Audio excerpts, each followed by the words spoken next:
It's the Mixed Martial Arts Hour with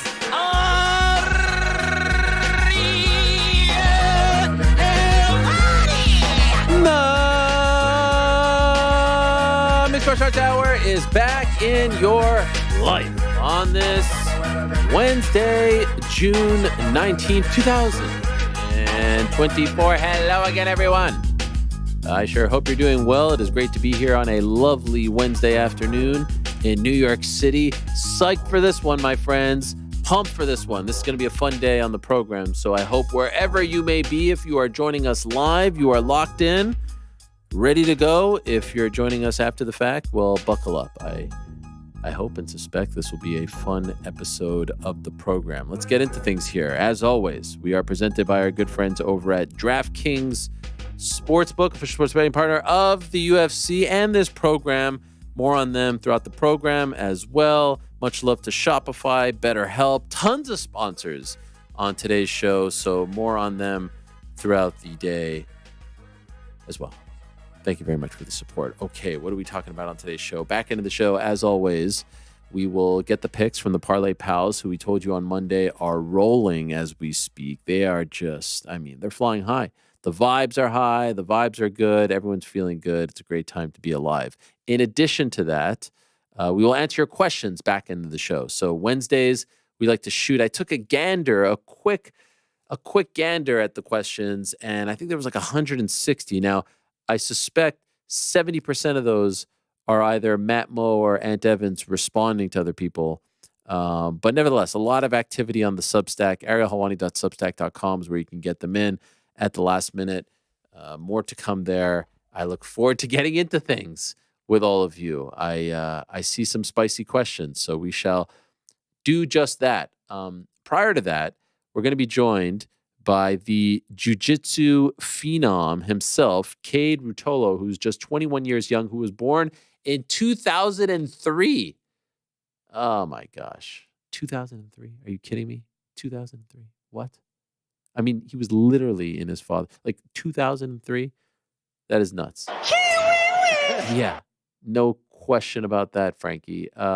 Anyway, he just had his MMA debut on June 7th at 167 in Thailand. He won that fight. He defeated Blake Cooper. He is considered one of the very best BJJ practitioners in the world, on the planet, him and his twin brother.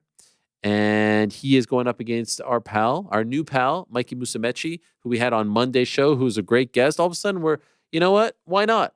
MMA, boxing, wrestling, a little grappling. Craig Jones on the program, Mikey Musumeci. Why not? Shall we just conquer it all, Frank? Shall we just conquer it all? I'm already in. Yeah. Ty's his brother, by the way, twin brother. They are two incredible athletes. They like to skate. They like to surf. Obviously, jiu-jitsu as well. He has tremendous hair. There's a lot to like. And so we'll get into things with Kade Ruotolo, who is returning to action at 168, which is on September 6th in Denver, Colorado, at the Ball Arena, home to your Denver Nuggets. Now, prior to that, my friends, we are going to be joined at the same time in a virtual face-to-face with one Jake Paul, the problem child, and one Platinum Mike Perry. Platinum Mike Perry and Jake Paul at the same time, face-to-face. We've done this twice before with Mike Perry, as you may recall. Once with MVP, another time with Luke Rockhold. He was getting ready to fight both men in the world of BKFC. Both segments were fantastic. I'm expecting more of the same today. It's going to be great. That's going down at 2 p.m. Eastern time, so in about 55 minutes from now. Prior to that, and more on them in a second, prior to that, we'll be joined by Tatsuro Taira. Or, Frank, tell me how to pronounce his name correctly. You corrected me earlier. No one corrected you, but it's Tatsuro. Tatsuro. Yep. Tatsuro. That's the busiest. Yeah. Taira, Frank is an expert. It's Frank and AMW Planner at this point in terms of people in my life who are correcting me every time I try to finish a sentence. Yeah. Speak in Japanese. I'm just trying to say the right thing here. Speaking of AMW Planner, she was kind enough to offer her services to be the interpreter for the Taira interview. They went with their own, but we had a lovely conversation on the Substack, and I think she asked another question, And she told me about her name. Why is it called AMW Planner? So more of that to come as well. Very nice to meet all the nice fans and supporters of the program. All right, let's get into things. Breaking news yesterday, 12 p.m. Eastern time. We find out it is official. This had been reported, rumored, etc., that Jake Paul is in fact going to fight on July 20th. He is not going to fight Mike Tyson. We found out a couple of weeks ago that fight had been rescheduled for November 15th, still on Netflix, still at AT&T Stadium in Arlington, Texas. Co-main event is still Amanda Serrano versus Katie Taylor. But based on what I was told, almost immediately after the fight got postponed, canceled, whatever you want to call it, he told his people, Jake Paul did, I want to remain on the July 20th date. I want to fight on July 20th. I was preparing for a summer fight. I want to stay on that date. I want to fight someone on that date. A couple names bandied about, but very quickly it became the Mike Perry sweepstakes, if you will. It became his fight to lose. And so Mike Perry was in advanced talks to fight Dylan Dennis on a Misfits card. Obviously, he had just fought not too long ago, late April, in bare knuckle mania against Thiago Alves. And this is a fight that has been talked about and bandied about and sort of in our orbit. And Mike's talked about Jake and Jake's talked about Mike, and Mike was the backup fighter for the Logan Paul, Dylan Dennis fight. And he's just kind of been circling these guys. And now he got it. And now it's on. And so we found out yesterday, cruiserweight fight. So the cap is 200. Cruiserweight fight, Jake Paul, Mike Perry, 8 rounds, 3-minute rounds, pro boxing bout. It's actually happening. It is actually happening. And it's going to be on DAZN pay-per-view, not Netflix. The Netflix fight is still on. It's Mike Tyson. It's still happening. But it actually kind of makes this a hell of a lot more interesting because Perry Paul on its own is interesting. Perry Paul, with the Mike Tyson fight already signed, sealed, and delivered for November 15th on a massive platform, raises the stakes. You know what I said? I maintain what I said about Ngannou and Fury and the Usyk fight. It is extremely risky to take a fight when you have another fight booked. It is extremely risky. The fight gods don't tend to like this sort of thing. Crazy things happen when you try to double book. And it's one thing to double book against, a tune-up, a Can, with all due respect, a Ryan Borland, and Andre August, with all due respect. It's another to double book against, and I say this with the utmost love and appreciation and admiration and respect, a freaking lunatic, an absolute lunatic, a lovable lunatic, but a different kind of cat like Platinum Mike Perry. Mike Perry loves a freaking dogfight. He is a dog. When cuts happen, when blood is pouring, that's when Mike Perry gets up. That's when he gets excited. That's when he starts to fight. That's when the fight starts for him. This guy has been a revelation in the world of BKFC. He's been a revelation ever since he left. And there was a debate yesterday I saw online. Has anyone played his cards better since leaving the UFC than Mike Perry? Well, let's not get caught in the moment. Francis Ngannou became a multi-millionaire since leaving the UFC. Demetrius Johnson became a multi-millionaire since leaving the UFC. Nate Diaz had a big payday. He's going to get another one. So people have done great things, few and far between, let's be honest. But recently there's been guys who have made some good moves. But here's the big difference between Mike Perry and those guys. All those guys were pay-per-view headliners. 2 of them, champions. Mike Perry wasn't that. Mike Perry never headlined a UFC pay-per-view. He wasn't considered a main eventer, but he was just a fan favorite with a cult-like following, which has only grown. And now he has become one of the most beloved figures in MMA and combat sports, certainly in the MMA world. In the bare knuckle world, he is the king of violence of BKFC. He's the face of their promotion. He's on fire. He could do no wrong. And everyone's coming up to his sport, and he's knocking them all off. Big names, MVP, Eddie Alvarez, Luke Rockhold, Thiago Alves just recently. Like, these aren't bums. And he's beating them, and he's beating them with a freaking, I don't even know what that's called, but that's what he has. And he's bloody, and he loves it, and he keeps coming back for more. And he's been wanting this fight for quite some time. In fact, February 2023, Spencer found this clip. My guy Spencer, social media guru, found this clip of Mike Perry talking about Jake Paul. This is February of 2023. Look how bad he wanted it a year and a half ago. What's he gonna do to me? Hit me a couple times? He's gonna hurt his hands on my face. And then I'm gonna beat him down and I'm gonna chase him around the ring and make him tired and hit him in the body, in the face, and make him bleed his blood. And he's gonna fall over. I have to be honest with you. I kind of want to see Platinum Perry against Jake Paul now. Is there a chance? Have you set yourself up to be next? Why not? Everyone's like, oh, yeah, Platinum Perry, Platinum Perry. And people hit me and I'm just like, yeah, I'm smiling in your face. And I'm throwing heat back at you. I ain't weak, Nick. I'll rip that shit right off, boy. But I ain't. Let me tell you what. Let me tell you why, brother. Why is supposed to be Platinum Mike Perry, brother? Because I will stick my fist down your throat and you will spit out my fingers. Who's better than that guy? I don't know if I've ever looked forward to a segment more than the one coming up at 2:00 with Perry and Jake Paul. This guy is a lunatic, but in the best kind of way. And he is going to bring the fight to Jake. And I think this is a massive risk. And look, here's the facts. Jake Paul is a bigger guy than Mike Perry. He was in the 220, 230 range getting ready for Mike Tyson. But his last fight was at 199. He weighed in. Mike Perry weighed at around 189 for his last fight on fight night. So he's a little bit bigger. Mike has fought the likes of Luke Rockhold and whatnot. I do think in the end, size will be a factor. We'll see what the difference is. I think it will be a factor. I don't think this is why he's taking the fight. I think he was the best option out there. And I think it's a very risky proposition. November 15th is 5 months away, a little less than 5 months. You can sit. You don't need the money. You're very well off. You've got your businesses. You've got your W. You've got your Better. You've got your Celsius. You've got all that. This ain't the guy to take a tune-up date with. He really isn't. He will make this ugly. And I don't know. Look, Mike Perry isn't the most accomplished MMA fighter that Jake has fought in a boxing match. He certainly doesn't have the resume of a Anderson Silva or a Tyron Woodley. He's not as he doesn't have the longevity that a Nate Diaz has, etc. But a lot closer in age, about 5 years, 32, in his prime.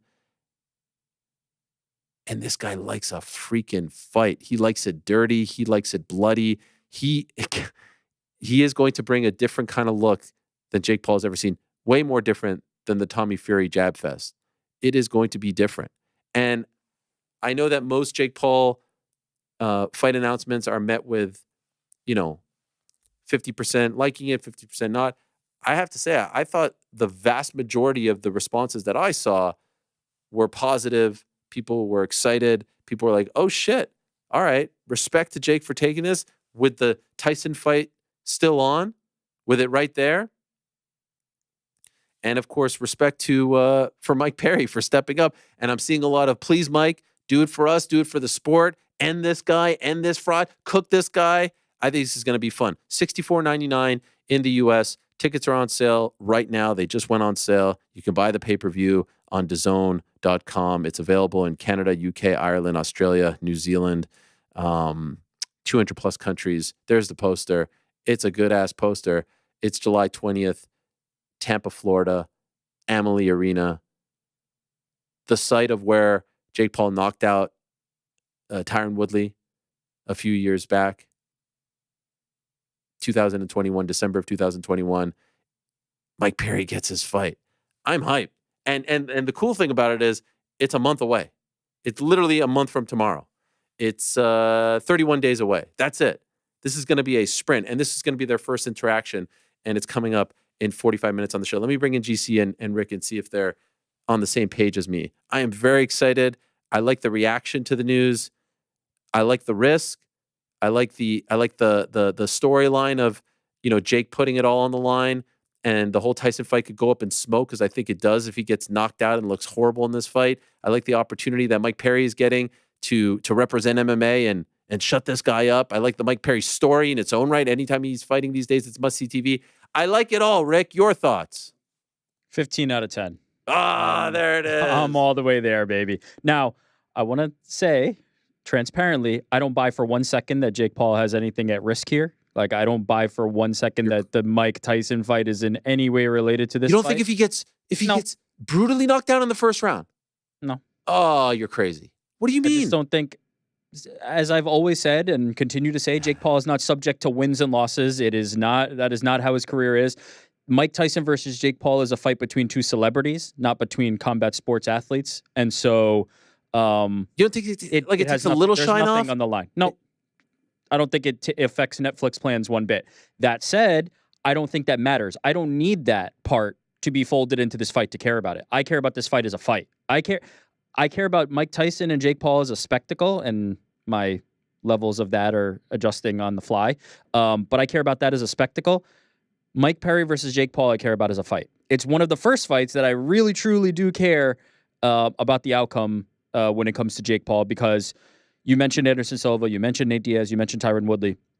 More accomplished, right, in the sport of MMA, no doubt. We're not even going to do that comparison. But there are holes, right? Whether it be the age, whether it be somebody like Tyron Woodley or Anderson Silva having been known throughout their career for bouts of inactivity within a bout, right? For letting off the gas. Tyron Woodley has been called the frozen one before. Anderson Silva, we know, the mercurial kind of like magician in the ring, but sometimes playing around. Mike Perry is not going to do that. Mike Perry is going to press the action and be in Jake Paul's face from moment one of this fight. And I want to see how Jake Paul deals with that. And I will learn more in this fight than I have in Jake Paul fights past. So I don't care about the stakes. I don't care about the beyond July 20th, because I really care about July 20th. I love this fight. GC? And by the way, what do you're far away from me. What are you wearing there? I can't quite make it out. A little retro England jersey here. Gotta support big game tomorrow against Denmark. I mean, I thought the whole team was bought in, but I guess I'm the one carrying the torch for what do you mean? The boys over there in England. What do you mean bought Just in? Supporting the club. I mean, I thought the whole team was bought in. That's who we're supporting. But we are bought in. Yeah. Well, you want me to show up with an England kit too? Yeah, I was hoping maybe. I mean, and by the way, you're going up against Christian Eriksen? Yeah. I mean, we bought in as a team, so I'm supporting. Okay, I love it. That's good. Who's on the back? No one. Also, I have to make another confession. I made one on Monday. I bought this one thinking this was a legit jersey. It's not a legit jersey. Wow. I got scammed, guys. How do you know? I mean, this badge from far away, this badge looks all right. Up close, it's an absolute mess. It's an embarrassment, man. It's bad. Yeah, they said it was domestic shipping. Nah, this thing came straight from China. Probably cost like 25 cents to produce. I paid full price for it. I mean, they got me good. They got me good, boys. To the fight, though. Yes. I mean, I share all the same sentiments as you guys. I cannot wait for this one. 15 out of 10. I care way more about this than I do the Mike Tyson fight. I'm having a hard time thinking of a realistic opponent for Jake Paul that I would be more excited about coming from the MMA community. I really think, because Mike Perry has just had such a, I don't know if it's babyface turn, but like the shows and performances that he's been putting on in BKFC has just made him such a star. The shit talking that he does on the side as well. Like, he has just become such a star. He's must-see television anytime he enters the ring. And now it's much of the same when he enters the ring against Jake Paul. I mean, I just cannot wait for it. It's going to be amazing. So I love that we only have to wait 1 month. Oh yeah, no, it feels like a sprint. I saw the lines are out. Jake Paul's a favorite. I think it's like a minus 240 plus. Yeah, what are your thoughts, Frankie? You're really going to be cheering for Jake Paul in this one, Frankie, give us your thoughts. Give us your unfiltered thoughts. I'm glad that everyone gets the opportunity to validate Jake Paul. Like, I think this is a great matchup, only because, again, the validation that's going to give Jake when he finishes him. You think he's going to finishes him? I saw the video. Absolutely. He's predicting a 3rd round knockout. We'll ask him about that, but that's what he's predicting. You think this is an accurate It's a done prediction? deal. Yeah, wow. The reason that it doesn't impact the Tyson fight, because it's just another day in the ring for Jake. Like, it's like we're just stopping that to shut up all the haters and then move on. It's a sparring session for him. It's just Basically, another another day at the gym. Wow, Right, he was all pumped up as a gigantic Jake Paul mark, there's no part of you that's like, fucking hell. Could you not have taken in another one of those like Golden Gloves guys? Could you not have taken one of those? Everyone says that he fights soup cans, so he's actually fighting, a rigid sandbag, but it's going to just drop it on the ground and move on. Wow. Minus 240 right now for Jake Paul. You like that? Mike Perry. What do you think? I don't know what I think. Because I mean, obviously, I think the only way I could be more excited about this fight, which I know wasn't a possibility of ever happening, but if it was happening in bare knuckle, that might be the only way I could be more excited for it. And I mean, if that was the case, then you'd have to make Mike Perry a favorite. But I don't know what I think on who wins. I mean, the fight itself, I just can't wait for. And by the way, let us speak of the good folks over at Bare Knuckle. They're not cut in on this. This is not a co-promotion. This is his deal. He's allowed to take these fights. But I love the fact that they're supporting. It's great for them. Bare Knuckle is being discussed now. It's in every article. I hope he shows up with his King of Violence belt. I hope he puts it on the press conference table whenever they have that press conference the Thursday before the fight. Let him be your guy. And, to Rick's point, even if he does lose, he's still your Bare Knuckle guy. He's still the face of the promotion. He's still the most popular guy in the entire sport. But I like the fact that they don't try to stand in the way of this sort of thing. Oh, we've got this, we've got that. This is great for them. This is a nice little, shot in the arm. And I think they continue this marriage between him and Bare Knuckle and everything David Feldman is doing is exactly what they need to do given their position, right? This is exactly how you should play this. They're in a growth stage right now. Yeah. Go ahead, GC. I was just going to say I couldn't agree with you more. I mean, over the next month, Mike Perry is going to sell this fight. He is going to have great moments in the lead up to it. And then once the fight itself starts, he's going to have some moments. I have a hard time imagining he just goes out there and just gets starched. Like whether he wins or loses, he's going to make it a fun fight. He's going to make it interesting. He's going to have moments that people are going to remember. And it's just going to give him a bigger platform and a bigger star power, which is in turn only going to make people want to check out his BKFC fights that much more. You were going to say something, Rick? I was just going to say BKFC needs to grow right now, right? They're in nascent stages and they are they're not protecting the lead, right? The UFC is protecting the lead. The UFC's dominant player has to protect the lead. You wouldn't want to lend out talent. You wouldn't want to be making these types of arrangements because you have something to risk. Right now, BKFC has only things to gain by allowing Mike Perry to do stuff like this. It helps him, right? It raises now the profile of Mike Perry as a product is going to be significantly higher.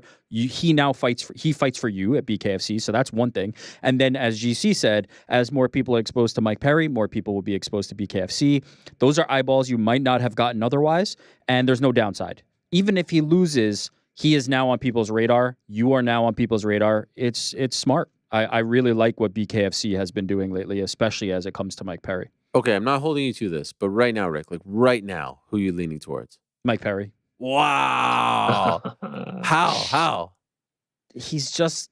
I don't think that Jake is going to be prepared for what Mike Perry is going to bring. He is an absolute madman, and the one thing we know is that Mike Perry is not there to collect a check, right? Like, certainly the payday is going to be good and it's going to be a great opportunity for him, but he wants to kill everybody he's in the ring with. He is the king of violence for a reason, and I'm not sure that Jake Paul has faced somebody who has fought him in that way before. I did not rate very highly the boxing, quote-unquote, real boxer diversion that he took. The MMA opponents were... Again, there's kind of holes in everything that you could poke. The one downside here is Jake Paul is going to walk into that ring significantly bigger than Mike Perry, no doubt. Like, that is just going to be a reality of the situation. But from a standpoint of who is the opponent that is going to press Jake Paul the hardest, that is going to make Jake Paul make decisions and think and potentially make mistakes, it's got to be Mike Perry at this point. So, yeah, I lean toward Perry. I would not be shocked if there was a world where Jake Paul is just a better technical boxer, has dedicated more time and resources to it in the last little bit, and has become good enough to use his size and be better than Mike Perry technically. Wow. But I lean toward Mike Perry. Mike Perry going to be out there like going like this, like a rooster in the... Yeah. What do you do if you are somebody who's been training boxing and Mike Perry's just doing shit like that? Like, I don't know. What do you think? What do you think, GC? Right now. One thing Not your bet, not your bet, but what are you leaning towards? If I have to make a pick, Yeah. I'm going with Rick. I'm Oh siding my God. with Mike Perry. I really want to know what it's going to be like, him going from getting punched in the face bare knuckle to now getting punched with someone wearing a boxing glove. Like, is he just going to be like, man, this is nothing. This is absolutely nothing. And he's just going to be able to walk through anything. Obviously, the size is a major concern. And the fact that Jake Paul is likely going to be the more technical boxer. So size, technicality, he could easily ride this out to an 8-round decision victory and just move on to the Mike Tyson fight. But also, as someone that watches MMA week in, week out, has watched every single Mike Perry BKFC fight, maybe not the Julian Lane one live. I had to go back and rewatch that one, but I mean, almost every Mike Perry BKFC fight, like, I'm cheering for Mike Perry. Like, it's just, I got to ride with one camp here. Me versus Frank, I guess, in this one, or all of us versus Frank. But it's just going to be fun to cheer for Mike Perry as well. I respect Jake Paul a great deal for taking this fight. Yeah. This to me is a signifier of something. In a way that I did not respect the quote unquote real boxer stuff. Never bought it, didn't like it. This is a fight. He is in a fight. This is the type of guy when people were like, fight somebody real. He's fighting somebody real. He's fighting somebody real. He's not a boxer. Look, we saw the boxer. We saw him fight Tommy Fury. I didn't give a flying F about that. It was garbage. Like, just not good. That's not what I want from Jake Paul. I want to see spectacle, and I want to see a fight. And Mike Perry is going to bring him a fight. And so I respect. This is the one I'm most excited about, and this is what I respect Jake Paul for taking this fight tremendously. While admitting I don't believe there's any stakes to the Mike Tyson fight. I don't believe it affects it in any capacity. But he's still going to have to get in there and win or lose against Mike Perry. Technically, Mike Perry's own one as a pro boxer. He had a pro boxing bout in 2015. It was the triad thing. Well, no, right? no. He had one in 2015. Like a real pro in a ring, in a normal ring. This is pre-UFC debut. So okay. But he did. So did he win the triad thing? He won the triad thing against a guy, Michael Seals, who's 27-3 now, and actually looked pretty damn good. And that the triad thing was in that weird, triangle, the Triller thing. And so that in addition to the success that he's had in bare knuckle, which has been pretty great, 5 wins. And 3 of them have come via KO or TKO. It's just remarkable to see this guy who was just kind of like, all right, the UFC let him go, and the end of his UFC run wasn't great. He lost to Daniel Rodriguez. He lost to Tim Means. He beat Mickey Gall prior to that. Lost to Jeff Neal, head kick. That's the only time he's been knocked out. And then the Vicente Luque split decision, 1 win over Alex Oliveira. Lost to Cerrone, beat Paul Felder, lost to Griffin, lost to Ponzinibbio. But he's just found this lane for himself, and he's confident and he's beloved. And the reaction to it, I think, was very positive. I did see some people saying, like, let me know when Jake Paul decides to fight a real boxer. But like, okay, so what would you prefer? You'd prefer this or him fighting another 30-year-old guy that you've never heard of? Because those are the options. Give me this any day of the week. This is going to be theater. This is going to be a wild ride. No interest in quote unquote real boxers for Jake Paul. These are the fights. Mike Perry, man, it's crazy. It's gonna be sick. It's gonna be amazing. It's gonna be incredible. One other thing to note is like how you were talking about the triad and all the BKFC. Like he has not been fighting MMA. Like he has been boxing for the last 2.5 years. So hopefully that helps him in this one. By the way, also worth noting, you, Rick, say that there's no risk here. I do think. I think if he gets smoked, Netflix could say, like, what's the point? I really do think there's a risk. If they didn't pull Mike Tyson for being an elderly man and getting an illness that is related to him being an elderly man, I cannot believe that they care about the boxing result of Jake Paul versus Mike Perry. Just can't believe it. There's no world where he gets KO'd stiff. Mike Tyson's having these health problems. Now they're having to move it to a Friday. It might help the fight. It might help the fight. Oh What my about God, ticket sales? Mike Tyson's What got about a ticket shot sales? now. Mike Tyson's got a shot like now. that. I like that angle, Rick. Yeah, no. Okay, Mike all right, if Tyson. Mike Perry can put him out cold, and Mike Tyson's gonna flatline. It this has dude. no bearing. It has no bearing. It just does not matter. Netflix is not in the combat sports business in that capacity. They are trying to broadcast a spectacle that your mom is going to watch, that your grandmother's going to watch, that your cousin is going to watch. They don't care about the wins and losses on Jake Paul's record. Otherwise, you know who'd be in this fight? Tommy Fury. Tommy Fury beat Jake Paul. Why not throw this guy in the fight? Nobody cares. Nobody cares. Okay, what about Amanda Serrano, who's taking a fight? She has the Katie Taylor fight on the same day. She's taking a fight against a very unknown fighter named Stevie Morgan, who has a solid record, obviously nowhere near as accomplished, at super lightweight, which is the weight class that the Katie fight will be in, 10 2-minute rounds, because she hasn't fought since October. She had the March fight that got canceled on the night of. Then this fight was supposed to happen in July. So she's taking this fight. If I'm Katie Taylor, I'm like, yo, you're getting a little bit up there. There's a risk here too, right? That one I certainly believe has more risk because Amanda Serrano does win. It does. Her career is based on her wins and losses. She is not subject to the same rules that Jake Paul is, and so I don't love it. But at the same time, like that unfortunate circumstance in Puerto Rico, like I get she has to get them in while she still can. So, I mean, I'm not particularly concerned that she's going to lose the fight, but I get it. There might have been something to stepping aside and just waiting for the Katie fight. I hear what y'all are saying, but anything can happen in combat sports. But I bet she's going to be a minus 5,000 or something. Right. In that fight. Yeah. She's going But, to roll. you could roll an ankle, you can mess up a Of course, knee. Literally, what happened last Anything can fight? happen in Right. combat sports. Right. 100%. I agree, but I would assume she's going to roll. Yeah, she'll likely cruise. It's not some monumental risk, but at the same time, you do want to preserve Katie and Amanda. It's a special thing, and if we have an opportunity to get that again, I mean, you have to do what you can. But At 18, at the same time, too. that I'm sure that Puerto Rico thing really sits really bad in her Right. stomach, and she wants to get back. All right, so spread the word. Let everyone know, exclusive to this program, 30 minutes from now, 2 p.m. Eastern time, Jake Paul, Mike Perry, face-to-face. We've got a long time with them, so let's see how this thing plays out, and let's see what kind of mood they're in. I can't wait for that. Before we get to that, though, let us go to the man who had a massive win this past weekend at the Apex. Now 6-0 in the UFC, undefeated in his MMA career, 6-0 in the UFC, top 5 flyweight, and wants a title shot next. He is a rising star, just 24 years young, taking the flyweight division by storm. He's a great character and could very well end up being the first Japanese-born champion in UFC history. It is currently 2:32 a.m. over on Thursday morning, where he resides in Okinawa, Japan. Let us say konnichiwa now to Tatsuro Taira, who is kind enough to join us very early in the morning over there. Hello, Tatsuro. How are you? Thank you very much for joining us. And I know you have an interpreter there with you. Thank you very much to both of you for coming on this early in the morning. Hello. さん、こんにちはっていうことで。Good morning. I'm Tatsuro Taira. Good morning. Thank you. We are happy that you're here. I'm happy too. I'm happy. Thank you. Yes, thank you.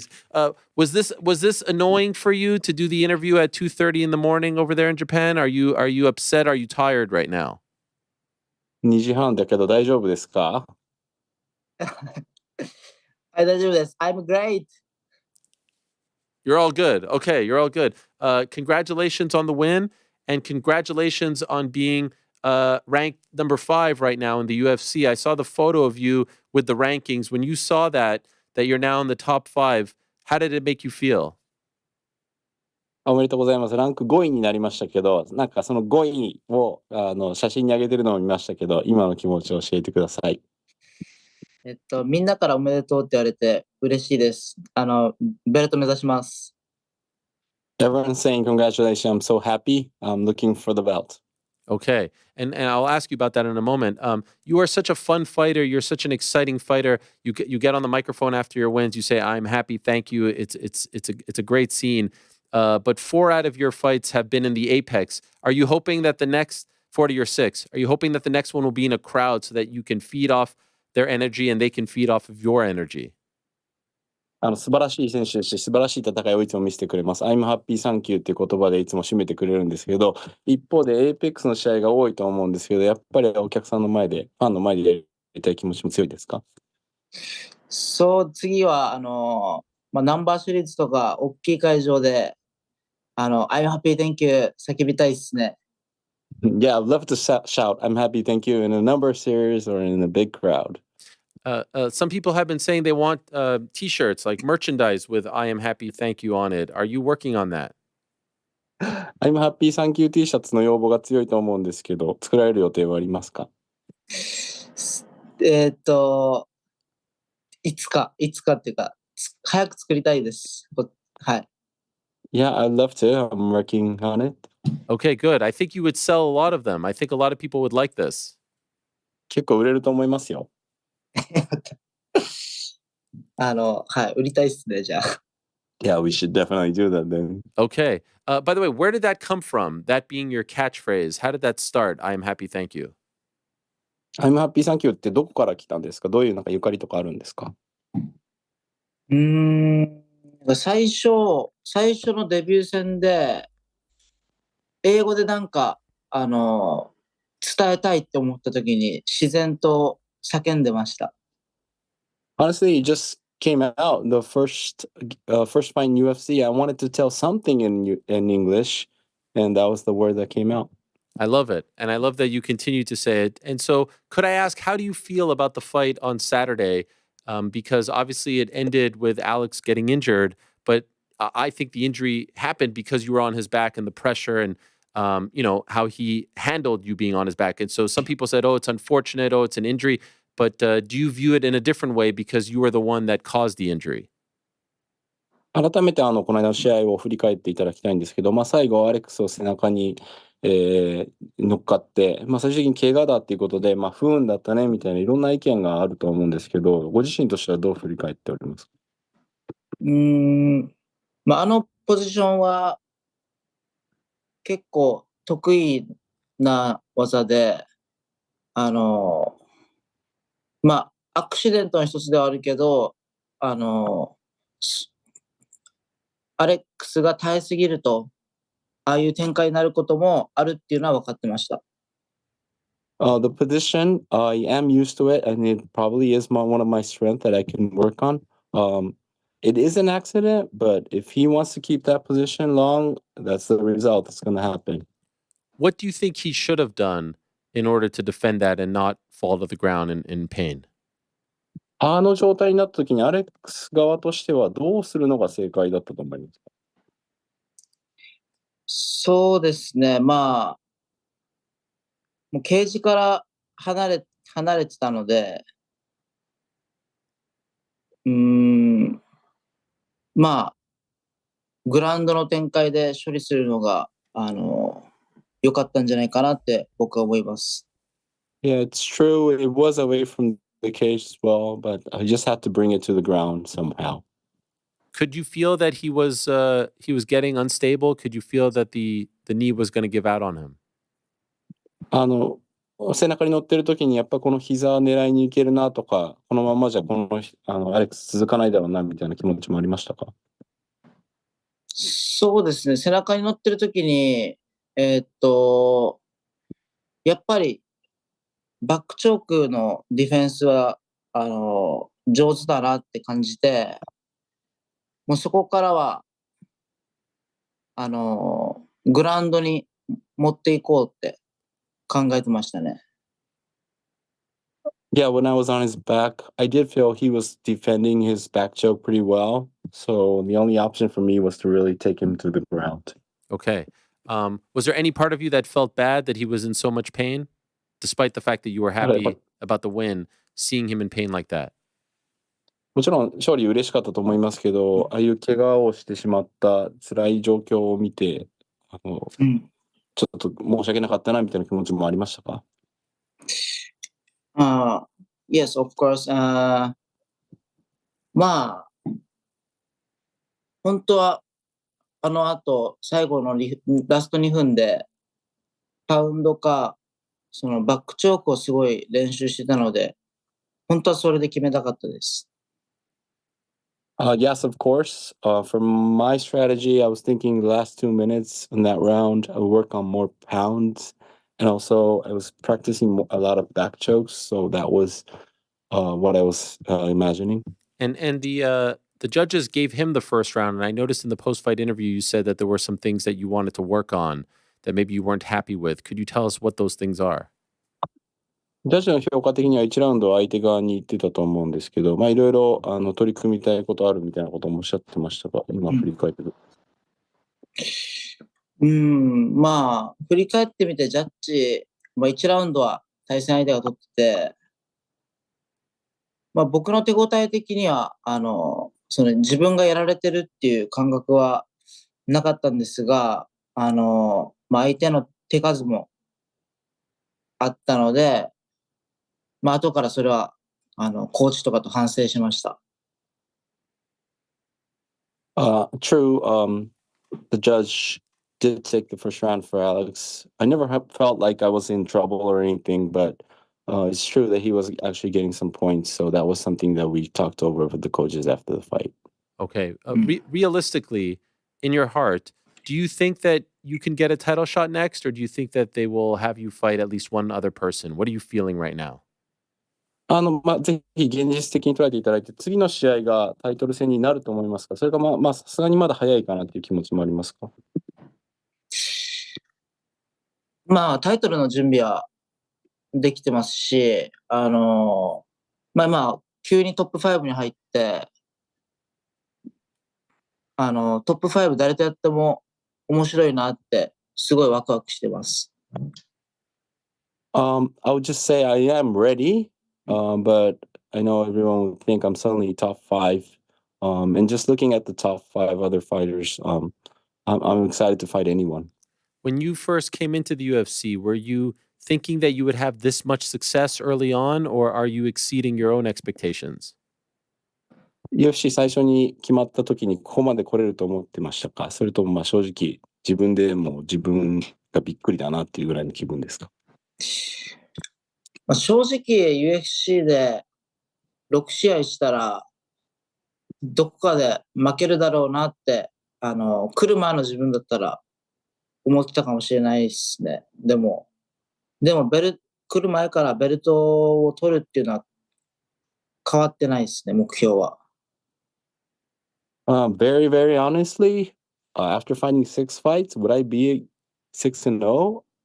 That probably wasn't what I was feeling back then.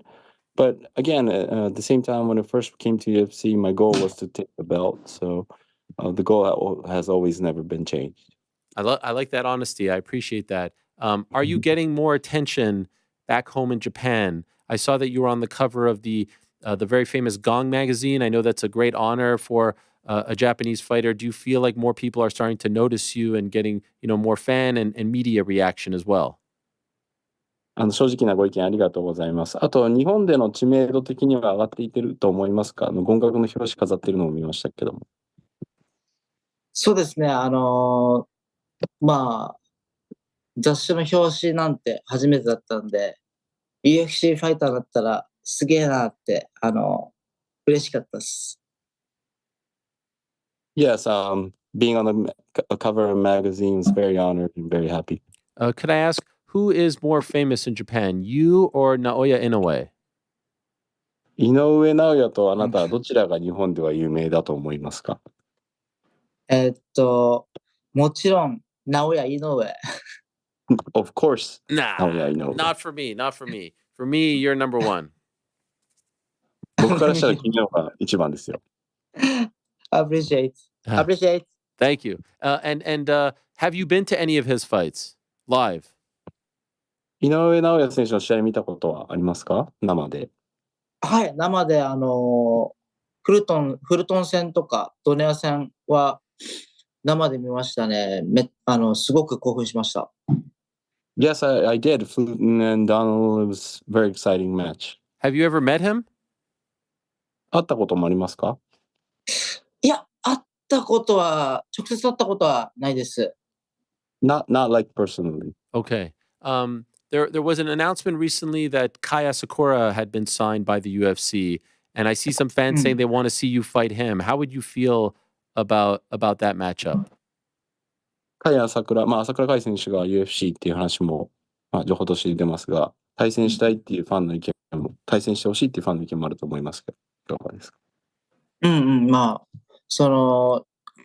甲斐朝倉選手も、日本ですごい有名なファイターですし、実現すれば、僕も嬉しいですし、彼の UFC の参戦を楽しみにしてる、僕自身楽しみにしてる一人です。Yes, of course, Kaya Sakura is a very famous, very popular fighter in Japan. I would be, of course, happy to fight him, and I am also one of those fans that are very excited to see how Kaya Sakura can do in the UFC. Is it true that when you grew up, your first love, your first sport was baseball, and then you transitioned to martial arts? And if so, who helped you make that transition? 幼少期は野球をやられたっていうふうに聞いたんですけど、そしてどこからその格闘技という道に変更されたのか、格闘技の道に導いてくれたのはどなたなんでしょう？まあ、高校1年生の時、15歳の時に、野球やめて、その時にお兄ちゃんが誘ってくれて、怖いけど、一緒について行ってみました。It was age of 15 when I quit baseball, and my older brother brought me into fighting. Why did you quit baseball? なんで野球はやめられたんですか？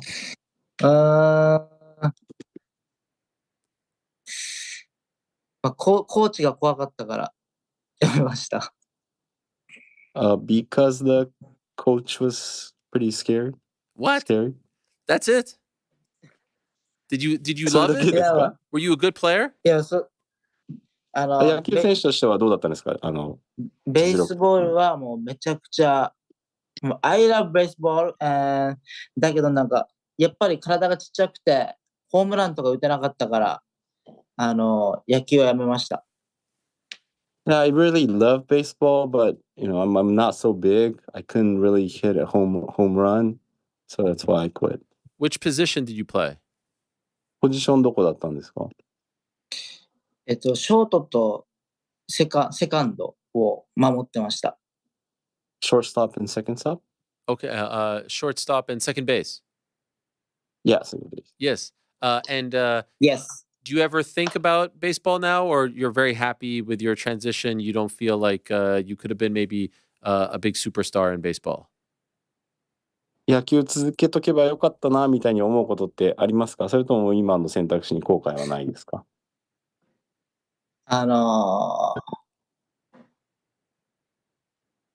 野球続けて、大谷翔平と一緒にグラウンド立ちたかったなっていう、メジャーリーグのグラウンドに立ちたかったなっていう気持ちはあります。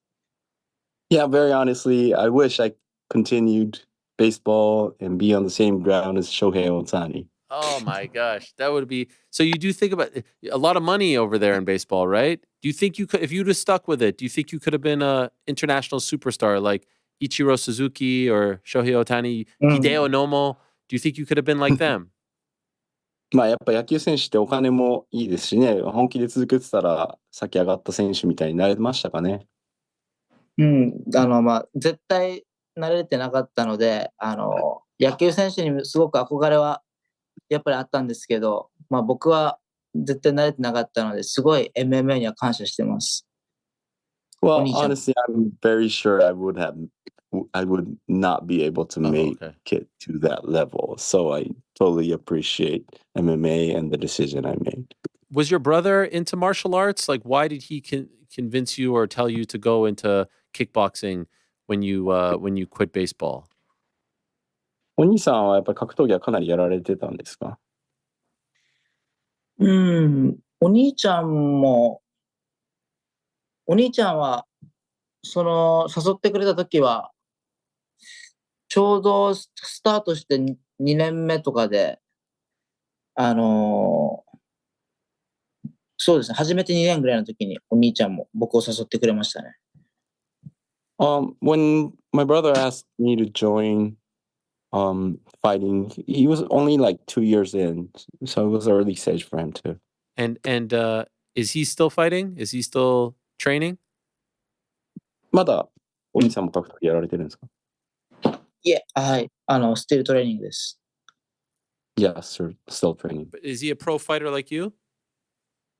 プロ選手として活動されてるんですか？そうですね。一応日本のシュートのプロでデビュー戦だけしてます Yes, he did do a fight in Shuto in Japan. Okay. As a professional fighter. I like your hairstyles. What influences when you have different color hair and stuff like that? Why do you do that? Why do you change it? And what is the inspiration behind that? いつも髪型が素敵だなと思うんですけど、髪色を変えられたり、まあ髪型変えたり、どんなインスピレーションとかを持って髪型とか決めてるんですか？うーん。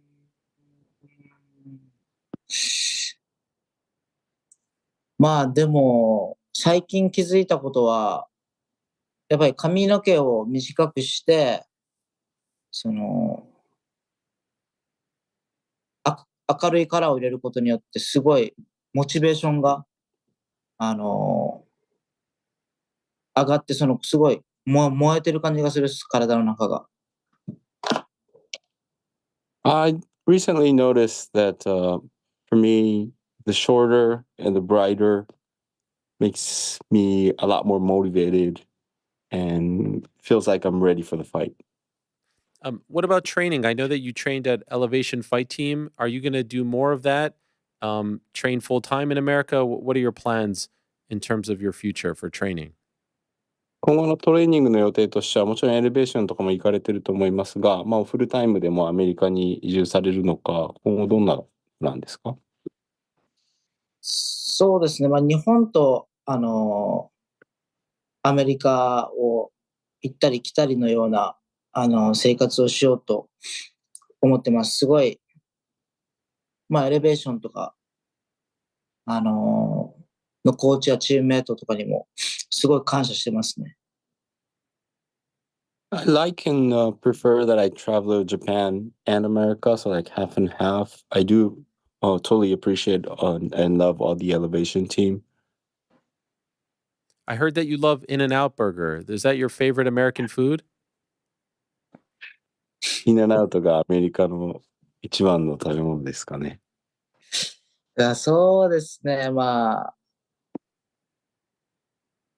そう思いますね。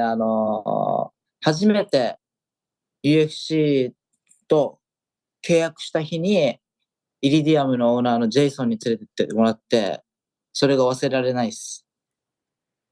I would say yes. The first time I went to In-N-Out was when on the day I signed with UFC, Jason from Iridium took me to In-N-Out, so I can't forget that taste. Okay, yes. Great feeling. Great memories. And are you a fan? We talk on this show a lot about anime. Are you a fan of anime? アニメの話もよく出てきますけど、好きですか？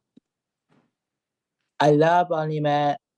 I love Naruto, One Piece. Who is your favorite? What your favorite character or show? What's number one? For me, I don't really like anime, and they tell me I'm crazy. So I want to know from you, which one should I watch? Which one would I like? 一番好きなキャラクターは何ですか？そしてこの方としてはあまりアニメは詳しくないんですけど、ぜひ詳しくない人に教えるつもりでこの人っていうのを教えてください。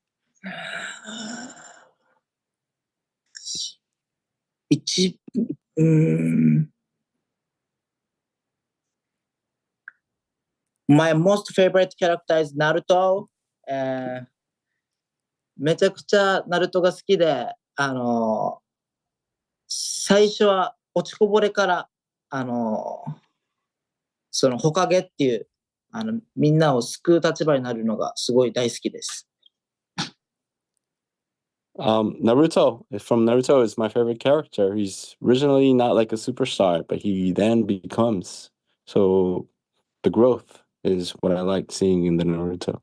Okay. So I should check him out. Is that the name of the show, Naruto, or is he just a character in a show? Sorry for not being familiar. ナルトっていうのはアニメのタイトルですか？それともキャラクターの名前なんですか？主人公の名前で、主人公の名前がキャラクターみたいな、ドラえもんみたいな感じです。Yeah, the main character is Naruto, and the show is also called, an anime title is also called Naruto. By the way, a lot of people on this show here, they make fun of me because I call it anime. They say I'm not pronouncing it correctly. Could I ask you, how do you pronounce it? How would you say it? アニメっていう発音を視聴者の方によくつつかれるんですけど、正しい日本語でどう発音するんですか？アニメを見る。Anime. I watching anime. Yeah, I will watch anime too. Yes, very good, very good. Your English very good, by the way. Can you understand everything that I'm saying? Eight, 70%. I Wow. understand. Wow. Soon you're not going to need an interpreter. Who's teaching you? 自分のお兄ちゃんが英語できるからたまに教えてくれます。My brother teaches me English. Okay. So is the goal soon to do all your interviews in English so that the American fans learn more about you? 目標としてはインタビューも全部英語でっていうところですかね。アメリカのファンに向けても。そうですね。目標として、次の試合ぐらいには、全部自分で会話できるようにぐらい勉強したいと思ってます。Yes, that is my goal. By my next fight, hopefully I can answer everything in English. Amazing. And who do you consider to be the greatest Japanese fighter in UFC history? Because I think you could end up being that, but right now, who do you think is the best Japanese fighter in UFC history? UFC 史上最高の選手、将来的には達郎選手がなってくれると思いますが、現状、達郎さんの中では誰だと思いますか？優心おかみ and 教授堀口で、あとやっぱキッド山本が個人的には好きです。Yeah, the Yushin Okami, Kyoji Haraguchi, and personally he loves Kid Yamamoto. Legend. May he rest in peace.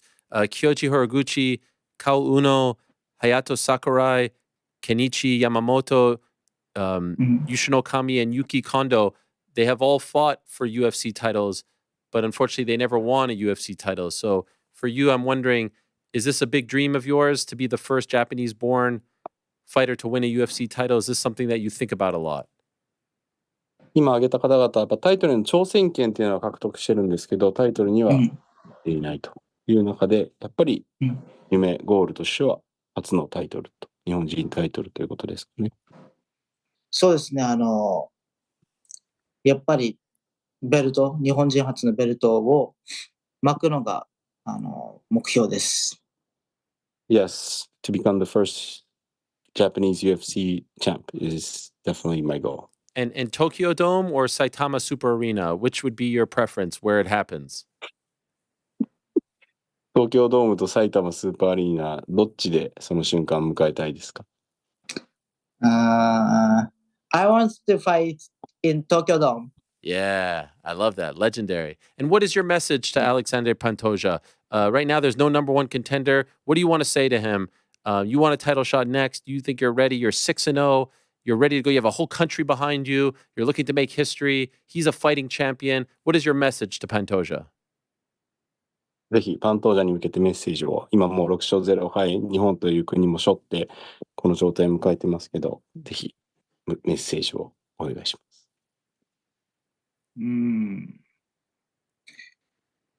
まあ、パントージャ、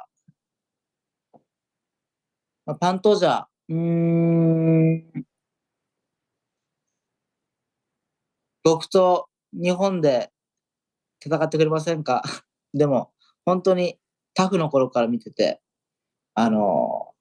すごくいいファイターだと思うんですけど、僕が勝ってチャンピオンになります。Pantoja, can you fight against me in Japan? I've known you for long from the tough days. I know you're a great fighter, but I do want to challenge you and get that belt. Very polite. I like it. It was very respectful. By the way, did you watch his last fight? And if so, what did you think of his performance against Steve Erceg? 最後のエルセグ戦見てどう思いました？そうですね、もう、まあ、一言で言うと、本当チャンピオン、本当タフだなっていう印象です。まあ、でもそれじゃ、まあ、僕はエルセグみたいにはならないよって思いました、素直に。Definitely a champ. He's so tough, but I can tell that I won't be like upset. Well, I hope it happens for you very soon. Congratulations on all your success. Thank you for staying up. Thank you for staying up so early or so late over there in Okinawa, right? You're in Okinawa? Yes, I'm Okinawa. Yes, I love Japan. I was there once. UFC 144, Saitama Super Arena, beautiful. And would love to go back. So arigato and congratulations. And hopefully you get a title shot soon. Thank you so much. Thank you so much. We are very happy. Thank you for coming. Thank you. I'm happy too. Okay. Thank you so much. Bye-bye. There he is, Tatsuro Taira, who is joining us from all the way over in Okinawa, Japan. What a lovely, lovely fellow he is. And thank you very much to his translator, Takahiro, or interpreter, excuse me. I learned this from another one of our great fans. Thank you so much to both of them for staying up and doing that. How fun was that? Isn't it fun when we are introduced to these new characters, and I feel like we become, you become connected to them and you want to see them succeed, and they become a lot more real than just someone who kind of shows up and fights. It's a beautiful thing. What a lovely guy. What a lovely demeanor he has. A joie de vivre. If they're not working on Thank You, I'm Happy merch, this is a big problem. This is a big problem. Someone needs to get on that ASAP.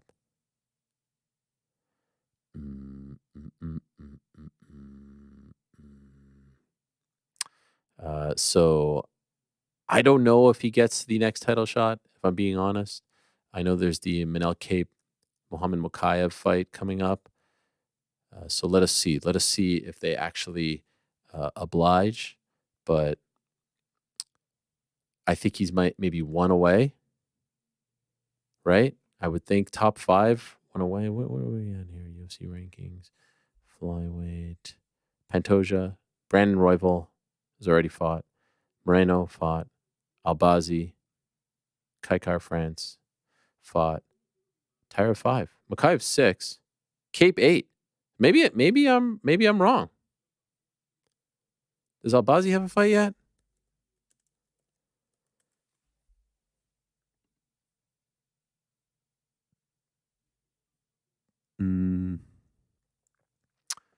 I don't think so.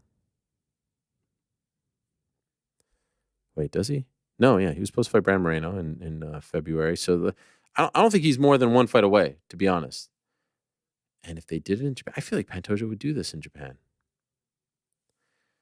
I really do. All right.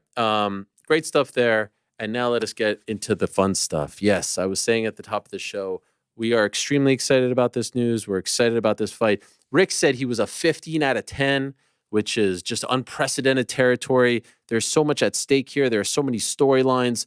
There's a history. We showed you the clip from February of 2023. You're talking about a guy who loves to be in the freaking, in the pit.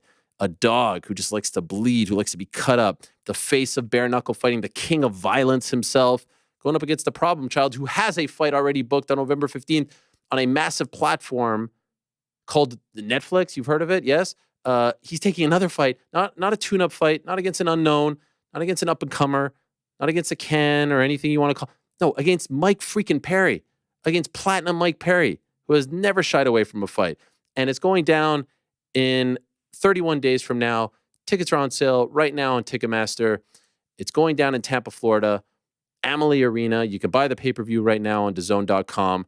It's a sprint to July 20th. And we are very lucky to have both men on at the same time to kick this bad boy off. Let us say hello to Jake Paul and Mike Perry. There they are. Hello. Hello, gentlemen. What's up? How are you? Let's go. Mike, good to see you. Private School Perry. Oh. Yeah, I've had a plan this whole time, and I know Mike Tyson says everyone has a plan till they get punched in the face, but I like getting punched in my face, so my plan is coming together quite nicely. That's because you're a fucking idiot. What makes me good at fighting That's- is I don't like getting punched in the face, and I practice not to. That's what I'm going to teach you in the sport of boxing, you little bitch. This is Well, not good bare thing knuckle, fighting not isn't a bunch of about just being old MMA freaking smart guy. fighters. MMA fighters just running around punching each other bare knuckle like some fucking hooligans. I'll show you a No, real actually, sport. that's just me. I'm the only one. The rest are scared to come do it. And it's funny that you call this fight Fear No Man because you will be terrified on July 20th. Bro, what's there to be scared of? You're just a Mike appetizer. You're like before the main I got course nothing comes to out. You're lose. just You got everything to you're lose. like a I'm looking to little ruin your Mike- plans. a little Mike mozzarella stick. Just get you right before the main course. Mike Tyson, November 15th. But July 20th, I'm gonna show you who your dad is. That's for sure. All right. Yeah, it's funny that you've been saying that too, because you're the green one. You're very new to this game, and I'm going to show you how much you don't know. I'm going to teach you a lesson on July 20th. It's a fact, bro. I've been in this game a long time, and you came up and took the easy route. But I appreciate the opportunity that you have. You're 9-1 in boxing, and the only real fight you have was Tommy Fury. I'm going to do what he did to you, but much better. Can you even teach lessons? Like, I don't even know if you know how to read. Oh, so you didn't learn a lot after our first sparring match. You didn't? Because I'm pretty sure you learned a lot in those last 4 rounds. You know what happened. It was You know what happened. You popped me in the first 2 rounds, but I wanted to feel it. I like to get punched in my face, Jake. Okay, Mike. You know what happened, brother. Okay, so I don't need to sit here and talk about it. And I want to ask you guys specifically about that, but Jake, let me ask you just off the jump here. Why take this fight? You have a massive, massive opportunity November 15th. You thought you were going to fight July 20th against Tyson. Why take this fight? It's only 5 months away. And when you do say, okay, I want to take a fight, you're taking it against a freaking dog in Mike Perry. You could have fought any sort of guy out there, but against maybe the most dangerous guy you fought so far. What's the line of thinking behind this decision? Man, I'm on a tear. Like, I'm not slowing down for anybody. If people want to delay fights, I got to get my experience in the ring. I love fighting. I love going under the bright lights, and I love putting on shows for the fans. And I will become world champion. But to do that, I need experience. And Mike Tyson is an absolute killer. So I do want to face another absolute killer. Don't get it wrong. I think Mike Perry's funny. It's entertaining and stuff, but he is a savage, and I do respect him as a fighter, and I know how good he is and how tough he is, and I want to challenge myself in preparations for the Mike Tyson. I was scared of going up against Mike Tyson. I was unsure, but this can be almost a stepping stone in the right direction and give me more time in preparation, and hopefully Mike Perry can last and give me some good 8 rounds, but we'll see what happens. I don't think he has what it takes to last that long, but that's why I took this fight. I need the experience. I need tough guys, and I love putting on shows for the fans. Mike, are you surprised he picked you? No, I've planned this, bro, since the day we sparred. I sparred him for free. I told him he could get that work, and I saw that camera sitting right there when I told him, "Oh, you kicked my ass, man." That was a father-son moment. I was teaching you a lesson, little green boy, and this will be like my 31st professional fight. So, he's had 9 or 10 professional fights, but not against all professional fighters. I've been fighting high-level professional fighters, top 15 in the UFC for the past, so many years. And then I've beaten up world champions. The past 3 years, I've been on a tear myself, doing it in a way that people are afraid to come and do it in bare knuckle. And, if you think that the gloves are going to change it, I train all day with the gloves, 16-ounce, 18-ounce boxing gloves. And when I put on these 10-ounce boxing gloves, I built myself up to 200 pounds, which is what the weight class is at cruiserweight. And when I punch much harder with a 10-ounce boxing glove on than I do bare knuckle, I mean,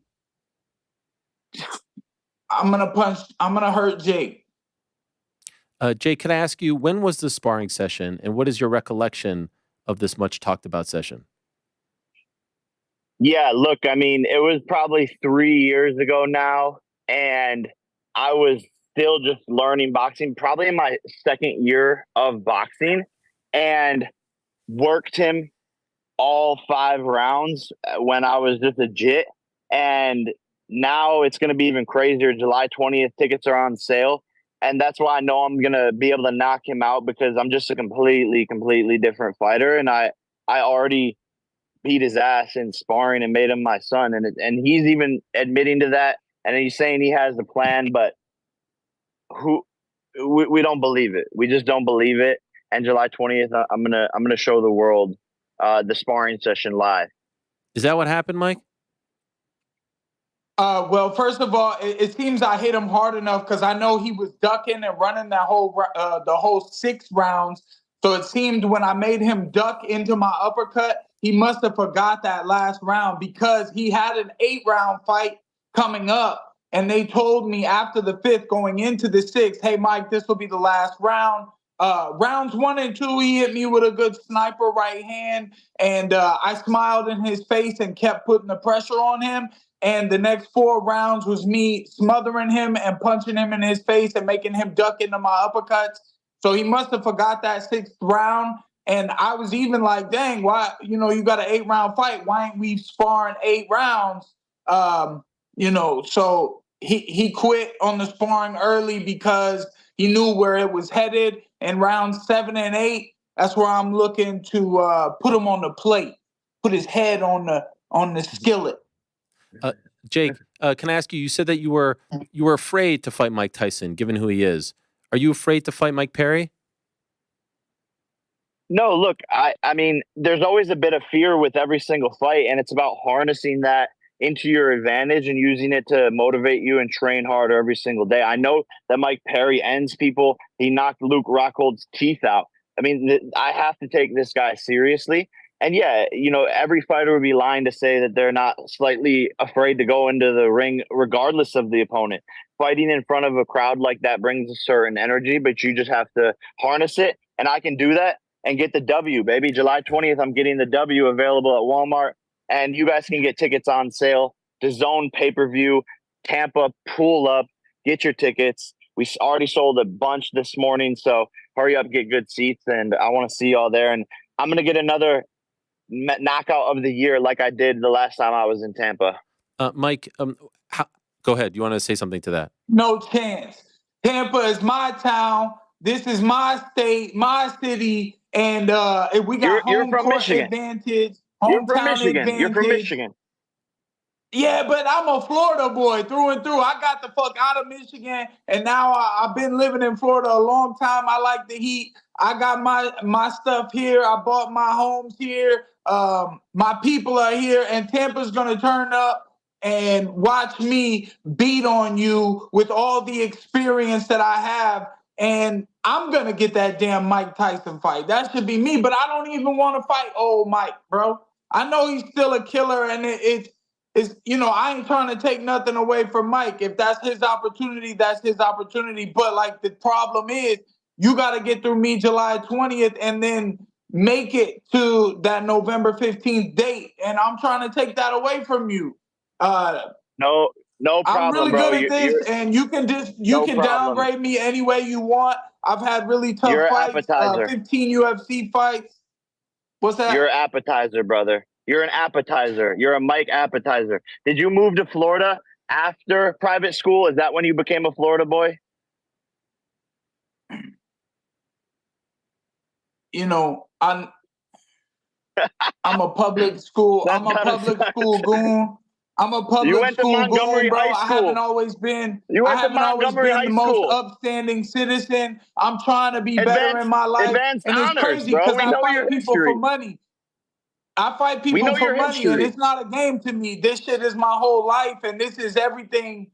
I got my family, and I fight people. I fight to protect them. I fight to provide for them. You got all your other stuff, bro, and I'm going to send you back to Disney World or some shit. Mike, did you go to private school? No, bro. I didn't go to private school. I mean, they tried to call our schools private to make the kids. We had they tried to implement uniforms, and I was in the hood in Flint and in Apopka. I didn't go to private school, bro. I wish I did. I wish my kids will go to private school, but who knows? The way the world is Which now, I agree. I don't even think it's an insult, but I don't know why you brought it up towards me if you're the one that went to the private school. I don't know. Private school Perry, like make it make sense. Because you grew up with money. You're losing your hair already bald. You're gonna be bald after I punch you in your head and stretch you out. Probably, bro. You grew up with money and you went to private school. Us kids at public school, we look at that shit differently because it's just not the same. We at school fighting teachers and shit, trying to figure life out. School, everything wasn't just handed to us. I had to fucking fight for everything that I've ever gotten in this world. And I got this opportunity and it will not slip through my fingers. Same, brother. And guys like you make themselves feel better when they go to sleep at night by saying that other people got stuff handed to them. My mom was a nurse. My dad was a roofer. I worked for everything in my whole entire life.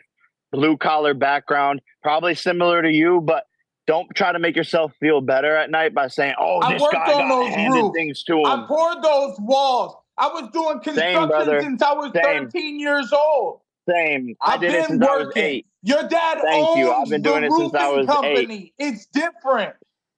His own roofing company that doesn't have any clients, and that's why he doesn't do it anymore. He doesn't make any money, and we just pay for his stuff. So you can paint a narrative however you want, brother. But I pay for everything now. I take care of everybody now. I take care of my whole family now, and I've been working for this, and I'm still a street public school fucking idiot, as you would say. So you're in danger, buddy. I'm like, oh, you gotta watch out with me. You don't know what I'm gonna do. By the way, poor Greg Paul catching a stray here. I didn't know that that was a necessary shot, Jake, about the no clients, but I understand where you're coming from. Mike, do you think that he... Hey, life's hard, bro.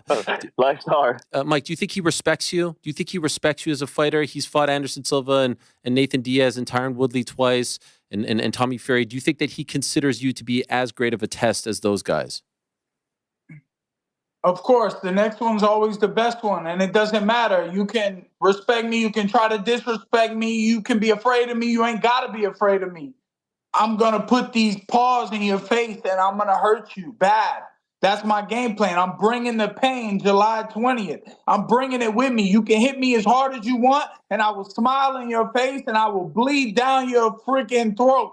I'm going to shove my nuts in your mouth. Jake, is it fair to say that you've never fought anyone quite like him, who's as tenacious as him, who's as intense as him, aggressive as him? He's going to bring something different to the table. Do you agree with that?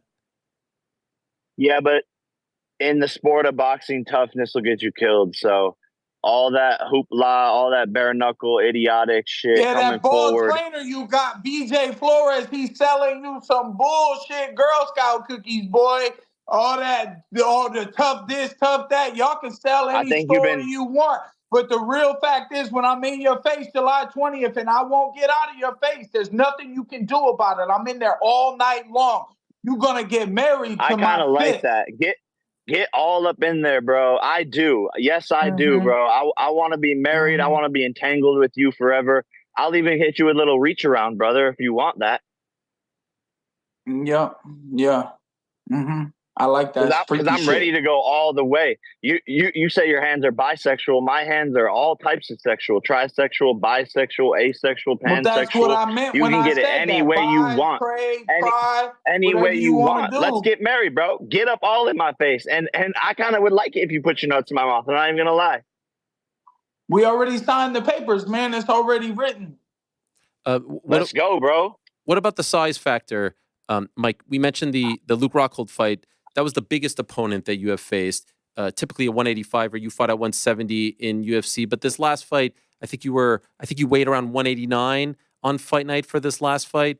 Jake's last fight, he weighed at 199. He was getting ready for a heavyweight fight. Do you think that size will be a factor come the 20th of July, Mike? Yes, look, no, it won't be. If it is a factor, it's because I'm a little smaller, a little faster, and I'm a lot harder. Okay, I'm rock hard. I stay hard all the time.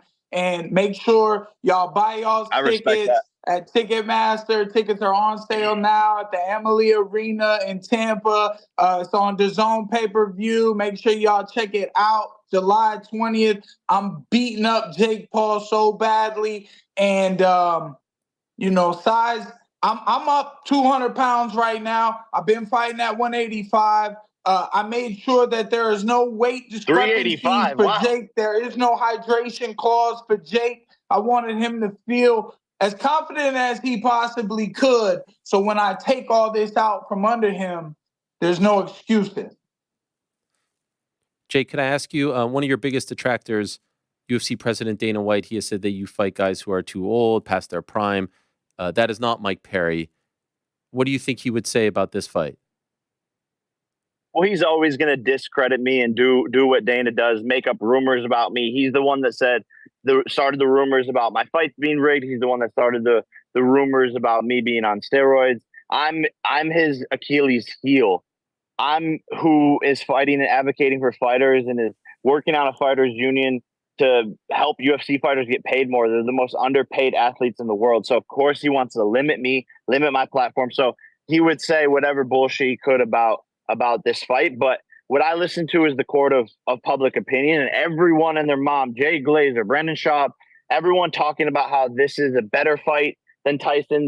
Makes more sense. Mike Perry's in his prime. I can't believe Jake's doing this. Michael Bisping even saying, it's a mistake for Jake to do this. But what I like to do is prove people wrong. And so Dana will always discredit me, but we have Sean O'Malley as a part of the W team now. So Dana, I know that's pissing you off, buddy. I'm everywhere. I'm in your head.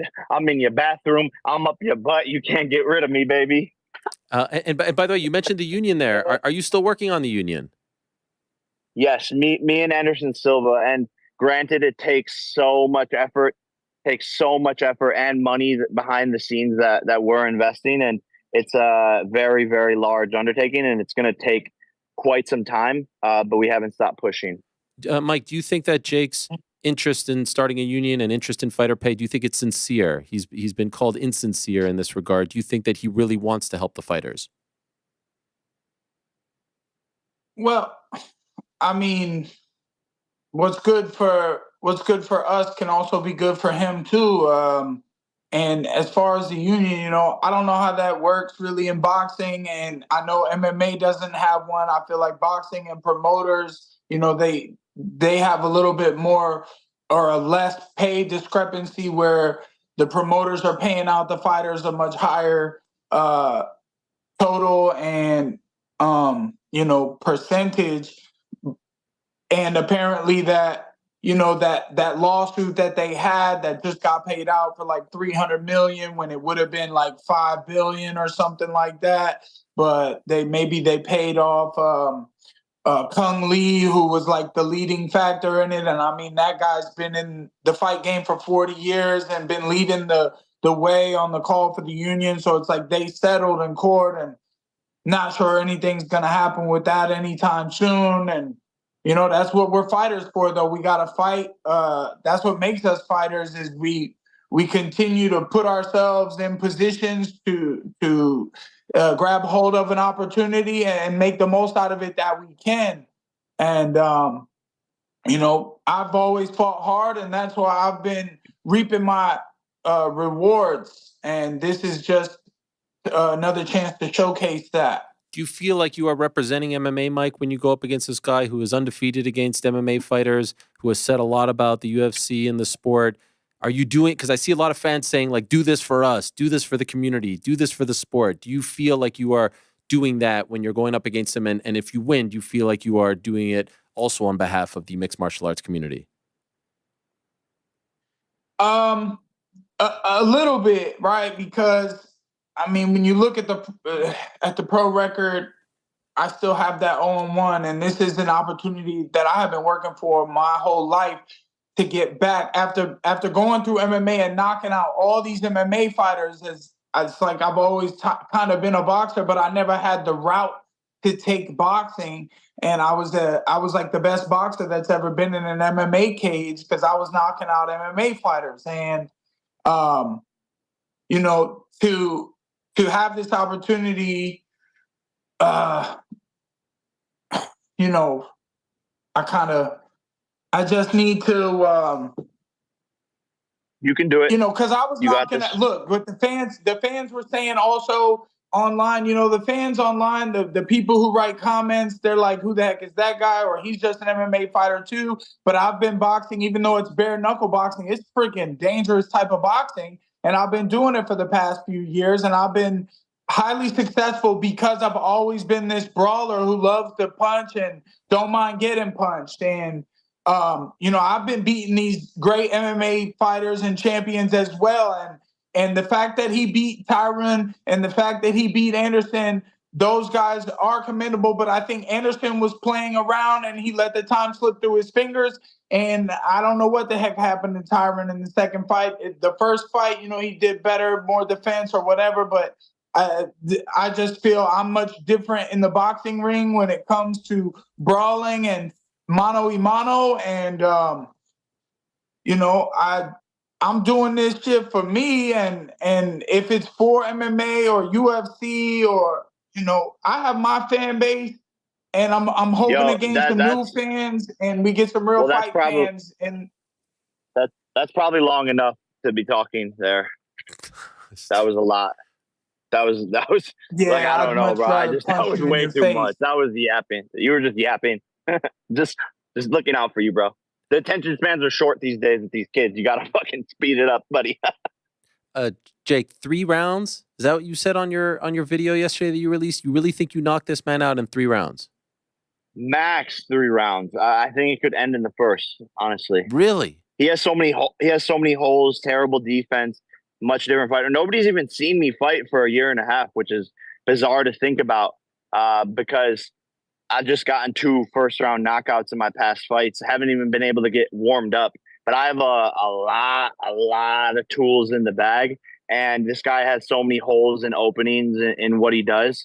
And so I'm going to expose that. And I have a different kind of power and turning my hips more. That's what my new coach has brought into the equation. Using my hip and everything is efficient. All my punches are super efficient and strong. So max 3 rounds, but I believe it could end in the first or second. What do you think, Mike? Oh, too much talking there, bud. You've been fighting these cab drivers and these fucking fat pieces of shit. You think that you're going to do anything to a real fucking man like me. You lost your mind. If you punch me in my face, I will smile and hit you back multiple times. You pretty much get wobbled in every fight, don't you, though? Like against people who can't even box. You're crazy, bro. You want to make shit up. Listen, I know Eddie landed that left hook, and that just kind of woke me up. I like getting hit, bro. It's okay. You're going to hit me, and I'm going to fucking laugh at you. I'm not stopping. I'm going to stop you is what's going to happen. Mike, is part of the motivation to screw up the Tyson fight, like to hurt him so bad that fight doesn't happen? Nah, I just want to fight. I just want to have a battle. I'm excited for it. He's tricked the world into thinking he's fantastic. And I've been doing this shit a long time, and I took the hard, long road. And I'm looking to show everybody what a real fighter is. Trick the world. Clip that. Everyone clip that once I beat his ass. And then take this edit and now go to the clip of me knocking him the fuck out. Scene. Bro, you ain't knocking out nothing. You soft as baby shit. Bro, I've seen some babies take some pretty hard shits, bro. That's not even fair to say, bro. Damn. And when you say soft, by the way, do you mean like his actual body, or do you mean like just like he doesn't have that dog in him, Mike? No, he got a little something, like, you know, he made adjustments when we sparred last time. But I'm looking to bring him into deeper waters. They asked for only 6 rounds last time for a reason, because it was creeping up on him and I was smothering him, and the platinum pressure will be more this time than ever. And I'm a much, much better boxer than I was. I wasn't even training boxing back then. That was 3 years ago. So I know he's gotten better, and I know I've gotten way better because I took the long, hard road. I've been a pro fighter for like 15, 20 years. Congrats, bro. Huge. Congrats Thanks, on that bro. long, It's hard been really road. freaking hard, bro. It's really gonna be fun. You're a big, tough guy, and the little guy is gonna I'm not even smother that you. tough. I'm not even that tough. I was crying last week, bro. I'm not even that tough. I cry like 2 to 3 times a week while I'm listening to Taylor Swift and Lana Well, Del I Rey, want to bro. make you cry. I want to make you cry. Mike. Okay, I'm down for a good cry, bro. Like you could release some emotions and just let it flow through you. Look, it's raining right now. I could even start. It's starting to rain. I can cry in the rain right now. Actually, No, please don't that'd do be that. nice. Mike, can I ask you? Conor McGregor now, obviously a part of BKFC. Any chance he attends the fight to support you on July 20th? Any talks of that? He needs to attend rehab. I don't. I don't know. I'm sure that there's going to be some cool people there. A lot of Florida goons showing up. A lot of my friends and family are buying tickets and heading out. And Florida's going to show me a lot of support.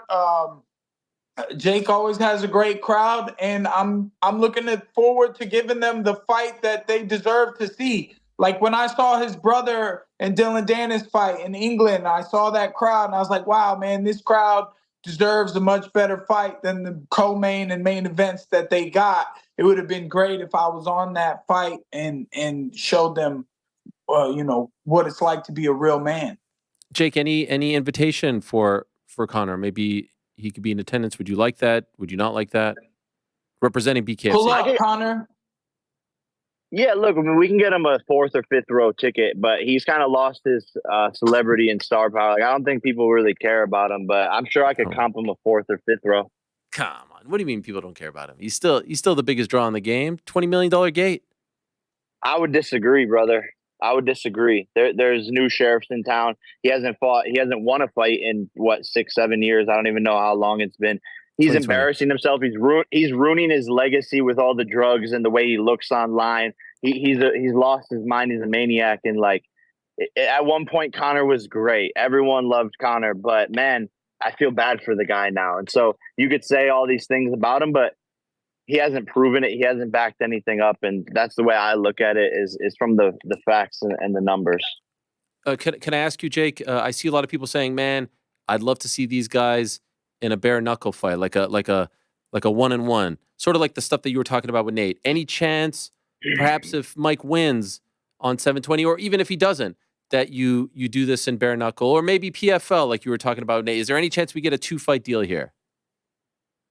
I think me and Perry in MMA or bare knuckle is very interesting. Let's see what happens July 20th, and I'm down. I want to do an MMA fight, and I think Perry's actually a good opponent for MMA, and maybe bare knuckle. I haven't thought about it, but I'm down. That's the thing about me is people don't realize I'm a crazy motherfucker. I love to brawl. I love this whole entire sport. I love to put it on the line, and I'm down to do some crazy shit like bare knuckle.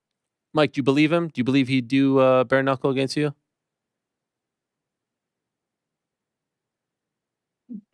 Jake's been boxing a while now, and he's done all right. He's got some tricks. He beat, like I said, I named 2 good fighters that he beat. He wasn't able to put Nate Diaz away, Nate Diaz is very durable, but in a 10-round boxing match, I saw that match and he could have done a lot more, in my opinion.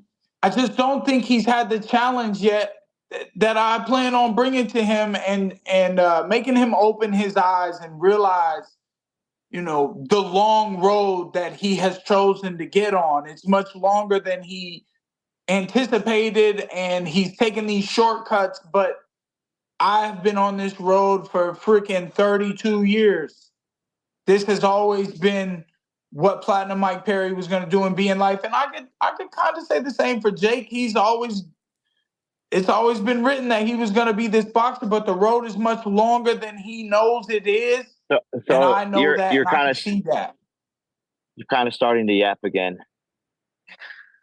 That's kind of what we're fucking here to do, Jake. We're here to yap and talk and tell people what you think you know and what you know are actually 2 different things.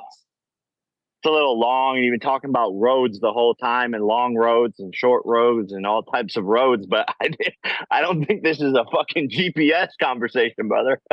Fuck. Well, Beat it you up, do your brother. road work, don't you? You do your road work, don't you? I saw you running this morning, fat ass. I am pretty bad. I do like donuts, Michael. I like donuts. Oh my gosh, I cannot wait for this. I won't keep you guys much longer, but I did want to ask Jake. There was some rumors, some talk of you and Logan as a replacement for Tyson. Was that real? Is this ever going to become a thing? I feel like we're inching closer to it becoming a thing. Where does that stand? You versus Logan in a brother versus brother fight. Yeah, I think it could be interesting. You know, I think Logan's down. I'm down. I think it could be fun. Netflix likes the idea. So we'll see what happens over the next 12 months. Okay. Mike, you can ruin all of this. If you knock this guy out in the first round or second round, there, I don't know if the Tyson, I'm being honest, I don't know if the Tyson fight happens. Maybe there's people who say they should wait, they should postpone it. You could ruin all these plans. You realize that, right? You know, I wouldn't call it ruining. Well, you could spoil their plans. I'm more like the hero that's gonna save the day. Did you see Dragon Ball style?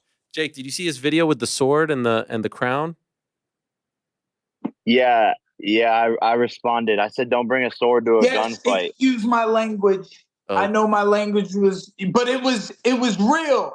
It wasn't planned until after we had that cursing video and I was screaming because I was excited. I was about to train. And then at the end of training, I was like, we got to knock through something. So I set up those barriers. And I did something. That's the best promotion you've had from an opponent in a while, son. This is what I like to do. I like to fight. Dude, I'm not gonna lie, that was like a sick creative. Like you guys, you probably like thought in your mind, you were like, oh, I'm gonna run with a sword through the wall. I'm gonna post it. That was good, bro. That was sick. Yeah, I thought that I was acting like you, like I would do something that Jake Paul would do, and I'm gonna send you back to Vines. That's what I'm gonna do. Dude, I'm gonna send you back to making Vine videos. Hell yeah. No, that was good. That was honestly good. Like, last thing for you, Jake. I know a constant theme. It hasn't come up as of late, maybe because the stakes weren't as high, but some of your other fights against MMA fighters have had bets. Will there be a bet on the line for this one? Is there one that you want to propose to Mike? yeah, look, download Better, first of all, the best fantasy sports app. Play Better picks today, 1,000 extra money. But I will be coming up with a bet. I'm going to propose it to him on fight weekend. You know, we always got something up the sleeve. Anything you want to propose, Mike? To be honest, I've already signed and I'm already on the plan. I'm working, I'm training hard. I got a family to provide for. I'm not here for the bets. I'm not here for the bullshit. I'm not here for the games. I'm here to punch Jake Paul in his face and make him quit. That's it. That's all I'm worried about. I'm training for it every single day. And when it's showtime, Platinum will be ready. Well, I can't wait. I can't wait, gentlemen. Any final words, Jake, to your opponent, who I don't think we'll be seeing prior to fight week. Maybe you'll do another one or two of these, but I don't think you'll actually see him until fight week. July 20th is the fight, like you said. Tickets on sale now, Emily Arena, DAZN pay-per-view. You could get the pay-per-view now on DAZN.com. Anything you want to say to Mike in closing, Jake? I love you, Mike. Mike? Thank you, Jake. I will love you after. I love you before. I love you before. I love you always. Okay, unconditional bro. love for you. You're not gonna get a nice me. You're not gonna get a nice me. It's just how I am. I can't even help it. So you're gonna. I think it's pretty fucked up if you're gonna put your nuts. If you're gonna put your nuts in my face, but you don't love me. Fuck, bro. Imagine the hookups. No. The fuck. Well, that's what we signed the papers to do, Jake. I don't have to love you, brother. I will after. This is up, bro. See, this new generation. If he doesn't love me, I'm done. If he doesn't love me, I'm done. There he goes. He's gone. Mike, This is a big opportunity for you. And you know the MMA community is rooting you on. I saw in the comments, there's a lot of legends there in the comments saying, do this, backing you. Even some of your old foes are backing you. And so I don't know if you want to assume that responsibility or not, but I hope you see it and I'm recognize here for it. Yeah. I'm here for it, brother. I understand everything that's on the line. I understand what I'm here to do, and it's to give Jake his toughest challenge to date and win over Jake. Like, I'm here to pummel Jake and punch him in the face repeatedly, constantly, consistently, platinum pressure. That's what I do. That's what I've been doing. Boxing, hard, significant strikes, body shots, blows to the head, break his nose, give him a headache, and win the fight. That's what I'm here to do. That's my game plan. That's constantly what's going through my head. Win, win, win. Just dominate him, punch on him, land the jab, land the right hand, land the hook, land the body shot. Constant head movement, pressure, Mike Tyson style. I'm handle Mike Tyson's light work. I'm excited for this. I'm so excited for this, and I'm so dangerous. I do wonder if he's underestimating you. I do wonder if he thinks that this would just be a nice little tune-up. No, he's challenging himself and he believes in himself, but he's been lied to. His people have sheltered him in his training, and they have protected him in his training, which is how you teach a young boy. That's how you teach, like, your son or something in boxing. You don't have them have contact. You teach them a lot, and then one day contact comes. I know he's had hard sparring because I sparred him before, but then I'm sure they protect him from that a lot. Every week I have hard sparring. Every week people want to get in line to try to get in the ring and prove themselves against me, and I have to have 2 or 3, sometimes I have 2 or 3 different sparring partners in the same night that are all fresh. I do a few rounds and then get a fresh partner, and then do a few rounds and get a fresh partner. Because I've been doing this. And by the way, and thank you for sticking around a couple of minutes. I did want to ask you specifically, I saw Dylan Dennis say that he was in talks or had a fight with you and that you took the easier fight and all this stuff. What is your response, if any, to Dylan? Oh, my God. Dylan, your paperwork never came across my desk for a reason. You're not a money fight. They weren't offering me money. I'm getting a better offer here. And it's not as much as people might seem to think. I don't know how much they think I'm getting. I'm going to let them guess whatever they want. But, possibilities could be endless.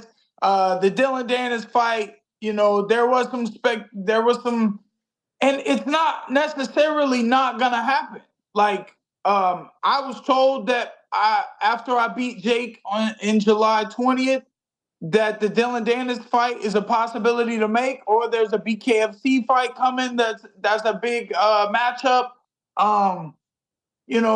The possibilities are endless for me in fighting. I've built myself up to this, and I have lots of opportunities now. Dylan Dennis has been talking. How many pro fights that guy got? 1, 2? 2 pro fights, and he fought Logan and lost a boxing match. So he's just been out there talking. I mean, cool, I'll take it. He's got tons of little fanboys that give attention to anything he comments or posts, or maybe he's just buying likes and comments. I don't know. And, I know he's running out of money. So that's another reason he's stressing on it, because he's got this lawsuit on his hands. So he's like, shit, I need to fight for some money because I'm going to have this lawsuit and I got to pay out. And, his lawyers are probably on him. So, Dennis, I told him, man, this year at some point I plan on punching on him. But right now I'm focused on Jake. This is the bigger, better option because everyone knows Jake's been doing good. And this is an opportunity for me to really, put myself out there. And I get to get that O off of my boxing record because it's backwards right now. It's about to be 1-1 as a pro boxer. It's been a long freaking road, and I've been fighting for this for a long time. Official prediction? 7th round knockout. Mike Perry, your journey post UFC continues to be one of the coolest stories that we've seen in quite some time. What you've done since leaving the UFC is remarkable, and dare I say, very few people deserve this more than you. So we're all very happy for you. Get it done, my man. Good luck to you. All the best in training, and good luck on July 20th. Can't wait to see how it all unfolds. Thank you, brother.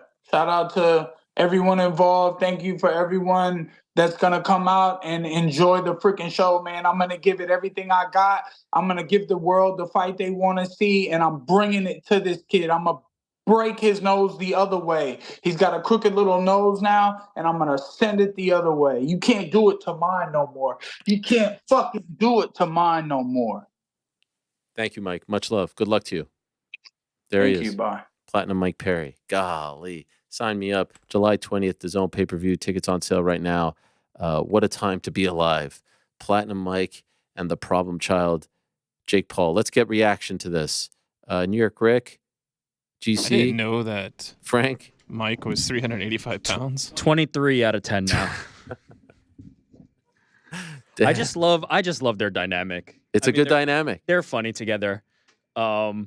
The 8 Mile private school versus blue collar kind of debate was hilarious to me. Just the trash talk.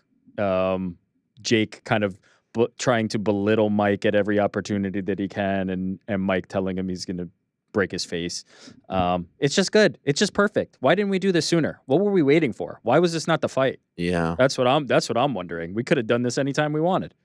Yeah, I mean, it was amazing with the dynamic of Jake is like 10 feet away from the camera, sitting in the pool with an umbrella. And like that kind of was like his demeanor. He was sort of chill throughout the entire thing, just trying to belittle Mike. And then Mike is right up in the camera the whole time, just like saying how he's going to break his face. Yeah, it was incredible. The yapping line from Jake was pretty great, I have to say. I mean, honestly, that's pretty much what I was hoping for. Sometimes with these, like, it gets super respectful. But with these two, and that's fine. But I think with these two, I mean, they're getting married, so they definitely respect each other, at least to a certain degree. I think my favorite line was he's softer than baby shit. Yeah, I mean that was. Yeah.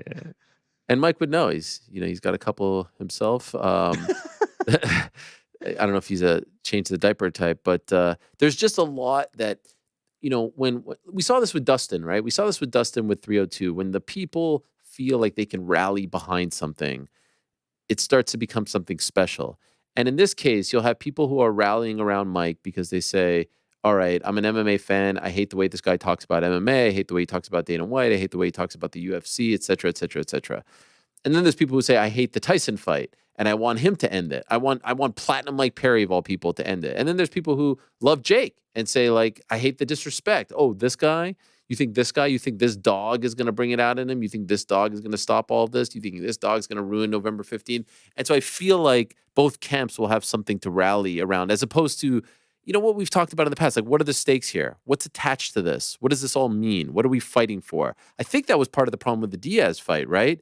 We didn't really quite know what was at stake. And I think I just rifled off like 3 or 4 things that you can attach to this, which I think makes it that much more fun. At least right now, at least as we're, as we're digesting all of this, and it's also very fresh. But that's pretty much what I think we were all hoping for. And I'm seeing in the YouTube comments here, it was respectfully disrespectful from Trindaddy. It's perfect. It's exactly what you want for a fight. It's perfect. Mike's nose is wild. Oh, it's wild. Yeah, straight flat. I'm actually curious. I'm forcing my parents to watch this. I got it downstairs in the. Oh my God, they're watching this right now. I apologize. I would think so. It's at least on. So I'm curious to get their thoughts. I had to explain the entire dynamic of Jake Paul and Mike Tyson to them over breakfast this morning. Oh my God. So I'm curious to hear what they have to say. Are they regular watchers of the program or never watchers? So this is their introduction to what you do for a living. Essentially, yeah. I mean, other than they were at a couple of they were at the live show, and like they've listened a couple times throughout the years, but obviously like they're not really combat sports fans. But I mean, today at like 12:40, I went down. I was just like, yep, TV's running MMA hour for the next 3 hours. So yeah, they just had to sit through that. Oh I my hope dear. they enjoyed it. Yes. Had to or had the blessing to? I mean, geez. Yeah, I That mean is, they got to sit through Tatsuro Taira as well. They got to enjoy all of it. It's operating at the same levels, you know. Tatsuro Taira and Mike Perry and Jake Paul, like Yeah. these are same energy, you know. It's Cut definitely from the same cloth. All very Yes, wholesome exactly. stuff. wholesome. And Wholesome is exactly how I the describe it. BJJ Wizard, a little something for everyone on this Wednesday. Kade Ruotolo is going to join us in about 10 minutes' time. So like I This said, is like the Frank show. You got Tyra and Jake Paul on. It's Two true. of his I know, favorites. I know. Frank, what did you think of Jake's performance in this? I actually thought Jake was really good. He had some good one-liners. I thought he did really well. What do you think of your guys' performance? It wasn't a face-to-face. It was a face to a sandbag. Oh, I think Jake handled it well. Oh, we're really going with Mike Perry's a sandbag. wow. What is this sandbag Like a thing? punching What- bag. You know, they're full Got of sand. it. Yeah. Got it. Yeah, What, did you go to private school? haven't been in like decades, but yeah, something like that. By the way, I love the fact that private school has become an insult. Right. Like it happened with the Haney fight and Pro Gray. Like That's way back before that. Yeah. That's an ancient. That like, No, as I said, know. that's 8 8 Mile 101. That's Yeah. like, you know, Clarence had nice parents and all the nonsense with that. You didn't earn it. You didn't go through the mud. It was all handed to you. Is essentially what it meant. Yeah. You're soft. They're calling each other Yeah, soft. baby shit. Soft as baby shit. would you be surprised if I told you I went to private school? No, I'm going to say not at all. no. Who, me? Never been a better time to I Well just done, love how Frankie. like the vitriol that comes out in Mike when he's like explaining how he didn't go to private school. Fuck, I love it. I just love I it. was saying back here, I think that was the most like actually upset Mike was. Like I think everything else you could Yes. kind of roll with. I think he was the most upset of having his like street credentials questioned. And to be honest, like who cares? Like they're gonna get into a Yeah. ring and fight. It doesn't really matter if you went to private school or public school or whatever. There was a Like, point where I wanted to like help Mike kind of He give it back. he did Because who seem told like us pretty who told us angry. that when they were sparring Jake that they weren't allowed to knock him out? Do you guys remember that? I think a few, like various people have kind of tried to do that over the years where they'd say like, oh, there were special rules around it and this and that. Right. I mean, I think Mike was pretty forthcoming in the fact that like Jake got him in the early rounds. And then by the end, he was eating the punches and coming forward. I like the dynamic of them both being like, yeah, we sparred and know what's up. I kind of like that too. Like everything works here. Why not sooner? We could have done this. This could have been the trilogy of this series that we could have had. They could have been fighting bare knuckle already by now. Oh my God, can you imagine But I'm that? just so happy. You think I Jake mean, would take Jake seemed open. Yeah. Jake said he would. Man, Is he that's a really? big ask. Yeah, I don't know. Is he really? If this turns into the a dog question. fight and a great fight, I wouldn't be shocked if the PFL thing is a real thing. 2025, you know, after Mike, like 100%. you know, It would be a massive fight. It would be a massive fight. if this delivers. Exactly. And if it Mike doesn't, confirmed if it's a 10 good ounce, fight. 10-ounce gloves, right? Yeah, 8 That's rounds, nice. 3-minute rounds. I don't see it ever happening in bare knuckle. That feels like a step too far for me. But I could see PFL. Why not? That would make a lot of sense. Hell, you know what? Maybe I'm selling it short. Maybe it does happen in bare knuckle. I don't know. Let's see where it goes. But I'm all in. I am all in on this fight. Appetizer Mike is great. Mozzarella steak. Frank, I mean, this is a big one for you. Jake, Amanda Serrano against Stevie Morgan, super lightweight fight, 10 2-minute rounds. Also on the card, by the way, H2O Silv. He was supposed to fight against Kid Austin Floyd Schofield, but they tell me Schofield is hurt.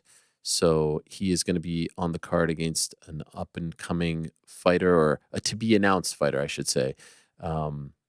TBD, to be determined. TBA, to be announced. Tony Aguilar and Corey Marksman are going to fight. They fought on a Most Valuable Prospects card, and it was a very thrilling affair. They fought to a split draw. Did I say they fought? They fought to a split draw. And so this will be the rematch. 2 Florida boys going toe-to-toe. So looking forward to it. Amalie Arena, nice little arena. It's on the water over there. It's where the Lightning play. Big arena. So they've got some work ahead of them. A little over a month away on DAZN pay-per-view. I sure am looking forward to it. And it seems like a lot of people are excited about it as well, which is nice. Positivity, peace and love, peace and love. A lot of big things coming up for us. June 22nd, of course, this weekend. Not only do we have the Saudi Arabia debut for the UFC, you've got the Bellator return on the Dublin card, and that will feature, the Bellator return in Dublin. That will feature the debut of Paul Hughes, Big News Hughes, making his Bellator debut after signing with the PFL. Obviously, the PFL owns Bellator. So they're going on Saturday. That's Saturday afternoon, by the way. So Paul Hughes going up against Bobby King at the 3 Arena in Dublin on June 22nd. That's on Max, which was formerly known as HBO Max, great streaming service. And also on that card is Jason Jackson defending his welterweight title against Ramazan Kuramagomedov. Welterweight title on the line. Bellator Champion Series this Saturday. Also on Saturday, we get the Bloodsport card. That is the one that has Rampage Jackson on it, and Josh Barnett, and John Moxley, Kazushi Sakuraba. So looking forward to that. Following week, 303, Alex Perez, Yuri Prochaska, Diego Lopez, Brian Ortega, etc., etc. July 6th, we have Nathan Diaz and Jorge Masvidal on pay-per-view. July 13th, something. July 20th, this. July 27th, Tom Aspinall. And, of course, Curtis Blades, Leon Edwards, Bilal Muhammad.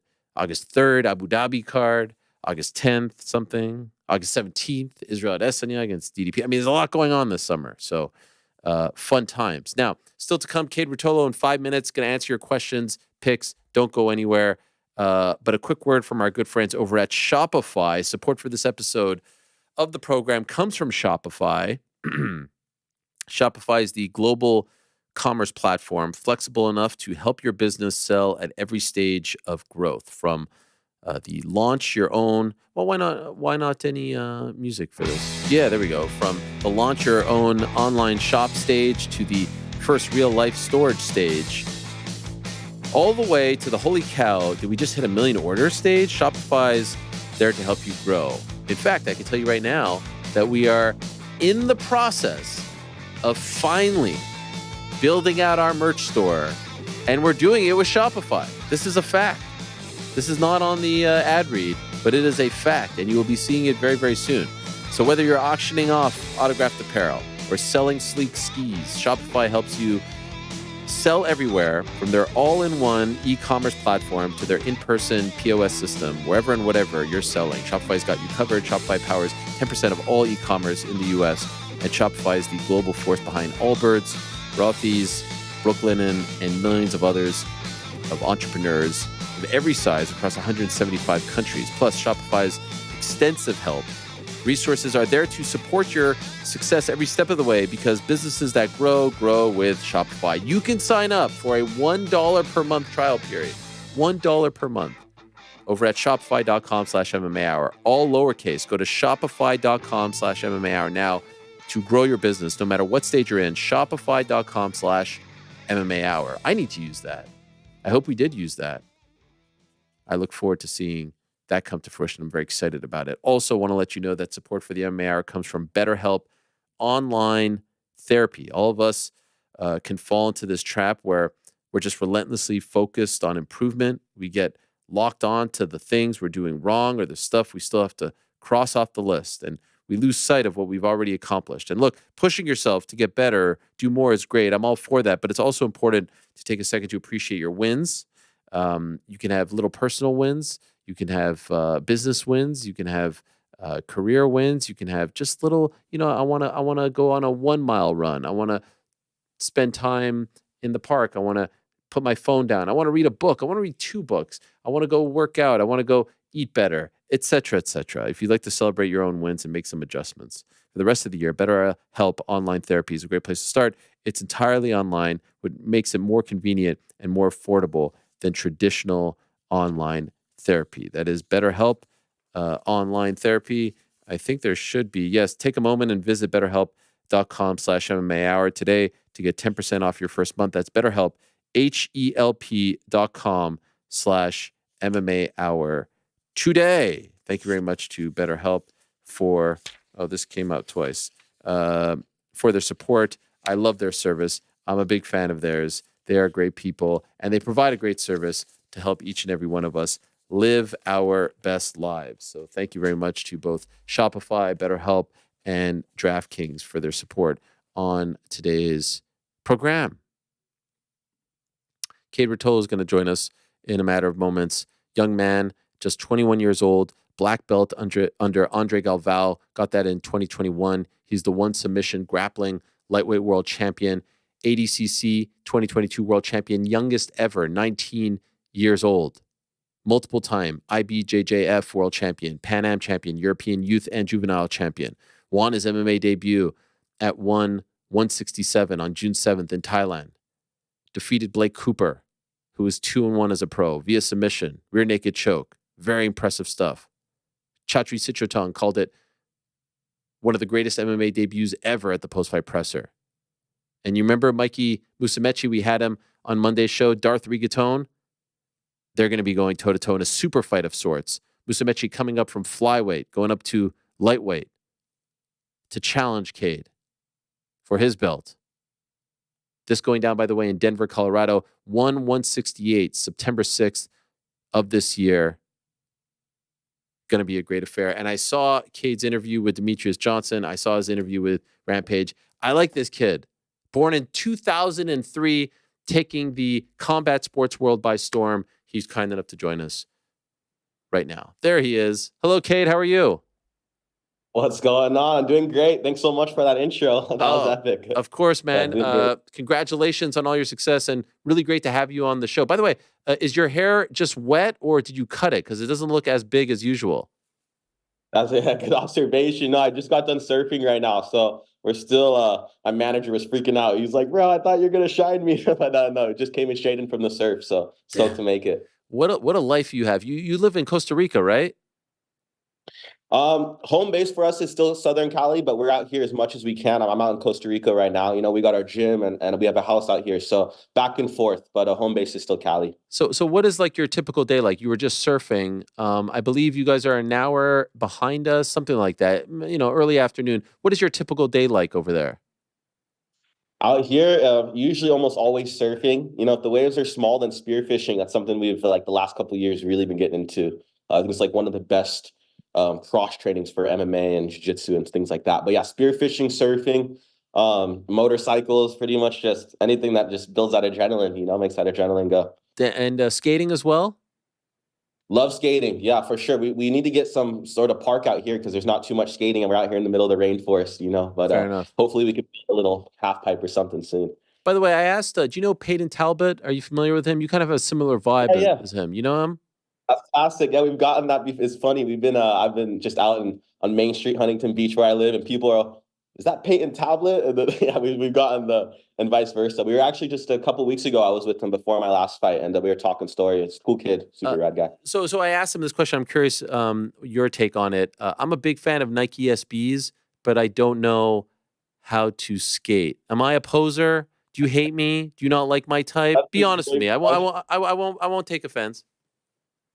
You know what's funny is, like, I feel like there's a very judgy skate culture, you know, and I kind of fall right out of that. I'm more like surf skate, you know, like more cruisy. So I'm not really super into the whole skate world and things like that. So I couldn't really weigh in on that answer, but I'm sure there's some skaters saying you would be. No. Maybe you could just say, I'm not like that. I'm inclusive. If you like the culture, if you like the shoes, like, more power to you. Peace and love, right? I'm with you. Okay. Exactly. I appreciate that. Thank you for the endorsement. One thing that's really interesting to me is you're so successful, you're so young, but you've also done so great in jiu-jitsu. A lot of people in your shoes, historically, correct me if you feel otherwise, don't cross over to MMA. They don't want to get punched in the face. What's the point? I'm doing great. I'm a superstar. Yeah. I can make... Why did you cross over to MMA recently, earlier this month? Why did you do this? And it sounds like it's not a one-off. You want to do more of it. Why take that risk? Why do that to yourself? Yeah, absolutely. I think you have to want to do MMA. I think some people like the idea of moving to MMA, and then, you know, within the first week they realize it's just such a completely different sport. You know, that's one thing. That was the first thing that I realized. You know, is you know, you got so much respect for MMA. I don't think there's, you know, I consider MMA to be kind of like an extreme sport. You know, there's not many extreme sports in the world, but the fact that you have Muay Thai, you know, jiu-jitsu, wrestling, judo, all these martial arts, you know, boxing mixed into one. It's just, there's so much to look out for, and it really is a completely different sport. You can't compare it to anything else. So I think that has a big, you know, factor to do with it. And, you know, jiu-jitsu, you know, you get a lot of guys that aren't the most they love the rules and the technique. That's the reason why they do jiu-jitsu, for the technical side. It's kind of like for the smaller opponent, the weaker opponent, to overcome strength, right? Because there's not so much, pounding involved, So with that being said, I think those are probably some of the main reasons why a lot of people don't really head over. Was this your idea, or did one approach you and then you kind of warmed up to it? No, I knew I always wanted to fight MMA since I was a kid, ever since watching, MMA fights on the weekends with my grandparents. My grandpa used to always tell me, he goes, however much these guys will offer you to fight MMA, I'll pay you the same to not do it, because he never wanted me to get punched. But, of course, as a kid, it's only going to make you want to do it even more, right? So that's kind of just, I feel like, where the love for it started. And, throughout my career, obviously just really focused on jiu-jitsu to make it to the top in jiu-jitsu and become the best in jiu-jitsu. And once I felt that I got into kind of like a bit of the top of the mountain in jiu-jitsu, I felt comfortable to make that transition. I understand your grandfather is no longer around, right? Yeah. I'm Yeah, sorry on that about side. that. I'm sorry about that. I'm Yeah. just wondering if you were thinking and have any sort of idea what he would say or think about you actually not listening to his advice and going over to MMA. I'm sure. It wouldn't be surprising to him, But Okay. I know for sure.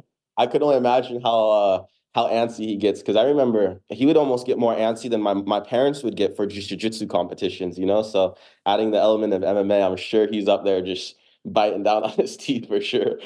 How'd your parents feel about the fight? Um, my dad was super excited for me. My dad's a old school, just he's a manly man, So he was ready. He goes, "Oh, you're gonna kill this guy." He was confident through and through. And my mom was definitely a bit more nervous. She kept just going like, "Oh, I don't think I'm gonna be able to watch." I've never heard her say that. For all my jiu-jitsu matches, she's in the, "I'll break his arm," She's all extra. But for the first time ever, I was seeing my mom like scared for me. I was like, "Oh, it's pretty interesting to see that." Did it go Yeah. better than you thought? Did it go as you thought? How would you describe how it played out? Um, I wouldn't say it went better than I thought, and I wouldn't say that it went worse as I thought. I definitely felt that on the feet I had so much more to show as far as my striking goes, and I definitely, you could say, I wasn't as comfortable. I think there was a lot of things from the night before the fight that kind of led up to that and made me a little bit more nervous. It was weird. The entire camp, I wasn't nervous at all until like the morning of. And usually it's the opposite for me. Usually I kind of have a little bit of nerves, and then the morning of the fight comes, I slap hands and there's no nerves, So that was the main difference between a jiu-jitsu match. But honestly, I loved every second of it. The second it ended, I wanted to step back in the ring and fight again that night. You know what I mean? It just made me want to come back for more. So you will do it again? Oh, of course. Absolutely. I want to become the best, I want to become the champion, And everything I do, I have this delusion where I want to become the best at it, So that's always the goal. So do you think there'll be a time where you're just doing MMA and not competing in jiu-jitsu anymore? I think there'll be a time where maybe jiu-jitsu gets put on the back burner a bit, but never completely. There'll still be certain tournaments and certain things. I still want to keep my belt, and do ADCC in those big tournaments. So maybe only once or twice a year competing jiu-jitsu, give or take. And I really want to, step on the gas for MMA. Do you think you'll fight again this year in MMA? Absolutely, for sure. Yeah, I'm trying to get on a card as soon as possible. We got a couple big jiu-jitsu things lined up. You mentioned earlier we got that September card in Colorado, One Championship. So going to be on that. But hopefully right after that, I'll put the gloves back on. And I think there's a November card. Okay. Will you be a part of the ADCC tournament? Yeah, so that was a decision. I think it was finally posted today, so I could finally talk on that. That was a super tough decision for my brother and I. We were getting pulled between ADCC, or I'm sure you've heard of it, that new CJI, that Craig Jones Invitational. So we were really kind of getting torn in both directions, and we finally made our decision to go with the CJI. I think we just posted it, if I'm not mistaken. Hopefully I'm speaking that. But that's yeah, it's breaking news, man. Frank, can we get the breaking news music? That is that's breaking news. Craig Jones does it again. Holy, we had Craig in studio talking about this just a couple of weeks ago. He's a crazy mofo, that Craig Jones. And so you went with Craig. This is a big deal. I mean, you're an ADCC champion, youngest ever, I believe, right? And now you're going with Craig. Why'd you make that call? There's a couple reasons. That didn't narrow it down to one thing. My brother and I, we both made the decision together, and There was a couple of things. The first one being, I mean, not to state the obvious, but I mean, $1 million is $1 million, right? Yeah, So, of just course. to well, that's so much money. And obviously the ADCC has the accolade and the prestige, but with this new CGI coming into play, a lot of the hefty competitors, a lot of the sick names have left already and then gone into this next division, right? The other thing is my brother and I, we can compete in the same division on opposite sides. So I reckon my brother will be on one side of the bracket, I'll be on the other, and I think the 80 kilograms and under. So if all goes right, we'll meet in the finals and have awesome war there, So that was another cool idea for us. And then Wow. also two different things with the ADCC, they just changed it right now till, what is it, the day before weigh-ins. It used to be 3-day weigh-ins, Friday, Saturday, and Sunday. And now they just changed it so it's 1 day before weigh-ins. So my brother, who's in the 195-pound division, not really doing him any favors when these guys are going to be cutting down from 2+, whatever, right? So there's a lot of things that just kind of made the decision pretty, easy for us, at least. Yeah. How did the ADCC guys take it? I haven't talked to Mo. We just made that decision literally yesterday. So Okay. I think it was posted. I haven't had social media for the past couple of months, but my manager just told me it was just up. So right before this meeting Wow. with you, actually. Is Yeah. that a like a conscious decision on your part to not have social media? And if so, why? Yeah, it started, it's been I think like 3 months now, actually. It keeps building. But yeah, I just realized there's so much of my stress in life which is coming through my phone, and the only reasons why I would get stressed out ever really would be because of whatever priority or whatever stress was going through my phone. My manager hates me for it, but I just try to screen as much as I can as far as like I just take quality of life really big, and it was just taking up too much of my life. And yeah, ever since I came to Costa Rica without it on accident, right? For like the week, the first 3 days, I was like, "Where's my phone?" I kept forgetting. Oh, I don't even have it. And after that week, it almost like changed me in a sense where like after I didn't have it for that week, I just didn't even want to see the thing. And ever since then, yeah, it's been about three months, give or take, and yeah, I've just been over it. And you feel better. I just feel so much more present in my life. It's so easy to start living life through the phone. All of a sudden, you're 2 hours deep in the same seating in the same position you've been. Just you only get 12 hours of sunlight every day. So when you're on the phone for 4 of it, it just seems like it's just not the way I want to be living, right? So yeah, just I guess that you could say I consciously made that decision a I couple love months it. ago. Much respect. I Yeah. love that. Your brother feel the same? Um, if he didn't have social media, we definitely have our heads chopped off by manager. But he has it, but he's kind of in the same way where he's not on it all day. He uses it for its purpose. We try to get back to as many messages and comments and all the different opportunities, things like that. But for the most part, we're not really scrolling too much on there. Do you think that ADCC is in trouble? Do you feel like this is the beginning of their demise with what Craig is doing on the same weekend in the same city?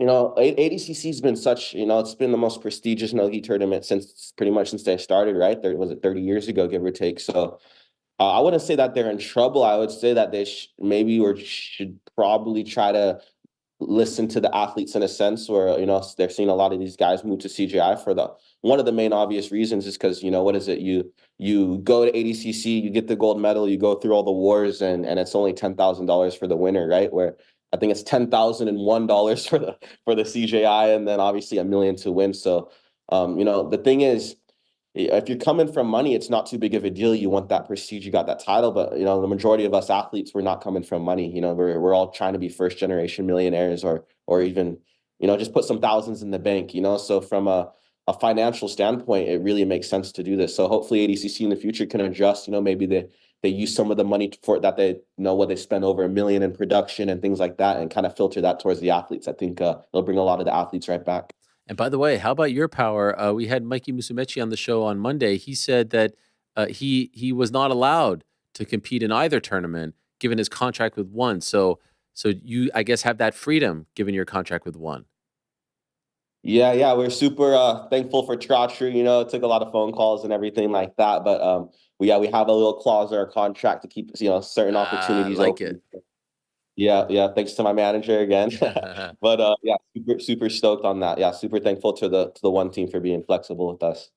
Is your brother going to fight in MMA?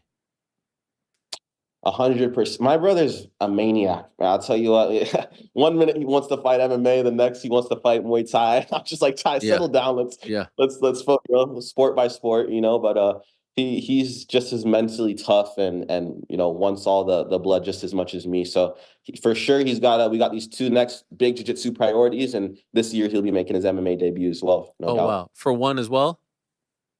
I reckon for sure with one, we have our contracts to fulfill there. So okay, yes, sir. And why did you choose one? And were you talking to any other MMA promotions?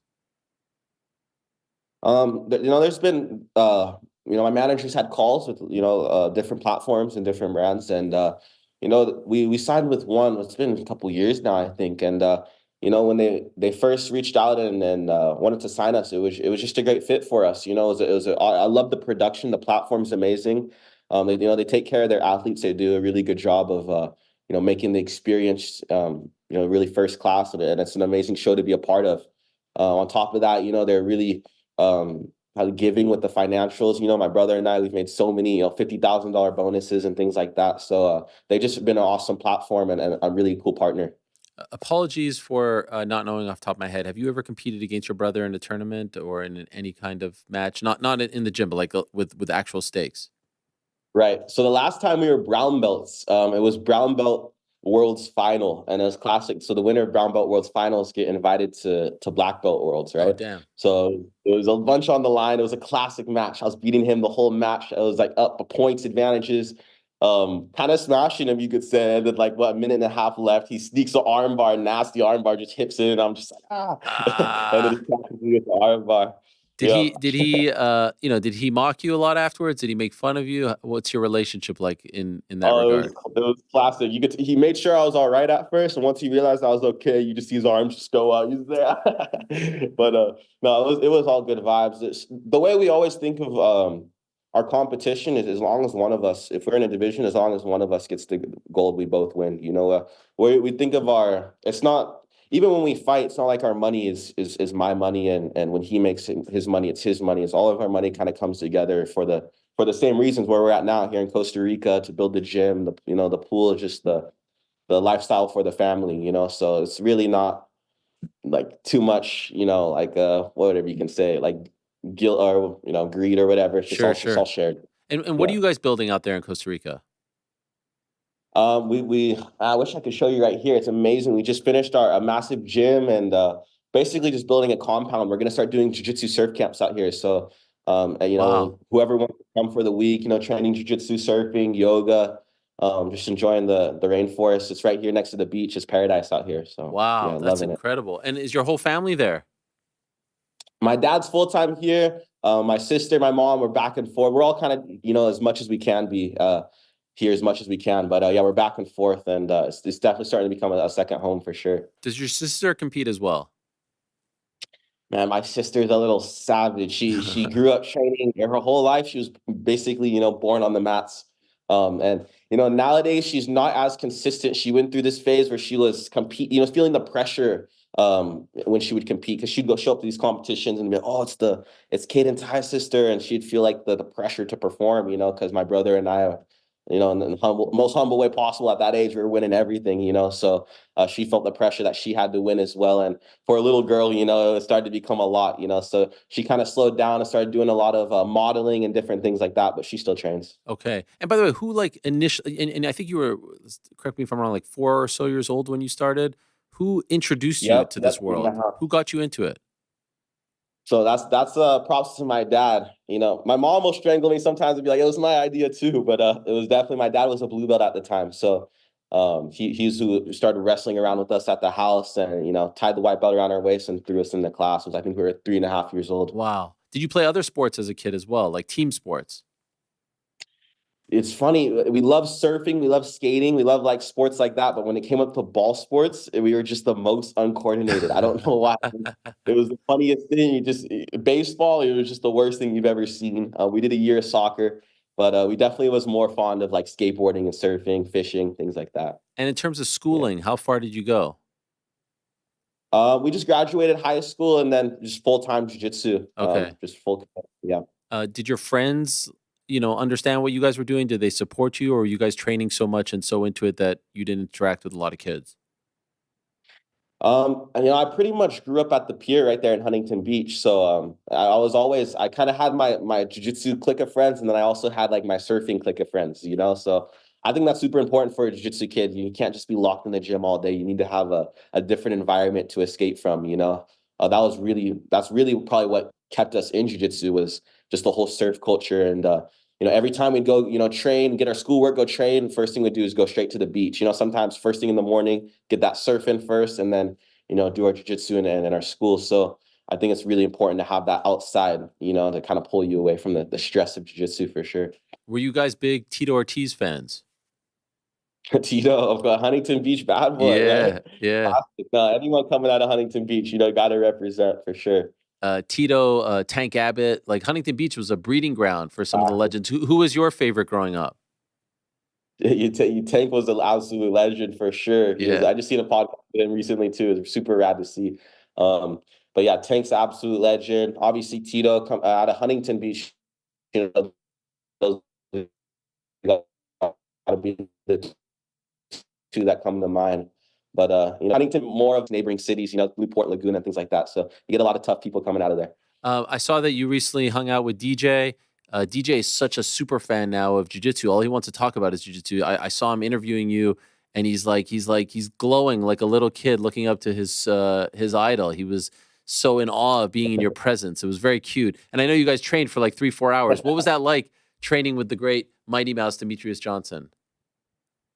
Oh, it was so amazing. It was such an awesome experience. So much knowledge to share on both ends. It was like just it was a blessing for sure to be there with him. It was like you said, we trained at least like 3 or 4 hours. We lost track of time in there, and we went over everything: no-gi, jiu-jitsu, gi, jiu-jitsu, MMA. We had like 2 gym bags full of stuff, and it was a great time for sure. Learned a lot. By the way, I saw in your fight, I wasn't sure if it was him. Was it Eric Paulson in your corner? Am I right about that? That was him, right? Great observation. Yeah, absolutely. Legend. I probably have one of the dopest corners you could possibly ask for sure. Eric Paulson, Tyler Wombles, and my brother Kade Ruotolo. I can't ask for much more of a combo right there. So, and you're sticking with that? Absolutely. I'm super happy with my team. That was really what made this debut take so long, was mentally, I just wanted to fight already. I have a lot of fight in me. I don't have a lot of fear in me, So I'm always excited and ready to go. But the thing is, I never had a solid team behind me. I didn't have that head coach, and I'd go here and go there, and it just wasn't the best fit for me. And I met, Coach Eric and Tyler, and I was like, okay, these are the boys for sure. Love it. Mikey Musumeci was very passionate on the show on Monday, talking about steroids and whatnot in jiu-jitsu and how it's accepted, and it's not cool to be the guy who speaks against steroids, which is kind of a backwards thing in the world of sports. What's your stance on how steroids are kind of celebrated in jiu-jitsu as opposed to how they're viewed in other sports? Yeah, I think it's just been so heavily influenced. We never really had steroid testing. Even nowadays, they only test the winner of the black belt division at Worlds, right? So the testing is extremely minimal. So therefore, obviously, just almost 99.9% of athletes have just been roiding since pretty much the beginning of time. And yeah, it's something my brother and I, we've always kind of spoken out against. We're not fond of it, but we've kind of almost came to the conclusion that it'll forever be in the sport. I don't see a time where the sport's forever steroid free. That's the reason why we like to be as verbal as can with it. Just try to create a better influence for the kids to not really follow suit and fall down in that same line. There's a lot of team owners and gyms and a lot of people that kids, a lot of idols that kids look up to, and they basically tell them, hey, if you want to make it, you got to hop on the juice, and that's just the way it's been, it seems like, for the past however many years. So I'm just trying to, really break that cycle and have more natural athletes standing up and showing that you can do it without steroids. I was going to suggest, with the movement that Craig is spearheading here, that maybe the CJI could be the place where there is steroid testing, but he is the poster boy for steroids. So perhaps that is not going to be a thing that he'll be pushing in August. You don't have to say anything. You don't have to say anything to that. No comment. Yeah. This match against Mikey. he's stepping up in a big way. How do you feel about that? Because you're the big dog here. You're the lightweight champ. He's the flyweight champion. How do you think it goes? Yeah, I think I'll get the submission. I'd be lying if I said anything otherwise. I think it was a match that was offered to me a couple of times in the past, and I always said yes. I've never declined a matchup. So any matchup that they want to make, I'm always saying yeah. So it wasn't so much that I was trying to fight Mikey in particular. I'm looking to fight Mikey. It was just that was the match that a lot of the fans were commenting. It was just a lot of the jiu-jitsu community really wanted to see. So if that's what they wanted to see, then I'm here to give it to them. Love it. I love the way you guys represent yourself. And actually, for a minute, I don't know if you remember this, but there were two brothers on Tap Out commercials who used to do flying arm bars. The Rufo brothers. Do you know who these guys? Yeah, that's great. Of course. Where did they go? Those guys, are they still around? Wow, you just sent me back in time Yes. with that. You remember those That's commercials? crazy. Absolutely. Man, I honestly don't. We need to reach out to those guys. It's been a real long time. I know exactly who you're talking about, though. Those guys were awesome, and they're a generation right before me. So I remember looking up to them as a kid. Yeah, they had mohawks and stuff.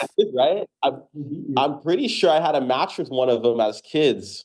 I remember they're always a little bit older, a little bit bigger, but yeah, those guys are legends. So initially, when I heard about you and your brother, I was like, wait, are these the same kids from the RU? Kind of the same.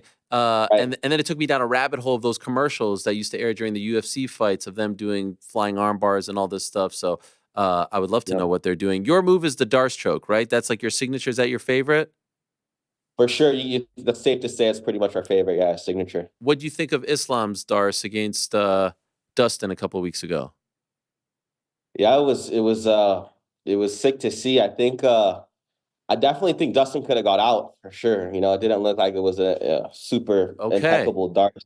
But I think what made that, the main variable there was how tired Dustin was. When you're in a choke and tired, it's really difficult to escape. Obviously, you're gasping for that air. So I think what made the choke work was how tired he was. But I think if that same choke was in the first round, he probably would have escaped it. Could you tell me how to get out of that? Like, is it possible to tell us right now, or is it too hard to do it over this? Yeah. The first thing was because Islam's finishing mechanics on that Darce was a little bit off in a sense where had Dustin framed up on his hips and used his feet on the mat to kind of almost launch himself in a different direction, he would have almost like teed himself up with Islam, almost very hard to explain over Zoom. But if he were to because Islam needed this direction for the Darce, if he could push with his feet and put his hands on his hips to get to here, that choke's not going to be really as tight, and he definitely could have escaped that way. But I especially with more wrist control as well. I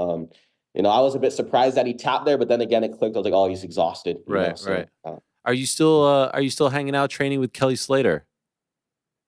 Yeah, it's been quite some time, but he's an absolute legend. He still writes us all the time after our fights, and he said he's been meaning to come to one of them, so they're really rad if he could come. But yeah, he's definitely one of my heroes. One of my there's so many guys I look up to in this world, and him, Nate Diaz, those are like my top two for sure. Oh wow, Nate, have you ever trained with Nate? No, I've never trained with him, but I think it's gonna come here in the near future at some time. Hopefully, we've got awesome mutual friend with Pat Tenori. He's an absolute legend, great friends with Nate. So we've been talking here and there, and it'd be amazing to go up north and get some training with those guys because those guys are forever been my favorite for sure. Okay. By the way, Pat was Ruka, right? That's right, exactly. Yeah. So Pat was the founder of Ruka, and now he's starting this new brand, Tenori. Okay. It's like his new baby right here, and he just built. That's where I did my last MMA fight camp out of. He just built this insane gym there in Costa Mesa. It's so unique. It's one of the most amazing gyms I've ever been in. But I just did most of my fight camp out of there. It's amazing. Well, you're killing it, man. Congrats to you on all your success. Congrats to your brother as well. Congrats on the debut win. Congrats on the news. The CJ. I'm going to pretend like it was breaking news exclusive to our show. I'm just going to run with that. I hope that's okay. To you and your manager. That's incredible stuff. And I'm all in. I think what you guys are doing is a lot of fun. I like Mikey a lot, and I think this is a really interesting path that one is taking, having these matches on their cards. So keep it up, and good luck in your MMA journey as well. And great to have you on the show. Would love to have you on in the future. Amazing. Thank you so much for the opportunity. Yeah, sounds good. It was great to meet you. All right. Talk to you soon. There he is, Kade Ruotolo, who is just 21 years young, but appears to have his whole life ahead of him with so many great things on the horizon. It's unbelievable at just 21 to accomplish everything that he has. What an absolute stud. Just go on YouTube and look up highlights of his matches, of his brother's matches. And I think that this is an interesting thing that one is doing. You know, I don't think one will be able to compete with the UFC, but a little Muay Thai here, a little grappling there. You know, it is a niche, but they're getting all these youngsters, they're getting all these superstars. I think there's a method to the madness. And what about old Craig Jones? That is unbelievable. That is unbelievable. He got those two superstars. Man, I'm starting to feel more and more as I'm interviewing these young kids like I really am the old guy now. 21, 2003. I was just about to graduate from college. Who, me? Yeah. Payne Talbot. But man, are they cool. Frank, how cool is that guy? He's pretty damn 10 cool. out of 10. Yeah, I agree. He's pretty damn cool. We'll never be as cool as him, right? Honestly, you're only speaking for yourself. Ah, damn it. No, we stand no chance to be as cool as that guy. Like, is he not just the coolest? He just quits the phone, just like, just surfing, skating, just living. Man. Winning a couple BJJ comps along the way, starting up in MMA, trying to become the champ. And what about Craig Jones got him? Yeah, Craig Jones is just on a warpath. I love it. It's amazing. I mean, I will be watching the CJI. Honestly, if I wasn't at the Olympics, I would have actually wanted. Like, I love that he's doing this. He is. Oh, it's incredible. Pointing his finger in the chest of the establishment, and he's getting all these big names to come over, and he's putting together fun fights. I wonder if DJ's going to do it. Actually, no. The one thing. And how about these guys? They've got a deal where they could do it. I was going to say, you'd think DJ would have the same same lingo in his contract to be able to hop in and do that. Man, they pay him a lot. Yeah. They pay him a lot. Well, that was fun. Maybe next year. I'm enjoying these guys. A lot. This is good stuff. You know, we're expanding. We're all expanding. We're expanding our horizons. So good luck to him, and good luck to his brother as well. All right.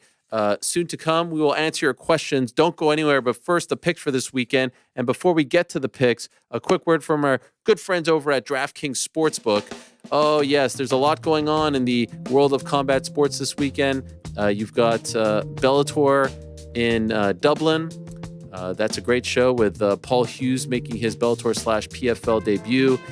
You also have the UFC in Saudi Arabia with Ikram Aliskerov going up against Robert Whittaker. And there's the PFL on Friday night as well. So a little something for everyone. Download the DraftKings Sportsbook app now.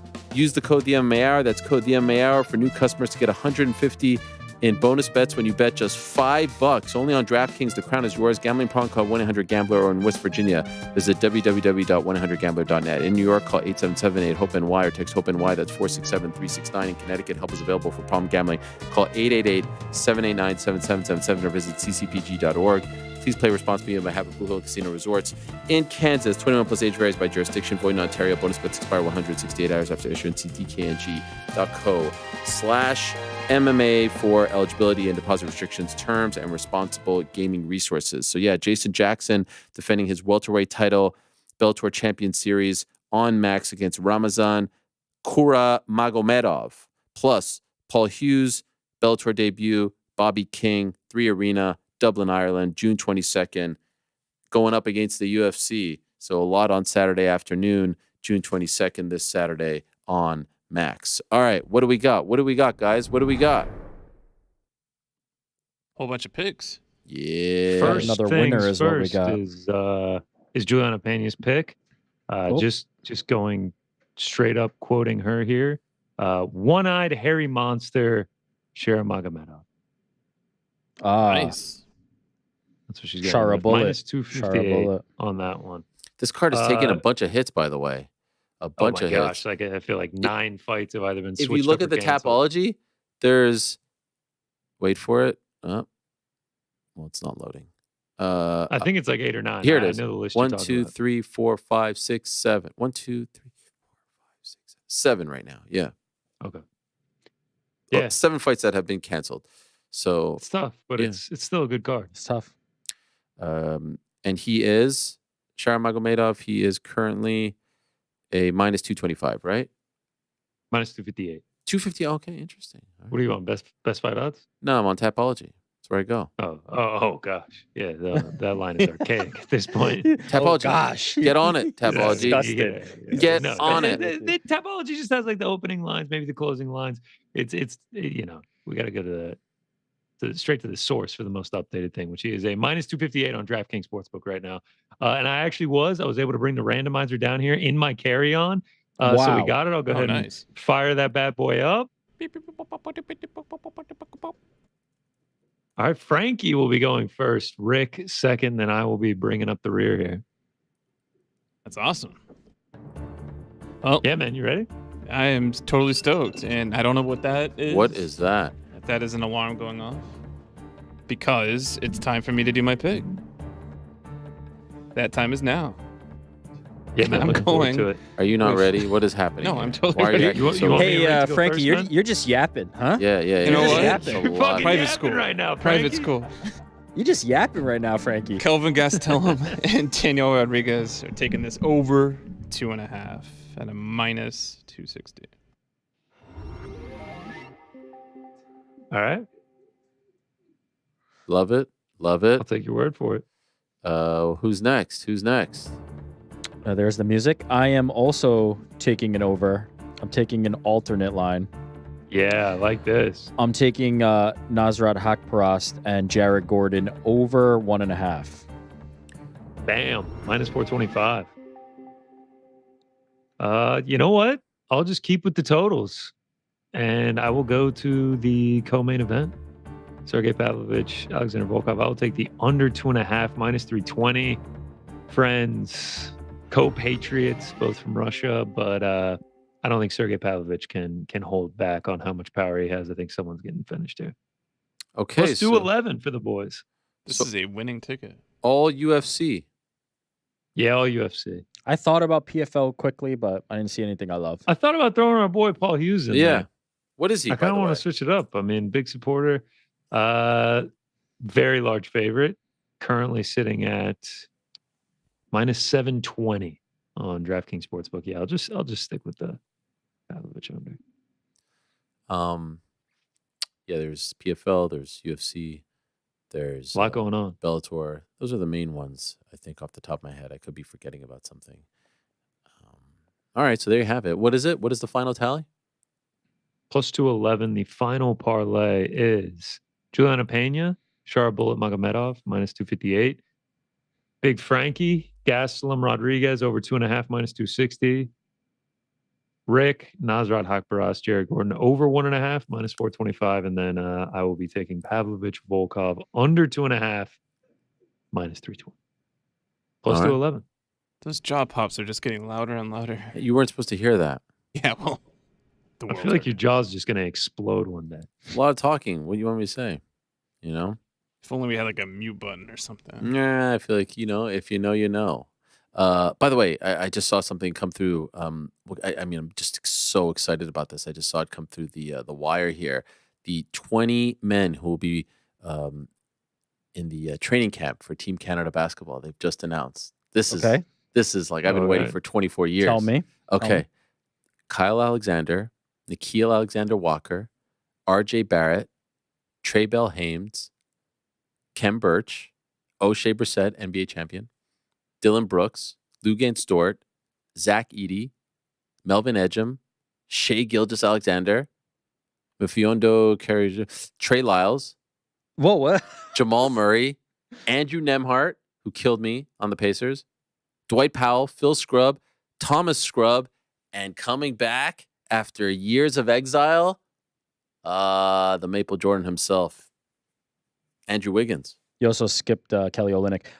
Good roster. No, he's not there. Oh, I did. Fuck. I was so you excited to get to Wiggins. Yo, this is a nice little, It's not bad. Yo. It's not bad. Medal incoming? With No, absolutely not. Maybe a medal. Team USA is going to obliterate no. that, no. but it's I'd but say it's not gold. bad. I'd say gold. I'll be happy. Yeah, maybe a medal. Maybe a medal. Man, I think so. Are you mocking GC? No, I'm not mocking, man. I'm saying, yeah, if you guys play your cards right, if you play to your absolute peak, you might be able to grab a bronze. I would be me and thrilled Rick with are the just bronze. we're gonna have our feet kicked up on the way to a goal. Yeah, I mean, Captain America LeBron put together a squad. Squad. This is a squad, man. This is Oh yeah. This is a You got a squad. I heard a couple. I heard a couple mumbles in there. Our team just is one. top to bottom NBA Hall of Famers. Shea is the best player on the court in almost every game he's going to be in. Jamal Murray and Shea Gilgeous is the backcourt. It's a really good backcourt. Yo. What do we want here? This is the bench warmers for the West All-Star team. What? This is crazy. Shea was top 3. This is crazy. I love the patriotism that comes out of GC. Get ready. I'm Get so ready excited about this. It's red, white, and blue. No, I mean, like we're gonna that kick squad. it off with 4th of July. I like what just go Canada's all got. month. But I think we're playing you guys in Vegas, right? Beforehand. RIP. No, that's cool. That's cool. Oh, before then, yeah. I mean, we could. I take think a there's some warm-up. like we'll Vegas. be at the slot machine the night before. Once we touch down and yeah, I'm at the so Olympics in excited Paris, for we'll be this. ready to go. Golly, am I excited? I mean, we got this. We've got freaking Messi coming to town tomorrow. It's a good time to be a Canadian sports fan. We got the Oilers making a comeback. Let's go. You thought we were How about- toast. hey, how about Still the Frankie best. being like the number one hockey fan I know. on this podcast by far? Who, me? He's hitting me up for like ESPN Plus accounts. He's like, I gotta watch Game 5 tonight. I'm like, wow.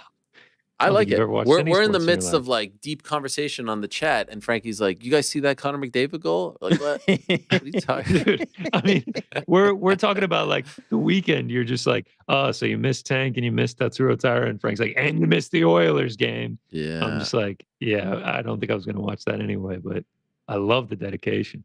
It's a even good series. even with his stars out. Oh, it's a great series now. Frank, what do you think? How does it play out? It's going back to Edmonton. I feel like they're going to win there. And the 7th is going to be quite the spectacle. Wow. Two most magical words in sports, as they say. Game 7. Well, thank God, because the NBA finals were a total bust. Congrats to Joe and his Big Celtics. stinker. Shout out, Joe. Yeah. Joe's got his arms up. He's celebrating. He's Yeah. enjoying it. I mean, it wasn't. I think it was rigged. Was it not rigged? Was it not scripted? It wasn't scripted. I don't think it was scripted. It was just a bad series. I feel like when Joe won the title, like instead of like running around his house with his shirt off, he was just like, Yeah. all right, It doesn't mean there the it same. is. I was texting with Joe There that night. is. It doesn't feel the same. It can't feel the same. What did he text you? Nice exclamation point. Actually, yes, I think that was the final reply, but there were some replies before What's for dinner? but I think there was a nice exclamation point. Yeah. And the team just won. First time in 16 years. One quick thing No. on this is Jason Tatum getting too much shit for his celebrations, or is it all deserved? All right. The mixtape of like Yeah. him saying all these famous phrases is hilarious. And the We Did It was very Kevin Garnett-esque. Yeah. You know what this reminds me of? It reminds me of everybody who shows up to a UFC press conference and does a Conor McGregor impression.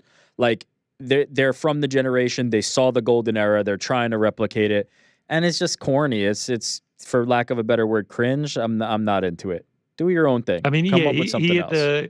hit the Kanye. People keep asking me what I would do if we didn't win. Was he really copying Angel Reese? Because I saw it's like, oh, he did the Angel Reese. Like, what are they going to say now? But like, she's not the only one to have ever said that. Oh yeah, no, I mean, and Steph has said that. I feel like a lot of people that have wood chips. Steph But said that, yeah.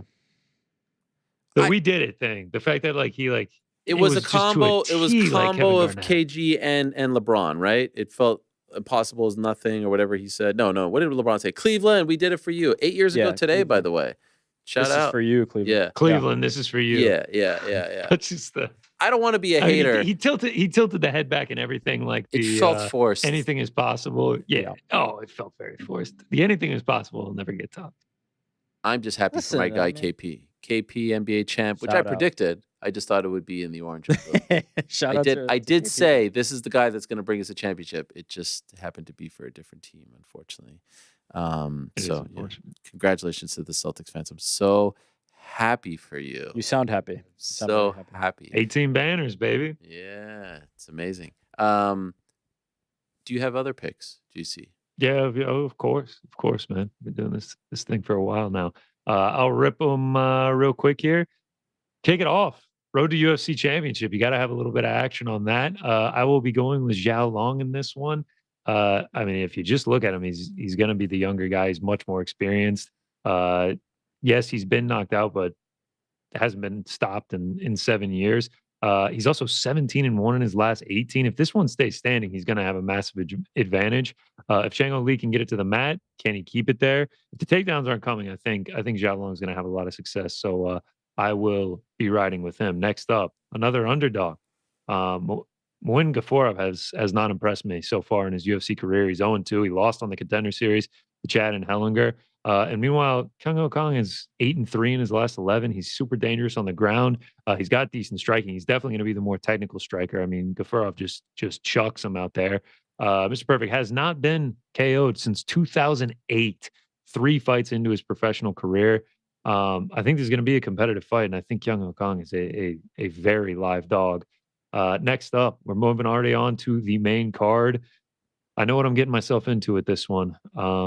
But I just can't stay away from unders and Johnny Walker fights. And I mean, Volkan kind of in the same coin. I mean, has the knockout power, has been finished several times, but sometimes it just kind of turns into a staring match and they cruise to a decision. But 33 of these combined 40 wins between these two guys have come under the 2.5. That's 83%. 10 of their combined 15 losses, they have been finished in. So they are finishers that get finished. If they bring the fight to each other, there will be a finish in this one.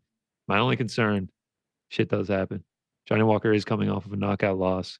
We've seen it before, the Anthony Smith fight, the Thiago Santos fight, the Volkan fight against Paul Craig. So I know what I'm getting myself into, but 2 giant dudes that have massive finishing upside, have been finished many times before in their career, at -165. I just have to play it. I might be buying in the trap, but I do just have to play it. Next up, D-Rod. Throwing a little sprinkle on him as a big dog. Just not sure about Kelvin Gastelum being -260 or larger on some books. Neither of these guys have really looked good of late. Kelvin Gastelum, again, going to attempt to come down to 170. Didn't really look great last time out against Sean Brady. D-Rod, I know he hasn't looked great, but like we're giving him the same size underdog as he was against Ian Gary. I'm just not so sure about that. He's going to be bigger. He's going to have the better boxing. He puts up way more volume. If Kelvin Gastelum doesn't wrestle, this is going to be a very close fight, and I could absolutely see Daniel Rodriguez winning a decision by just outvaluing Kelvin Gastelum across the 15 minutes. So at this price tag, both guys not looking good. I will take my chances on D-Rod. To the main event, I will be riding with my guy, Robert Whitaker, Bobby Knuckles in this one. Basically, just because Ikram Aliskerov is making the jump from Phil Hawes, Warley Alves, and last week he was supposed to fight Tricoli in the UFC Apex. Now he's fighting Robert Whitaker in Saudi Arabia. Things could not be any more different. You're getting one of the most experienced guys in the middleweight division, 14-3 over the last 10 years, has only lost to UFC champions. He has an 82% takedown defense across a massive sample size. I know he's been finished before, but it's not that easy to finish him. He is not a quitter. Saw him eat a massive head kick against Paulo Costa. Ikram Aliskerov is still very early in his career. So Robert Whitaker, I love the experience advantage, love his ability to go 5 rounds.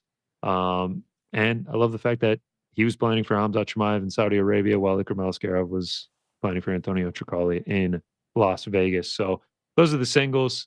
A couple parlays, like violence in these two. Ribeiro versus Magomed under 2.5, and Pavlovich Volkov under 2.5. A little pacifist parlay, over 1.5 for all 3 of these. And then lastly, just a little chalk soup across the Bellator PFL. You can't have Bellator and PFL without getting a nasty, chalky parlay in there. Antonio Carlos Jr., Rob Wilkinson, Inkba Kasangane, and then finishing off with our guy, Paul Hughes. And those are the picks for a busy weekend in combat sports. Oh, yeah. I love it. All right. Thank you very much. A busy one, not like a gigantic one in terms of like. Yeah, wouldn't call it massive. gigantic, but there's going to be a lot of fights. Bellator overlapping with UFC is an interesting choice. Yeah, it's an interesting choice. Especially UFC on ABC, main card on ABC this time. Love that 12 o'clock kick over here on the East Coast. Couldn't be happier. I think this might be Turkey Al Sheikh's debut at an MMA event because I don't think he was at the PFL card. And so if he's there, I don't know. I haven't asked him, but that could be his first one. He's been promoting it a lot. You think he gets a walkout like Trump? Imagine. Maybe Trump gets a walkout too. Maybe he shows up over there. Who knows? All right, time now for everyone's favorite segment of the week. It is time. Yeah. It's time for a good old-fashioned Q&A, MMA fans. Ladies and Let's do gentlemen, this, Frank. the moment has arrived to hear from the So man many himself. 100. We're at Ariel 180 Helwani, now.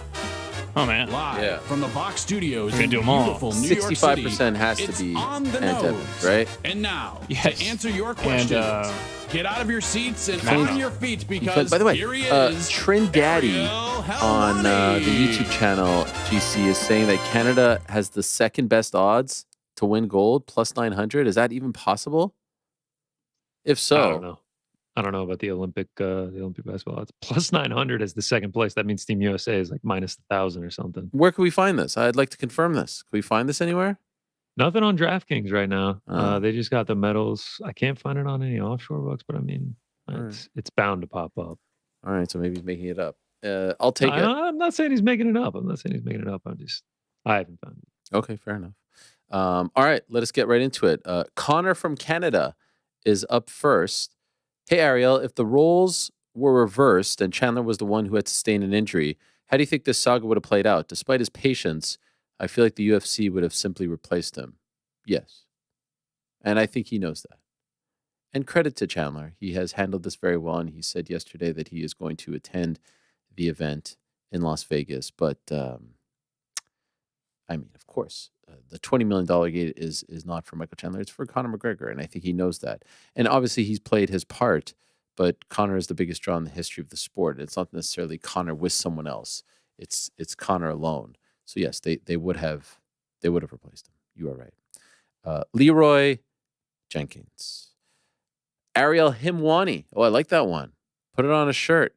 Mr. 14 times does it again. Curious if you can pull back the curtain ever so slightly on your conversations with your source regarding the Conor injury. Well, correct you right there. Sources. If you think I'm just talking to one person, you are very much mistaken. This is like 5, 6, 7 people. When your sources said the injury part of the news is off the record, what does the rest of the conversation look like? Do you run your plan by the source to dance around? Your words, not mine. The injury news to see if they were okay with that, or was it a better to ask forgiveness than permission situation? No, the part that was specifically said was off the record was the injury. The other stuff wasn't. And I never got anything back from that. They really initially just didn't want that out because they didn't want Chandler to know. They didn't want it out that he was hurt. And they have yet to specify as to what it is because they think that they're going to fight soon and they don't want that targeted. And they know that the foot has been targeted because of the injury that happened 3 years ago. So they don't want other targets to be known. Will it remain under wraps? Who knows? But I understood, and I can't fight that. When you get news like this, are your family and coworkers privy to the info, or are they finding out when we all do? Well, little known fact, my family does not really watch the program, believe it or not.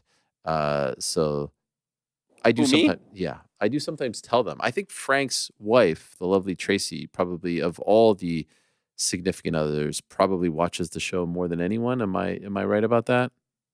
I think Connor's main squeeze also watches. I get you. We get a lot of feedback from Tracy. Well, through you. Yeah, that's me just trying to express my own opinions through her okay. to soften the blow. Fair enough. In any event, certainly not my wife. That's for sure.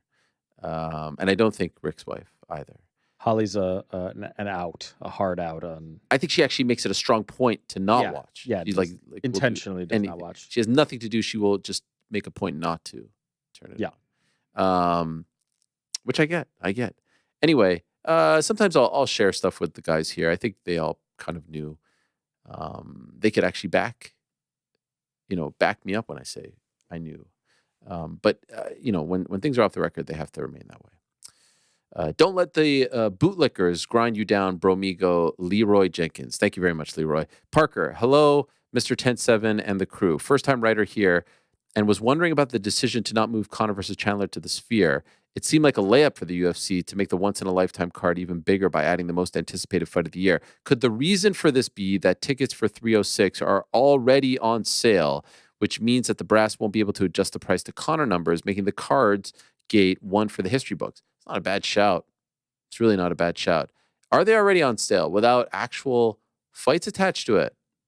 Let me see. UFC 306 tickets. I don't know. Are they actually on sale? StubHub, Sphere, Premium UFC Experience. September 14th. I don't know if they're on sale. I guess there's some here. Wow, this is cool. Maybe they are on sale. It's not a bad shout. They have 2 title fights attached to it. I don't think they want another. And certainly not a Conor fight and be able to break up that massive pie as opposed to the medium-sized pie, if you get what I'm saying. But yes, I mean, I would love it. It would make so much sense. It would be such a beautiful scene. It would be so cool. The Foggy do. Who other than him deserves it? It would be perfect, but it doesn't seem, at least for now, maybe they make, maybe they call an audible and make a different call, but at least as of right now, it doesn't seem like a thing that is being discussed. Appreciate the time and work put into the show, as it is something we all look forward to every week. Thank you so much. I appreciate that. P.S. Thoughts on the Wyatt 6 debut on Monday's Raw? Yeah, that was incredible. Anyone see that? Rick, did you see that? This was Bray Wyatt's brother, the former Bo Dallas, now known as Uncle Howdy, show up with a whole new faction, some other old characters, very Bray Wyatt-esque, Fiend-esque, and it was a great debut, and they've been doing a great job of teasing their debut, and it was I mean, beloved online. So very cool, very curious to see what they do with it, and great opportunity for Bo Dallas, who never quite got over as much as his brother, Wyndham Rotunda. So great opportunity for him to get his shine. I know he probably, obviously didn't want it under these circumstances, but there was a rumor for a very long time that he was Uncle Howdy and that he would get introduced as well as part of the Bray faction. And so this is his chance to make something happen, and cool to see the spirit of Bray Wyatt. And it still feels very surreal that he is no longer with us. Very cool to see the spirit of Bray Wyatt live on. Oh, here he is, Ant Evans. Is the hashtag shadow ban officially over? I asked because I was on a show presented by Puppets the other day.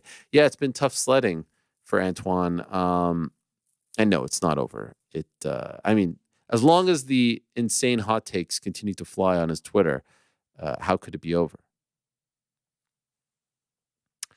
David Velasquez, Ariel, if someone who works at BYM asks you to come on that show to settle the beef with Bisping, would you say yes? I actually was briefly looking at the questions. So since this is the first mention of it, and I don't know, I looked at like maybe 8, and I don't know how deep it goes. I don't want to make this into a thing. I don't actually feel good about any of this. I actually went deep into like my text conversations with Mike from back in the day, 2016, etc. And, like we were legit pals, and it wasn't just journalists covering fighter. We were working together at Fox, and it's impossible to not bond, like I said. And so none of this makes me happy. None of this makes me feel good. And it's actually why I never talked about it for a year, because I would hear the pot shots, I would hear everything, and it would just kind of bum me out. But it was only after that last, mini rant or whatever you want to call it that I felt like I had to defend myself, because that's always been my stance. When you start to make it personal and kind of make up stuff about me, I feel like I have to respond. If you say I suck at my job, like, okay, whatever. But none of this makes me happy, so I'm not going to get into a whole thing regarding this. If someone wants to invite me, I'm very much in a place in my life where I'm actually not looking for feuds. I'm not looking for beefs. I don't enjoy it, believe it or not. When we came here in 2021, there was some anger inside of me, and there was some stuff that I felt like I needed to say, and I had to sit there, especially during our hiatus. I'm in quarantine in Canada, 2 weeks in a rental, and I'm like, I'll never forget. I'm like looking at my phone, and I gotta look at people make up shit about me, and so like it all kind of festered inside of me, and I felt like I had to punch back because I wasn't able to while I was at ESPN. But I'm not looking for any of this, and anyone who says otherwise is lying. And I'm also not revealing anything. I saw some people say like, "Oh, making it personal or it's TMI, revealing stuff." Nothing I said on Monday hasn't been covered in his book or his documentary. There was nothing new there at all. And me talking about what happened in 2016 with that fight was not an example of me being a good journalist. This is the part that people didn't understand. Me talking about what happened in 2016 was trying to explain that because I'm a journalist, and I think a good one, I knew about that information. And because I considered him a friend, and it was a unique situation because we worked together as well, I relayed the info. You see the distinction? I know it's tough. I learned this over the last 2 weeks. It's hard for people to make the distinction when I'm trying to lay things out. But that's what I was trying to say. But I'm not going to make, I have no interest, don't want to make this into a thing, hope it doesn't become a thing. And if someone invited me, I was on David Sampson's podcast yesterday. David Sampson, in my opinion, helped kill my favorite baseball team. And I hated him and his stepfather for years. And there I am singing Kumbaya with him. So I really I feel better when I don't have hate in my heart and when I'm not, quote unquote, beefing with people. And it's the same stance that I've always said. Life is too short for grudges. I believe that grudges make you sick, that they put you in a bad spot. They affect you emotionally and mentally. And I don't want that in my life. So make no mistake about it. Just because I'm responding and defending myself, and I think that that's important, doesn't mean that I'm not willing to then shake hands and walk away. And to everyone who says you wouldn't say this to his face, I would. I didn't say anything that I thought was out of bounds. And yes, I acknowledge fighters could beat me up. Why is that a thing? Yes, fighters could beat me up. They're fighters. They're incredibly talented. I'm not. And what are we proving here? That's the retort. And by the way, which fighters do you know of that just go around beating people up when they get into disagreements? It's not really a thing. So it shouldn't really come down to that. Anyway, sorry.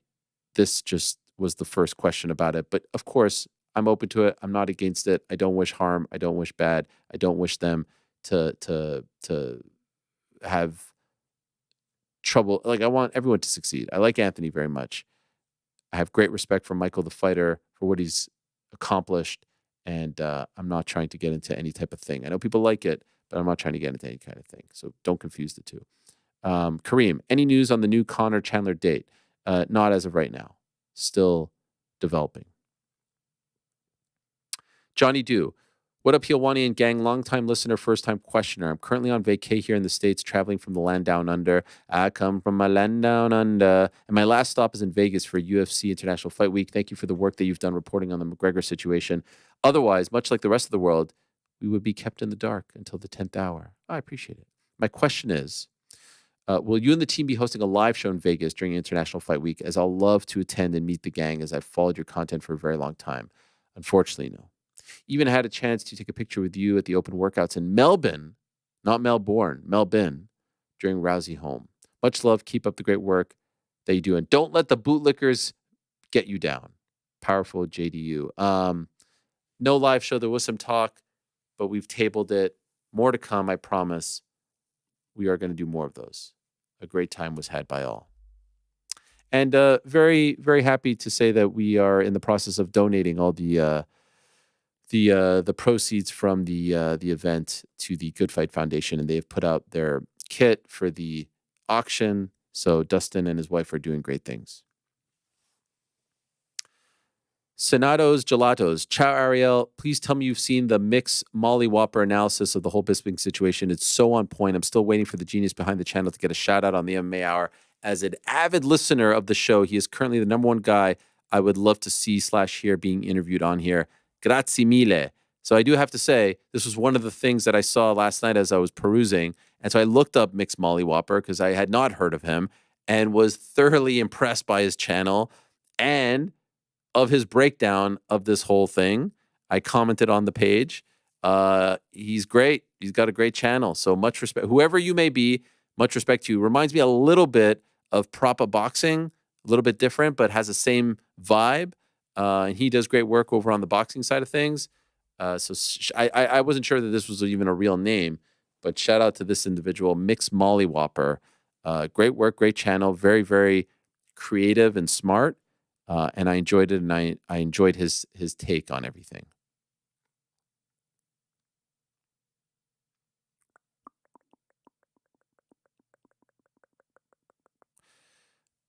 Hi, Ariel. First things first, thank you to you and the team for consistently providing the best, most reliable, and entertaining content, especially during these challenging times here in Israel. After another 10-7, this time over Bisping, it's clear that those who dislike you fall into two categories: Dana White's cheerleaders and anti-Semites. I don't want to put you in a tough spot, but since you often discuss this, I'm curious if you agree with my assessment. I mean, I do think those are two of the categories for sure, and I've never seen anything like I've seen over the past 8 months in terms of just blatant anti-Semitism and it just being thrown around like it's all good. But people expose themselves and there's no repercussions. I don't know if it's just those two, but those are definitely two of them. On a different note, GC, what's the status with the merch? I can't wait to rock the Humi t-shirt in the coolest city, Tel Aviv. Cheers, Iran. I could take that one. We are working on it, and it's coming. It's coming. It's coming. It's coming. It's coming. It's coming. A couple months away, I think. Maybe even less. So stand by. Yeah.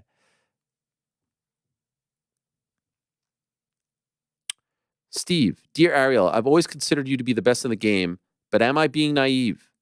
I thought that the other journalists had connections and sources too, albeit maybe not as many. When the biggest UFC fighter of all time says he's returning and then gets injured, why did no one else report on it? All I've seen on socials are a report coming out saying per Ariel Helwani. My question is, are you in fact the only journalist that sources trusted with the information, or was there something in place that stopped other people reporting the information, such as not wanting to upset the UFC brass? I'm not much of a conspiracy theorist, but something just doesn't add up. Shout out to the crew in the back. Keep those 14 trophies shining. Viva Helwani. I don't know. I can't speak for them, but I did think it was weird as hell.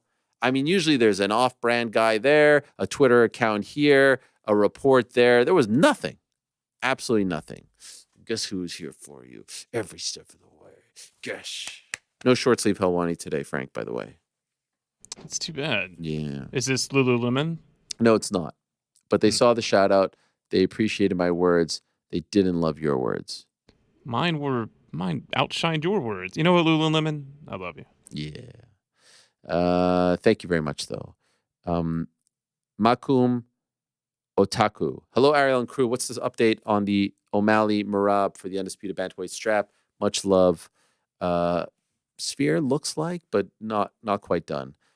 Feel confident that they'll try to put Grasso Shevchenko on there, and then either O'Malley Merab, Topuria, Max. Here's my question for you guys. O'Malley Merab or Topuria? What did I say? O'Malley Max? O'Malley Merab, Topuria, Max. Which one would you prefer at the Sphere? GC, what do you think? Merab versus O'Malley. Why? Because I want to see Topuria in Spain. Oh, I think the other one's going maybe to Utah. Oh God. I mean, that's the next one. I don't want to see either of those fights in Utah, but sorry. I actually think Max Holloway in Utah would be interesting. Why? I think he doesn't have cardio issues, and I think that could be an advantage for him. I don't think he gets affected by the altitude. I like that slant. I thought you meant maybe he had like a massive fan base in Utah or something. No. I don't know if anyone does. Yeah, I was going to say I guess I like that. I like that idea. By the way, this is according to our good friend Andrew Feldman, USA minus 400, number 2, Canada plus 900. Yeah, and then there's like everyone else. Serbia plus 1,000, France plus 1,000. I mean, hey, plus South 1,100. South Sudan plus 30,000. Really second? Are they really second there? I mean, they're just like, it's just barely.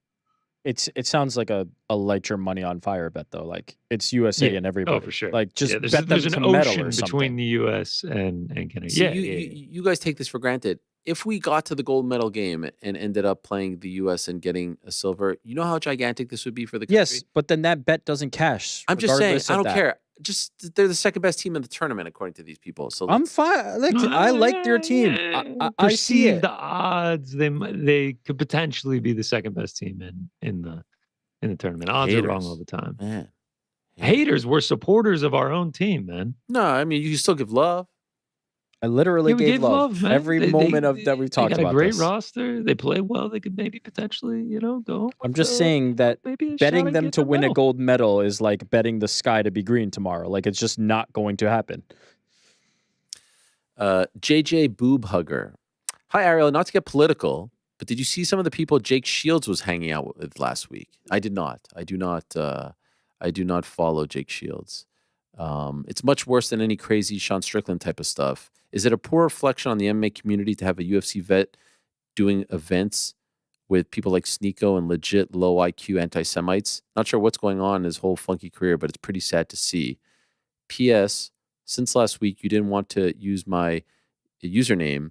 Can you ask the guys if I should just change it to JJBH? I mean, whatever. I guess. The Jake Shields thing is weird. I see him popping up. Can I give you my theory on Jake Shields? I don't believe Jake Shields runs his Twitter account. How about that? I don't believe that the guy that we've been talking to and covering is the same guy who's putting out that stuff. I think there's someone else doing that because I know that guy. And it's just it doesn't match the stuff. The stuff is batshit crazy and very anti-Semitic and very offensive and just absurd at all times. The guy's still talking about me wearing a mask from 3 years ago. He's still talking about it. Meanwhile, he's wearing a mask on a plane in other photos. He's just he's a walking weirdo, really is what he is. But he was always very kind and on the show and like part of the Diaz crew. And then all of a sudden I see him with these like supreme political hot takes. And it's just like, where is this coming from? And so I don't think that he actually puts this stuff out. I think there's someone else using his account to put it out. What do you guys think of that? It's so weird for me when I see big revelation. Well, it's weird for me when I see these people and they're like, according to Jake Shields. I'm like, what? And it's like something that has absolutely nothing to do. How do we get to this point? It's like the feel bad version of whenever I see Keith Lee when they're like, it's the complete opposite. Yes. They're like, Keith Lee does this incredible thing. I'm like, wow, that's one of our guys. He's the man. And then I hear the Jake Shields is the opposite version of that. It is actually 1,000% that. Yeah. Wow, what a great analogy. Yeah, I don't think it's him, and I don't pay much attention to it. I lied. I don't pay any attention to it. Could not care less. Adele. Hey, Ariel, much love to you and the gang. I feel like you ignore my question every week, and I somehow come up with new ones every week. So here is another one. I mean, we're really hitting all the hard-hitting stuff here, but YOLO, who cares? Could we talk about your contract with Vox Media or the article by the New York Post? What can you share with us, if anything at all, about your future plans? I hope you don't leave the MMA hours. It really holds a special place for me, the chemistry between all of you, the ideas, the discussion, the hot tags, even Frank with the bass in his voice. So tell us, what does the future hold for Ariel Helwani? Thanks, Adele from Canada. Here's what I can tell you. It is true that my contract is up in 2 months, a little less than 2 months, mid-August.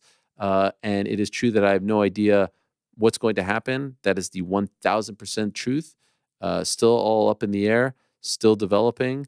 And yous will be the first to know as I try to get ahead of these things and be transparent about it. I'm not sure where all that info came from, but, flattered to be talked about in a publication of any kind, including one as prestigious as the New York Post, which I used to go to the local dépanneur in Montreal, which is a bodega, and buy to read Knicks reports and articles when the internet wasn't really a thing. That's a true story. In the mid-'90s, I would walk there to buy the Daily News and the New York Post, read Frank Isola, read Mark Berman, read Mike Lupica, and so Peter Vesey, of course. So yes, it's been an incredible 3 years, not just here, but with everything I've done, Post, ESPN, and we're in the thick of it now. And I'm not sure how it's going to turn out, but I have some big ideas and big plans. And if they come to fruition here, there, or anywhere, I think it's going to be great. And I think everyone will be very, very happy. And I'm looking forward to seeing how it all plays out. That felt good. Was that good? I think that was good. Yeah? I mean, on the spot. Thank you, Frank. TJ, question was skipped last week. Ariel, I was watching the actor Tom Hardy's jiu-jitsu matches, and he's pretty good. Also thinking about the celebrities that consistently show up to UFC events like Jared Leto. Would you ever consider having more celebrity guest interviews that are fans of MMA? Like when Steve-O came on. Of course. I would love it. Top 3 fighting movies. Warrior, Creed, that type of fighting. What are the top 3? There's what's the one? Here Comes the Boom. Now, I guess when he says fighting and he's saying Warrior and Creed, oh no, but he's including boxing. So like, how can you not have Rocky in there? You know, No Holds Barred was a fun one back in the day with Hulk Hogan. Creed is good. Rocky, of course. Warrior's great. Warrior's Watched that a couple months ago. Yeah, Very Warrior good. is really good. If we're talking MMA, Warrior is probably up there as the best, right? Am I missing one? I think that's the best MMA one. Obviously, The Rock is doing a movie now, Smashing Machine. Yeah, I actually I've never seen the Rockies, so still haven't watched them. Any of them? Yeah, any of them. Seen all the Creeds, but I have not seen. I haven't seen the Rockies. Wow, that is wild. You've seen all 3 Creeds. Yeah. Went saw the last one in theaters. Still haven't. I've been meaning to get around to it. I just still haven't seen them. That's crazy. If you're into MMA movies, check out This Is Cinema on the MMA Fighting YouTube channel. They reviewed MMA movies. Okay. Check it out. It's there. I thought they also reviewed did they review non-MMA movies as well? No, it's just MMA movies. It was like Here Comes the Boom, the Jose Aldo movie. This is MMA. I saw they did a couple episodes. Blood and Bone with Kimbo. Wait a second, but is the Aldo one in English? I don't know. I didn't watch it. No. All right. Did they review docs as well? No docs. Docs are the best. Cinematic. Although there aren't that many great, like to me, if I had to pick one, if I say like, okay, you have to watch one MMA movie, I'm probably picking The Smashing Machine. I think The Smashing Machine was the best, but that was more doc. I know Choke is very popular for Hicks and Gracie. Yeah. Fightville, obviously, we've talked at length about, is incredible. I feel like the docs are actually pretty strong. Docs are they're definitely better. The 30 for 30 on Tito and Chuck had all kinds of problems. They had to edit it. I wouldn't put it up there. You know what I hate about the 30 for 30? I was interviewed via telephone. So I went to a spot, but the interviewer was not there. So he was on a speakerphone, and it was actually pouring rain that day. And I feel like when I watch myself in it, I'm yelling because I'm subconsciously speaking to the guy on the speakerphone, and no one told me that. So when you go and watch it, it's like, okay, normal voice, no, and it's like and I'm yelling, and I'm like, fuck, why didn't anyone tell me that I was yelling? It's like I'm talking to someone on a speakerphone that's like 10 feet away from me. You know what I mean? Hate it. Anyway, that is pretty silly. Miguelito. He's asking me if Alex Perez has the skibbity riz. You know what skibbity is, right, Frank? You've heard of brain rot? My brain kids, rot? I don't know if my kids have ever been more excited than when I showed them the clip of me and Rampage talking about the skibbity. GC, you heard about it?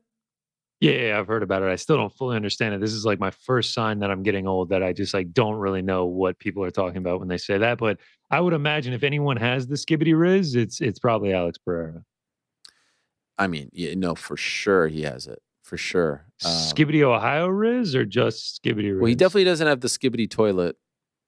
He's definitely got the plus 1,000 aura, if not more. Are there I was going to say grades to the level of riz? He's definitely Sigma. You know, back in the day with Rampage, Alpha was the highest. Now it's Sigma above Alpha. He's definitely a Sigma. Yeah, that's been around for a minute. And there were a lot of people who said that, like, me coming out with, brain rot terms before GTA 6 was a big development. Oh, that is a clever meme. This whole convo is now just you're Jason just pulling Tatum. him out. This is just Jason Tatum. Now you're just pulling him out. No. You're just using the comparison of anything before we got GTA 6. I'm literally going off the comments. What are you talking about? Oh, wow. People Also, literally said this. Then they just pulled that out. You asked Dakota if her Celsius was Riz free. Like I think it's bleeding over into your everyday. It's very true. Yeah. Did I say fizz free? You did. You were like, is You it were like, is it Riz fizz or free? Riz That's right. You free? did ask that. Sorry. We continue. Is International Fight Week cursed from Matt? By the way, there was a great stretch. There was an amazing stretch where International Fight Week cards were altered at the last minute. I think only last couple. Let's see if I could, because it was like the Conor Aldo fight. There was the Nunes Shevchenko fight got canceled the morning of. Remember that? Yeah, Yoel and Robert ended up being the main event. There was a pretty good stretch. I mean, obviously the Brock Lesnar and not Brock Lesnar, the John Jones DC thing happened. That changed things up. So yeah, it might be back. Unfortunately, hopefully not. Peace and love. Quaid Smith, Ariel, my man, much love to you and the crew. Quick question that I hope you can answer. Is there any truth to Turkey looking to buy Matchroom top-ranked PBC Golden Boy? If so, what do you think of this? I did reach out to Turkey Al-Sheikh and asked him if it was true. He said not completely, and that there's a press conference next week to announce the September 21st Wembley card featuring, most likely, Anthony Joshua. The talk seems to be Daniel Dubois versus Anthony Joshua, but who knows? And that it would be discussed over there. So let's see.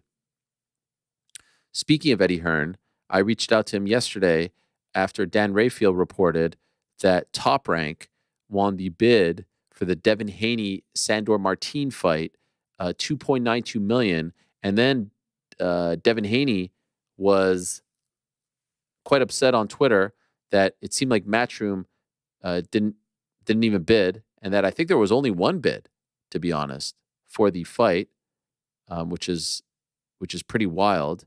And Eddie Hearn did confirm this. He said, we don't have a contract with Devin. It's not an appealing fight. Wasn't a fight DAZN were motivated by or one that had any value. Devin is a free agent and has his own promotional company, essentially saying, like, it's on you, bro. You're a free agent. I found this comment to be extremely interesting, Rick, because here's Eddie Hearn, who has been tied to Devin for quite some time. Devin went off to Top Rank to get those, big fights, and then with Kambosos, and then he comes back, and then doesn't work out with Ryan Garcia. And now it seems like maybe it's the fight or maybe it's the relationship. It isn't quite the same, right? Well, there's certainly that angle, right? Like you would expect if Eddie wanted to be in further business with Devin, you would expect naturally that there'd be a bid and some future looking. But to be honest, I understand where Eddie's coming from the perspective that, like, you get to benefit from the free agency. You get to benefit from promotion hopping. This is the downside. Yeah. This is the other side of that coin, which is when there's a fight that people are not going to be particularly interested in, at least from Eddie Hearn's perspective and from mine as well. I don't care about this fight. There's not going to be a bid from Matchroom. And so that is the downside of being a promotional free agent and being able to bounce around and take the fights where you want to take the fights. That relationship with a promoter like an Eddie Hearn and a Matchroom doesn't exist, and therefore they're under no obligation. So I kind of get Eddie's perspective here, and I also get Devin's perspective of, like, hey, if you're gonna try and be my guy, but this is the downside of that free agency. This is the downside of that ability to bounce around. I mean, base steady, as Spicy. they say. Spicy as hell. Now, do you think? Do you disagree? Do you feel no, like not that at was all. a fight worth bidding on? I understand why he would not. I think the promotional company thing is interesting because a lot of these guys will want to say, like, oh, I got my own company, I got my own this, that. Yeah, put on the fight. If you are in business, put on the fight. Bill Haney has also said, thank you to our friend Sportsmaster on Twitter. He's also said that Devin won't be negotiating any future fights until his record is changed back to undefeated. And then I also saw him say that he's going to sit out until Ryan comes back. And so who knows? He doesn't have to take that fight. He could just give up the belt, but kind of a mess of a situation.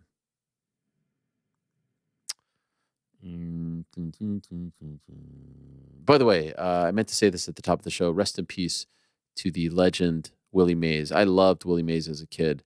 I was obsessed with that 60s era, 50s, 60s era of baseball and sports in general.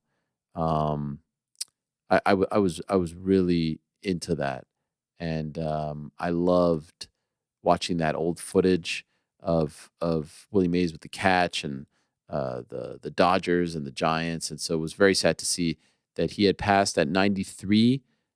So much love to Willie Mays and his family, and what a legacy with the Bonds family and whatnot. Pretty amazing who he was, and what a depressing time, right? Bill Walton, Jerry West, and Willie Mays passing in like the span of 2 weeks. Isn't that crazy? Unbelievable. I mean, 3 like generational legends, icons, larger than life superstars, passing in the span of just a few weeks. So that was very sad to see. Loved Willie Mays. There was something about him. Say hey kid, Willie Mays. Also, there was some breaking news coming from One Championship. I meant to mention this after the Kade Ruotolo interview. 169, November 8th, State Farm Arena in Atlanta. Did you see this news, GC? No, I did not. Anatoly Malkin will put his one heavyweight MMA championship on the line against Rug. I'll be there no matter what. Yes. That is November 8th. So they've got a couple of shows in the United States. Pre-sale, I think, is underway, and tickets go on sale on July 12th. Yeah. And so let us go back to our, also, by the way, I wanted to mention this week marks our 15th birthday. How about that? 2009. What grade were you in 2009, GC? Ninth grade. Amazing. What grade was Rick in? Ruotolo in? Fuck. 2009, he was 6. Crazy. Yep. Was this private or public school? For me, I was public all the way. My guy Jedi had the clip here. This is how the show started. I'm gonna go to a bootleg on this. Okay, Frank, is that all right with you? Do it. Maybe on speakerphone. It's on my computer. From the beautiful AOL studios in downtown Manhattan. This is a dream come true, I must say, guys. Very exciting stuff. My name, of course, Ariel Helwani, will be with you every single week, and hopefully, if this show turns out to be a great success like I expect it to, every single day. That's my plan, at least. Oh. And we'll be breaking down the wonderful and exciting world of mixed martial arts. We've got a loaded first show for you guys. Same song from day one. The guy who said woohoo. Could you hear that, or was that just me? I mean, yes. Wasn't the best way to show it? Right. No, I could hear it. Was an executive at AOL named Michael Rubens, and they told me that the show should only be 15 minutes long. And we ended up settling on an hour. But the first 3 episodes were called... Rick, do you remember what they were called? I know it's before your time, but I've told the story 1,000 times. Yeah, Fight House Radio. Yeah. And then we found out that there was a gym named Fight House, so we changed it to the MMA Hour. Here we are. And now we're here 15 years later, baby. By the way, like 3 weeks in, I was going to they were having like a media day at Madison Square Garden with Gina Carano and Chris Cyborg for their fight in August. I think it was August 15th, the Strikeforce fight. And we did the show. I know myself, Michael David Smith was on it. I think Kevin Blackistone as well, longtime sports writer who was on ESPN, also AOL Fan House. We did the show. I had to run to the presser. I thought I was unplugging my computer, and I unplugged the system that recorded it, and we lost the show. It's one of the worst moments of my life. We had to do the whole thing all over again. It's awful.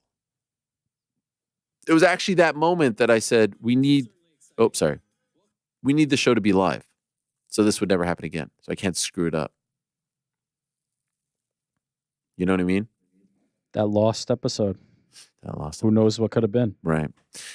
Christoph, Guten Tag, Ariel and crew. Never mind all the 303 questions. We want to know the real important stuff. How are we liking the Euros so far? The atmosphere with all the fans has been great so far, and our team pulling out a huge performance doesn't hurt either. I'm assuming you're referring to Germany, who I think is playing right now, right? Or did play already. Also, shout out for Octagon giving some shine. Been there last year for my first live event and had a blast. They are a huge breath of fresh air in our thin European scene and will be breaking another record when they hold their next event in Frankfurt, where Bundesliga team Eintracht plays. Much love and greetings from Cologne. Wish me luck with all these Scots roaming the streets in their kilts right now. Christoph, been watching it. Don't love this Fubo thing. I mean, they're playing the first game on Fubo. Like, what the hell? England, we're all in. Great start for Jude. Got the goal. People said it was a lackluster second half. I thought it was fine. And I'm liking it. It's tough during the day sometimes. But, we're very much locked into the Copa America, too. Tomorrow, Canada, Argentina. And I'm actually going to be on with my good friends over at Men in Blazers right after the game. Myself and Raj. We're going to be talking about Jesse Marsh's big win for Canada against the defending World Cup champions. It's going to be great. Oh, here's AMW Planner. Konnichiwa Ariel-san. And she was ready to go. She had the whole setup. I really pushed for it to happen, that she could be the interpreter. I do think that Tatsuro's interpreter. I got that right. Right, Frank? Yep. I thought he did a great job. But AMW, it would have been nice to have a fan of the show do it. Anyway, she writes, if you have Tatsuro Taira on the show, will you please ask him why he's not selling I'm Happy Thank You t-shirts? I didn't even see this. And I asked him the question. I'll also write in Japanese in case Frank can show the question on the screen. Oh, can you do it? Frank, she thinks that you actually put the stuff on the screen too. Yeah. No, that's a task for another department. Also, you asked last week why my name is AMW Planner. My name is AMW Planner because that is the name of my stationery shop. I design and sell Japanese-style planners. I write a lot, and one of the things I miss most about Japan is the quality of the paper and the design of the notebooks. I made one for myself, and it turns out people really like them here too. Anyway, this whole process has been a blast. You are great, Ariel, and great job with UFC 303 coverage. I hope we can connect again soon. Take care, and thank you for reading my questions, AMW Planner. If you type in AMW Planner on Instagram, it's a great feed with a great product. Everyone out there watching right now, all whatever 1,000 of you, go on there, support local, support our friend AMW Planner, and buy a planner or two for someone special in your life. How about that? Thank you very much. Arigato. And please continue to feed us the info from the Japanese scene. Max83, hello, Ariel. I just wanted to know if we can maybe get to hear from Khalil Roundtree, because I was fascinated by the way he handled the situation. Yes, I've tried, but I don't think he's talking to anyone right now.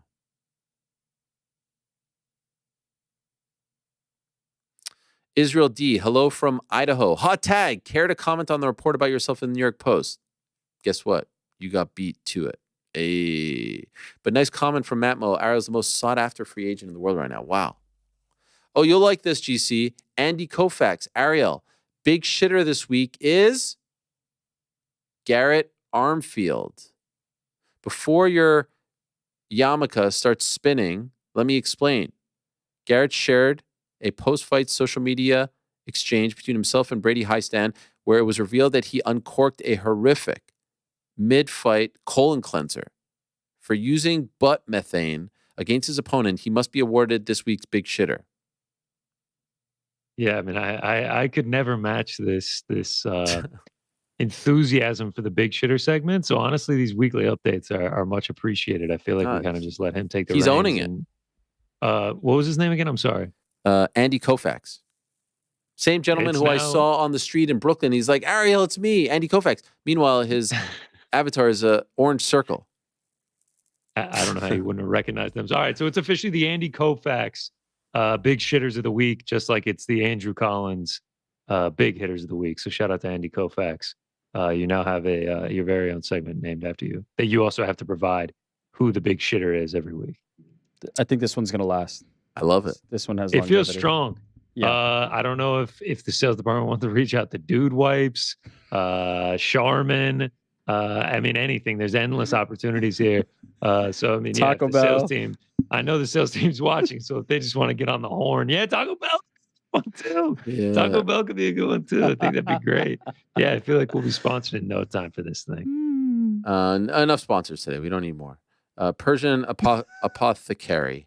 Ariel, I'm so excited for the eventual Highway to Helwani autobiography. I consume most of my books as audiobooks these days, and it's such a treat when either the author narrates their own book or someone special does so, like how Andy Serkis reads The Hobbit. Question, would you read your book or would you have someone else? I think you have to read it, right? It's got to be. It's got to be your voice.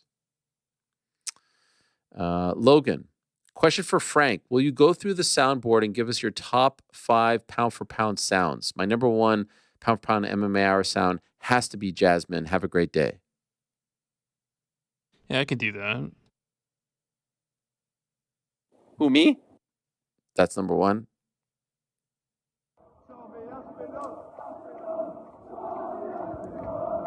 Number 2. Iron!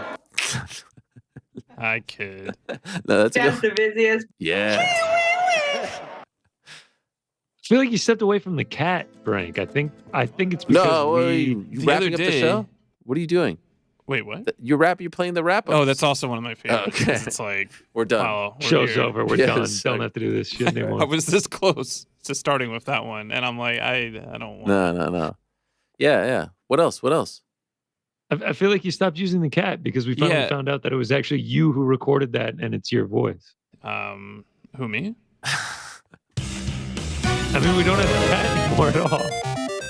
It could just get crazy here. I feel like we need. I feel like people really like the little, like the chiwiwi, like stuff from the fights. We need to get more of that. I was gonna say, I think we need to make this a little more robust. Yeah. feel No, like, Frank, get on this. It's been a slow. I think he needs more buttons too. He's got a limited amount of buttons. I got That's a why we lost limited the amount cat. of buttons. How many you got? That's 24. Oh, okay. Oh wow, that's more than I thought. I think I am happy. Thank you is a good one. I'm That's happy, something- thanks you. If you read the audiobook for Highway to Helwani, we'll have to have some Frank drops in there as well. Just in the middle. Yeah, just in the middle. Just a nice chi-wee-wees in between. Oh, in what between about a the couple breaking chapters news? there. We have the breaking news sound. That's like the Yeah, breaking original. news is good. Yeah. The womp Everyone womp. holding their breath also for Highway to Helwani when Sweet 16 is going to be the debut. Yeah, never know. Book. You know, just when they think they have all the answers, we change the questions. Grant Young, hi Ariel. As an unabashed lover of syntax, I like to be conscious of the literal meanings behind some of my most commonly used words. For example, saying incredible in response to something literally means that you don't find what was said to be credible. I notice that you also say incredible often when speaking. So I'm wondering if, considering how important credibility or lack thereof is in your profession, you ever consider the literal implications behind deeming something incredible? I hope you don't take this as a dig or me being nitpicky, patronizing. Say incredible all you want. I certainly still do. I'm just fascinated by words and would love to hear your thoughts on this. Thanks for everything you do. And bootlicker Bisping can suck an egg. Honestly, it's a great point. It's a great point. No, I mean- it's too semantical. I kind of dig it. Incredible has come to I'm with mean Rick. impossible to believe, and you are not literally saying it's impossible or incredible that it could be Wow. true. The Rick, you semantics got up of this. dictionary.com right now? Because I've got dictionary.com up right now and it says incredible, impossible to believe. Yeah, You just no, it's recited just- the exact definition. Nailed it. I veto this deep dive into the language. As somebody who likes words, no, we're not doing that. All right. Eric, It's incredible all you want. I appreciate it, and I do not take offense to it at all. I actually thought it was a great I'm point. offended for you. All right, fine. Eric, hello, Ariel. Given the situation between you and Bisping, isn't it a little sad that it's come to this? Yes. I remember watching your post UFC 199 episodes of the MMA Hour, and on the June 6, 2016 episode, you talked about how you weren't able to see him win. Still haven't. Then the following week on June 13th, you spoke with Michael, and there was jubilation. Are you a little sad about how it's turned into this? Yes. Love your work. Been following since 2011. Keep it up. Yes, but I've taken a lot of shots over. Some have told me more than a year, and so that's it. Just had to reply, and now we move on. Samuel, I don't know how many fighters listen to On the Nose, but this is worth sharing. I'm an MMA fan first, a fan of you in the show second, then fighters come in third. The fighters you like, I like. The fighters who aren't allowed on the show, I can't like them as much because I haven't gone to know them. Because of your show, I bought DP's hot sauce, merch from Max, a secret juice hat, started listening to your welcome, and will always buy the pay-per-view if Leon and Volk are getting points. What's your welcome? Oh, was that Chael Sonnen? I guess so. Yeah, that's true. He lost me there for a second. Yes. I will always buy the pay-per-view if Leon and Volk are getting points. I was starting to like DDP, and he went MIA. Will he ever come back on? He was supposed to. I don't know what happened there. My hunch is, became champ, and this was his FU to me. Even though you had him on since our whatever disagreement you want to call it that, and I had him on well before, that's my hunch. Never heard anything back. Never got an explanation. Never got, oh, by the way, sorry about this or that. So whatever. There's no ban. There's not I'd be happy to have him back. He's the champ. Again, grudges, not worth keeping, but I don't know what happened there.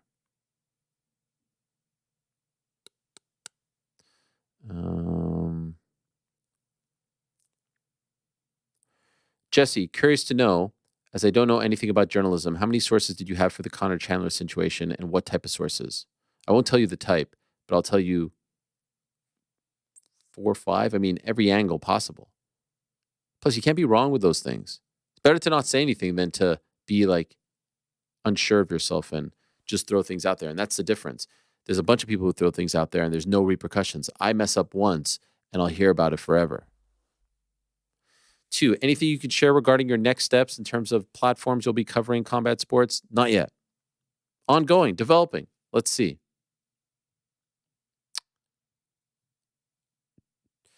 Dash. Hello, Mr. Helwani and co. First-time Substacker. Been watching the show a long time, but can never find where to ask the questions. Welcome. Anyway, do you think Alex got a huge payday for taking the fight on short notice? Yes. I think they made it worth his while. Or do you think that they knew he would do it anyway and they kind of lowballed him? No. Because I'm only joking. Oh, okay. But you know what I mean? It's when, historically, you don't ever really charge any extra for this. So you want to just do it for the team? Yeah, no. They were caught between a rock and a hard place. There wasn't a ton of options. There really wasn't. So it was a great spot for him. And honestly, if there were a ton of options, I think he wouldn't have been picked because he said no thanks initially. Maybe more than once. Definitely more than once. Gilbert, Ariel, maybe this is a hot tag. I'm not sure, but I just have to say I'm genuinely flabbergasted at the tone of conversations regarding your coverage of the McGregor fight. I was incredibly impressed with your ability to tell the story without violating a journalist's ethical duty while simultaneously speaking between the lines to anyone with ears to listen. This isn't the first time you've done this. Just the highest profile, I'd assume. I couldn't believe folks took what you said to mean you know nothing. You and I both. In reality, all they really did was tell themselves. I think it's time for an Ariel Helwani Y'all Must Have Forgot style comeback to let all these new fans know why you're the 14-time Journalist of the Year. I know you don't like doing the breaking news stuff, but clearly if you're not doing it, no one will. All love, no question this time. Just want to say I, for one, and I'm sure all of us here appreciate what you do, Ariel. Thank you. Gilbert Hill. Thank you. The breaking news stuff is no fun. It's just miserable. Especially the way, if you're doing it in the NBA, I get it, but they actively try to control all this stuff, and I'm not sure. The relationships mean more, the interviews mean more, the show means more. Exhausting. Did it. Feel like I did it long enough.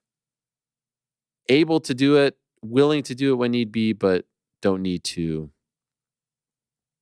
What's interesting is that you get lumped in. You don't do it anymore. You actively talk about how you don't care about it. And then there'll be comments where they're like, oh, he's just trying to break news. It's no. Maybe there's other individuals that they follow that are doing that, but you just lumped in because you're guilty by association. Yeah. Matt from SD, sub GC and the boys. I like that GC gets the shout out first. Happy Juneteenth and Summer Solstice Eve. Yes. Happy Juneteenth and Summer Solstice Eve. Summer Solstice, that's the longest day of the year, right? That's correct. Is that tomorrow? That is tomorrow, and it's also the earliest that it's been in 200 years. Does that mean every day after it starts to get darker earlier? Is that it? Yeah, it's literally the longest. Is that the end of the summer? It's the beginning of the summer. It feels like the end. That's the way I look at things. It feels like now it's all downhill. Because this time tomorrow, you could be like, damn, this is summer. And then 1 second later, it's like, summer was great. Yeah. I love summer. Anyway, question for GC. A couple weeks ago, you mentioned a bet in the big hitter segment that John Florence was a tennis leg of a winning parlay. I wanted to respectfully correct you that JJF is a surfer in the WSL. That being said, GC, what's the most obscure sport you've added to a parlay outside of darts? Oh man, I have no recollection of ever mentioning a John Florence. So that is Neither do I. that's my mistake there. I mean, I also just I have to say that whole entry was just fantastic. GC and the boys, Yes. Juneteenth, summer solstice. I mean, There's a lot. we really covered it all there. John Florence being a surfer, that's disrespectful on my part. Got to be better. Most obscure, I mean, you name it, I have probably bet on it throughout the course of my betting career. During the Olympics, I will get obscure with it. I mean, taking futures on who's going to win the gold medal in skateboarding. I mean, I had a big future on Denmark to win handball in the 2020 Olympics. Of course, it didn't come to fruition. Everyone knows that. Yeah, I mean, Tour de France, virtual horse racing, as degenzo as you can get. During the pandemic, they were running Madden simulations. Me and the boys at work were pretty big into that. Yeah, I have no shame. I will bet on anything if I have friends to bet on it with. Will you go crazy on the Olympics? Like, I mean, I'm not going to go crazy, but I'm definitely going to place a couple wagers for sure. I mean, it's the Olympics. It only comes around every 4 years. You got to enjoy yourself a little bit. I mean, are you really living if you're not betting on, inverted half pipe skateboarding bronze medal match? I agree. I've long believed this. By the way, someone else is asking, Jake, and I know you've answered this before. How much do you consider a betting unit for yourself to be for the newer fans? 50? Yeah. Okay. 50. This is from One Chito. Hey, amigos, a fellow MMA fan in Uruguayan here, writing to you from Montevideo, wanting to give some unbiased insight on your comments regarding the Copa America from the previous weeks. Seeing as you guys believe Argentina and Brazil to be the favorites in the World Cup qualifiers played late 2023, Uruguay beat Brazil 2-0, Argentina 2-0 after that, and beat Mexico 4-0. Of course. What is this? We all know that Uruguay, first ever World Cup champs. What's this? Why are you saying I mean, I'm getting no credit. I mean, I came on the show, publicly stated that Uruguay was my prediction to win the Copa America. I mean, he just must have glazed over that. FYI, Argentina are tied with Uruguay for the most Copa America titles in the history of the competition. Now you knows.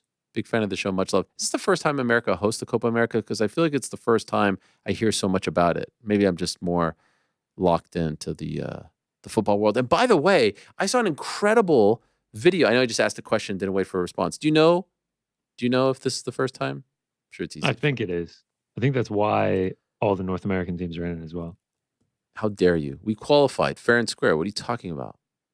Look at that anger. That's just like you get so defensive. Yeah, of course. I'm pulling up to the Georgia Dome tomorrow in an Argentina jersey. Fuck, Addy. You know what? You would. You would. I would. I got the Messi in the closet over there. Tickets are getting cheaper. Are they really? I would love to. No, I don't know. I haven't checked since. Oh, I mean, it's a great time. Soccer in that stadium is a tremendous time. I saw a video from the Lake Grant Wall explaining why it's called soccer. Do you know this? No. Do you know that this started in England? It started because in England in the 1800s, I'm going to butcher this, but this came from him, the late great Grant Wall. They would shorten things with an ER at the end. So instead of rugby, they called it ruggers. And instead of champagne, they called it champers. And so the Football Association, kids would play, and instead of calling it, so for Football Association, the FA, right? FA Cup now, they didn't want to call it Assers. So they dropped the A and they took the SOC and called it soccer. Do you get it? Yeah, I've heard that. And then it kind of spread. And then they said, Americans took this. We don't want to call it this. We're going to stick with football. So it actually started in England. I'm going to blow your mind right now. I knew that. Oh, wow. I never knew that. I was blown away. Will Arnett relayed this to David Beckham on Smartless. It's fantastic. Yes. David Beckham I was had no gonna say, idea. I've heard this before, and I actually listened to that episode. Shout out to Smart. Boom. There it is. Smartless. Yeah. Great pod. Amazing. Great podcast. I knew this. Ian, hey Ariel, been a huge fan of yours for years, but never watched a full episode of the MMA until the CM Punk interview. Not only did that show get me back into wrestling, or MMA, excuse me, I watch every second of the MMA every Monday and Wednesday since. Thank you. My question is, what is the origin of the who me that Frank puts in as it cracks me up every time? Also, from one Manchester man to another, GC shaving his head game gave me the push I needed to shave mine too. Much love, Ian. Let's go. Do you get that a lot? Nah, but I have gotten it a couple times. Shout out. I actually went to the beard barber yesterday, got a nice fade into the bald. You know, we're still experimenting with it. I'm trying to bring out my inner Jason Statham over here. So When's the last time you saw like a picture where you still had the hair? I deleted all of them. Burned them in a fire. I have those headshots that you guys got in the office, and I saw it the other day. I was like, who the hell is that? And I had to do it. There's a couple times where I see myself from like 2019, 2020. I'm like, man, I used to be a good looking cat, man. I used to really have some sauce out there. Now I'm just.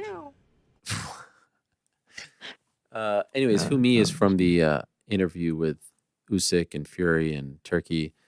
Believe it or not, my wife actually says who me a lot. Every time I say it, she repeats it. So it is a thing. We also have a mug courtesy of our friends over at Gunner's Woodworks. And so it's catching on. You also do say it. I do say it a lot. You do. Yeah, you say it pretty naturally in conversation. It's crazy that is like a pretty legendary interview. You got Fury, Turkey, and Usyk all on the same broadcast, and the biggest thing to come out of that, making a major announcement, and the biggest thing to come out of that was I still think, who me. In the spirit of the question being asked, we should not bury the lead here. Usyk's coach was explaining like someone is not capable of fighting or is bowing down, and that's when you're like, "Who, me?" And like, no, they weren't saying that about you. You're not the fighter. Like, come on. I think he was like, it was like almost like he was like threatening someone. Like, right, right. Like, yeah, come on, like come to the fight and we'll get this done. Like, bring your knives or something. And imagine if he said, "Yes, Hawani, you." Oh man, like the fear that would have gone on your face. I legit thought he was talking about me. I legit thought, and then that's I went what back. Makes it funny. I went back and listened to it, and I was like, "Oh, okay, now I get it." But I legit thought he was going to come for my head. He didn't know who I was. The video is so good too, because like you like sort of like lean into the camera and your eyes get bigger, and like you point at yourself, and you're just like, "Who, me? Who, me?" That's good.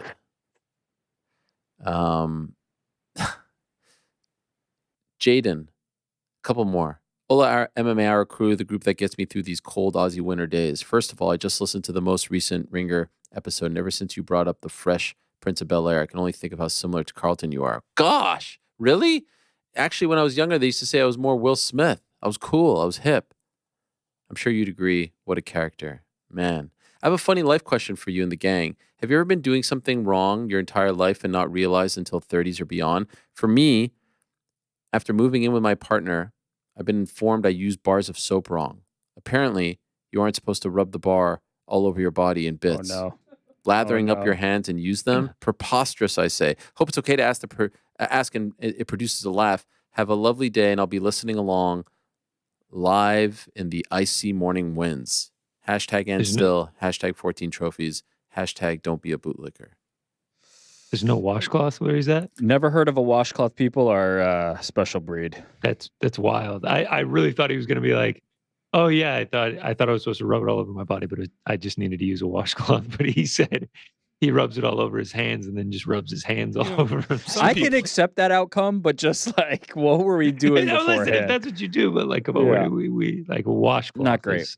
Some people, not me, might have sensitive skin where a washcloth could just, make a lot of issue. Get one of those little loofah things. Figure it out. Yeah, loofah. Get a hypoallergenic washcloth. Do what you have to do, Frank. I mean, this is why I just use a rusty steel wool that I took from the kitchen that I felt like wasn't being used anymore. Frank's skin's so sensitive he doesn't even take a bath. He just skips it. On any day that ends in Y, I'm like, do I really need to take a shower today? Nah. Wow. Skip it.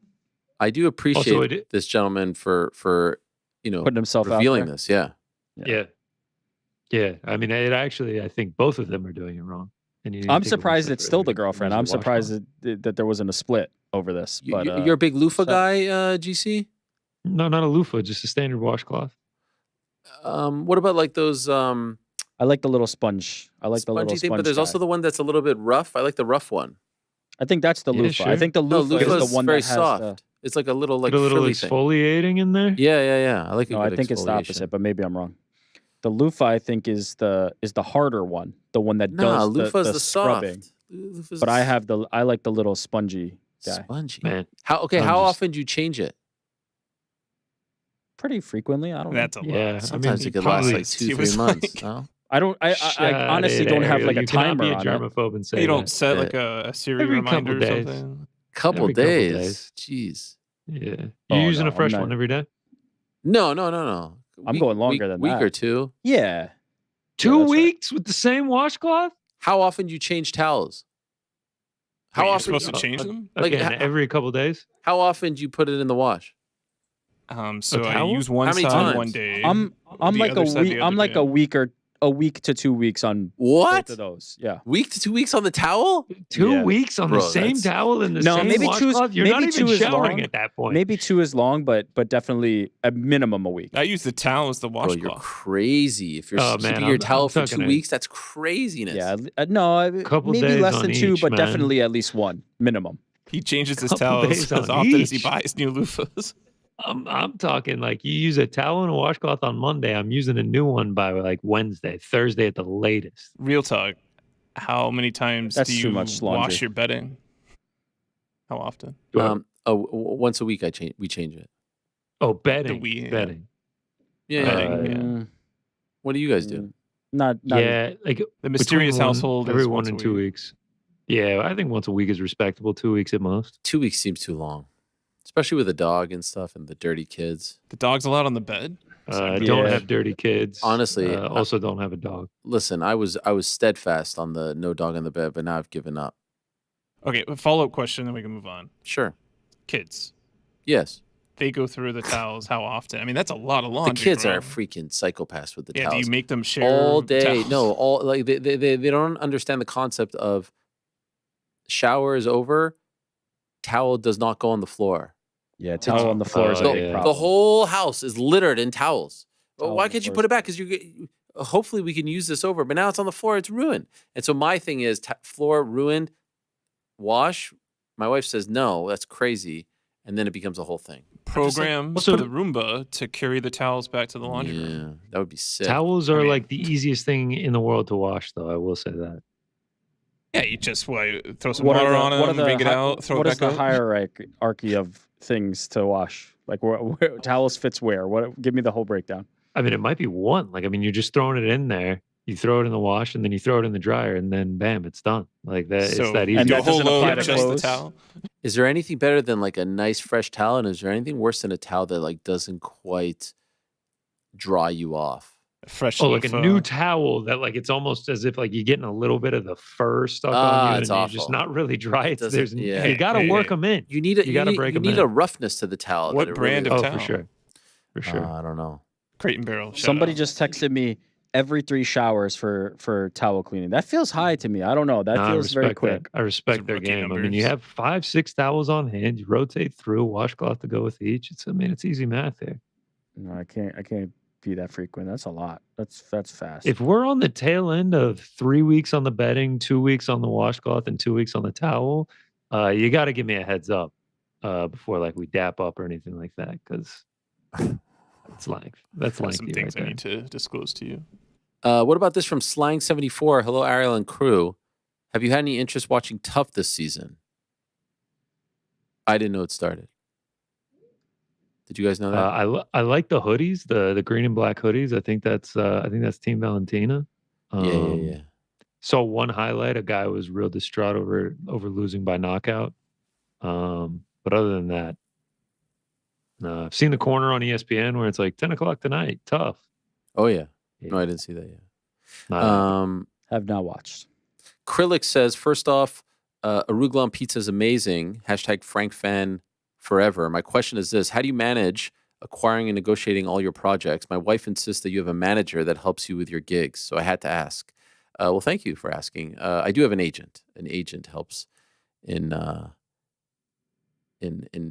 department, and he's great. And we have a great relationship, and I'm very thankful, extremely thankful. Just two more here. Korean Zombie launched his own promotion in Korea. This is from Ali Me. Is this something you're aware of? Yes. And is there any contributions you're making to put this on the map? Would be happy to help him out. This dude is a legend. Your voice will help boost the exposure. Check him out. I think June 29th is his first event. Also, any word on Volk's return? Not yet. He's been pretty quiet. I told you he raised his hand, and he said, there was just nothing. There was nothing available, but he did raise his hand. And he's a freaking legend. Okay, last one. Oh, I lost it.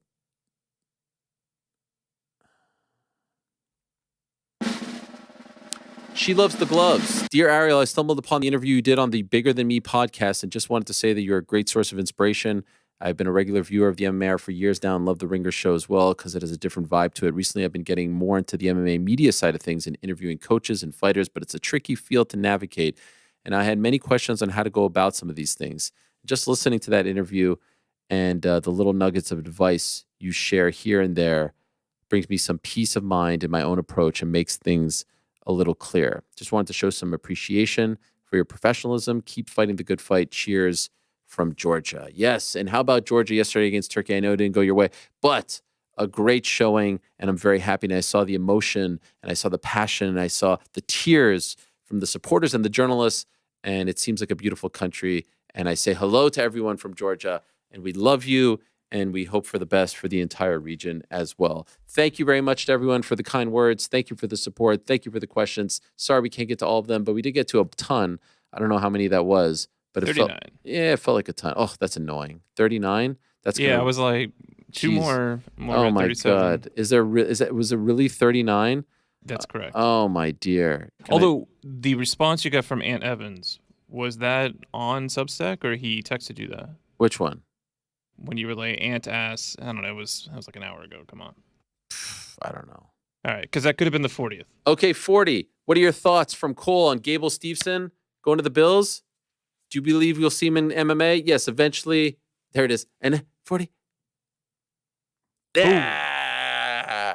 Yes, it's going to be a tough road to get to making the actual Bills team, but I do wish him the best. All right.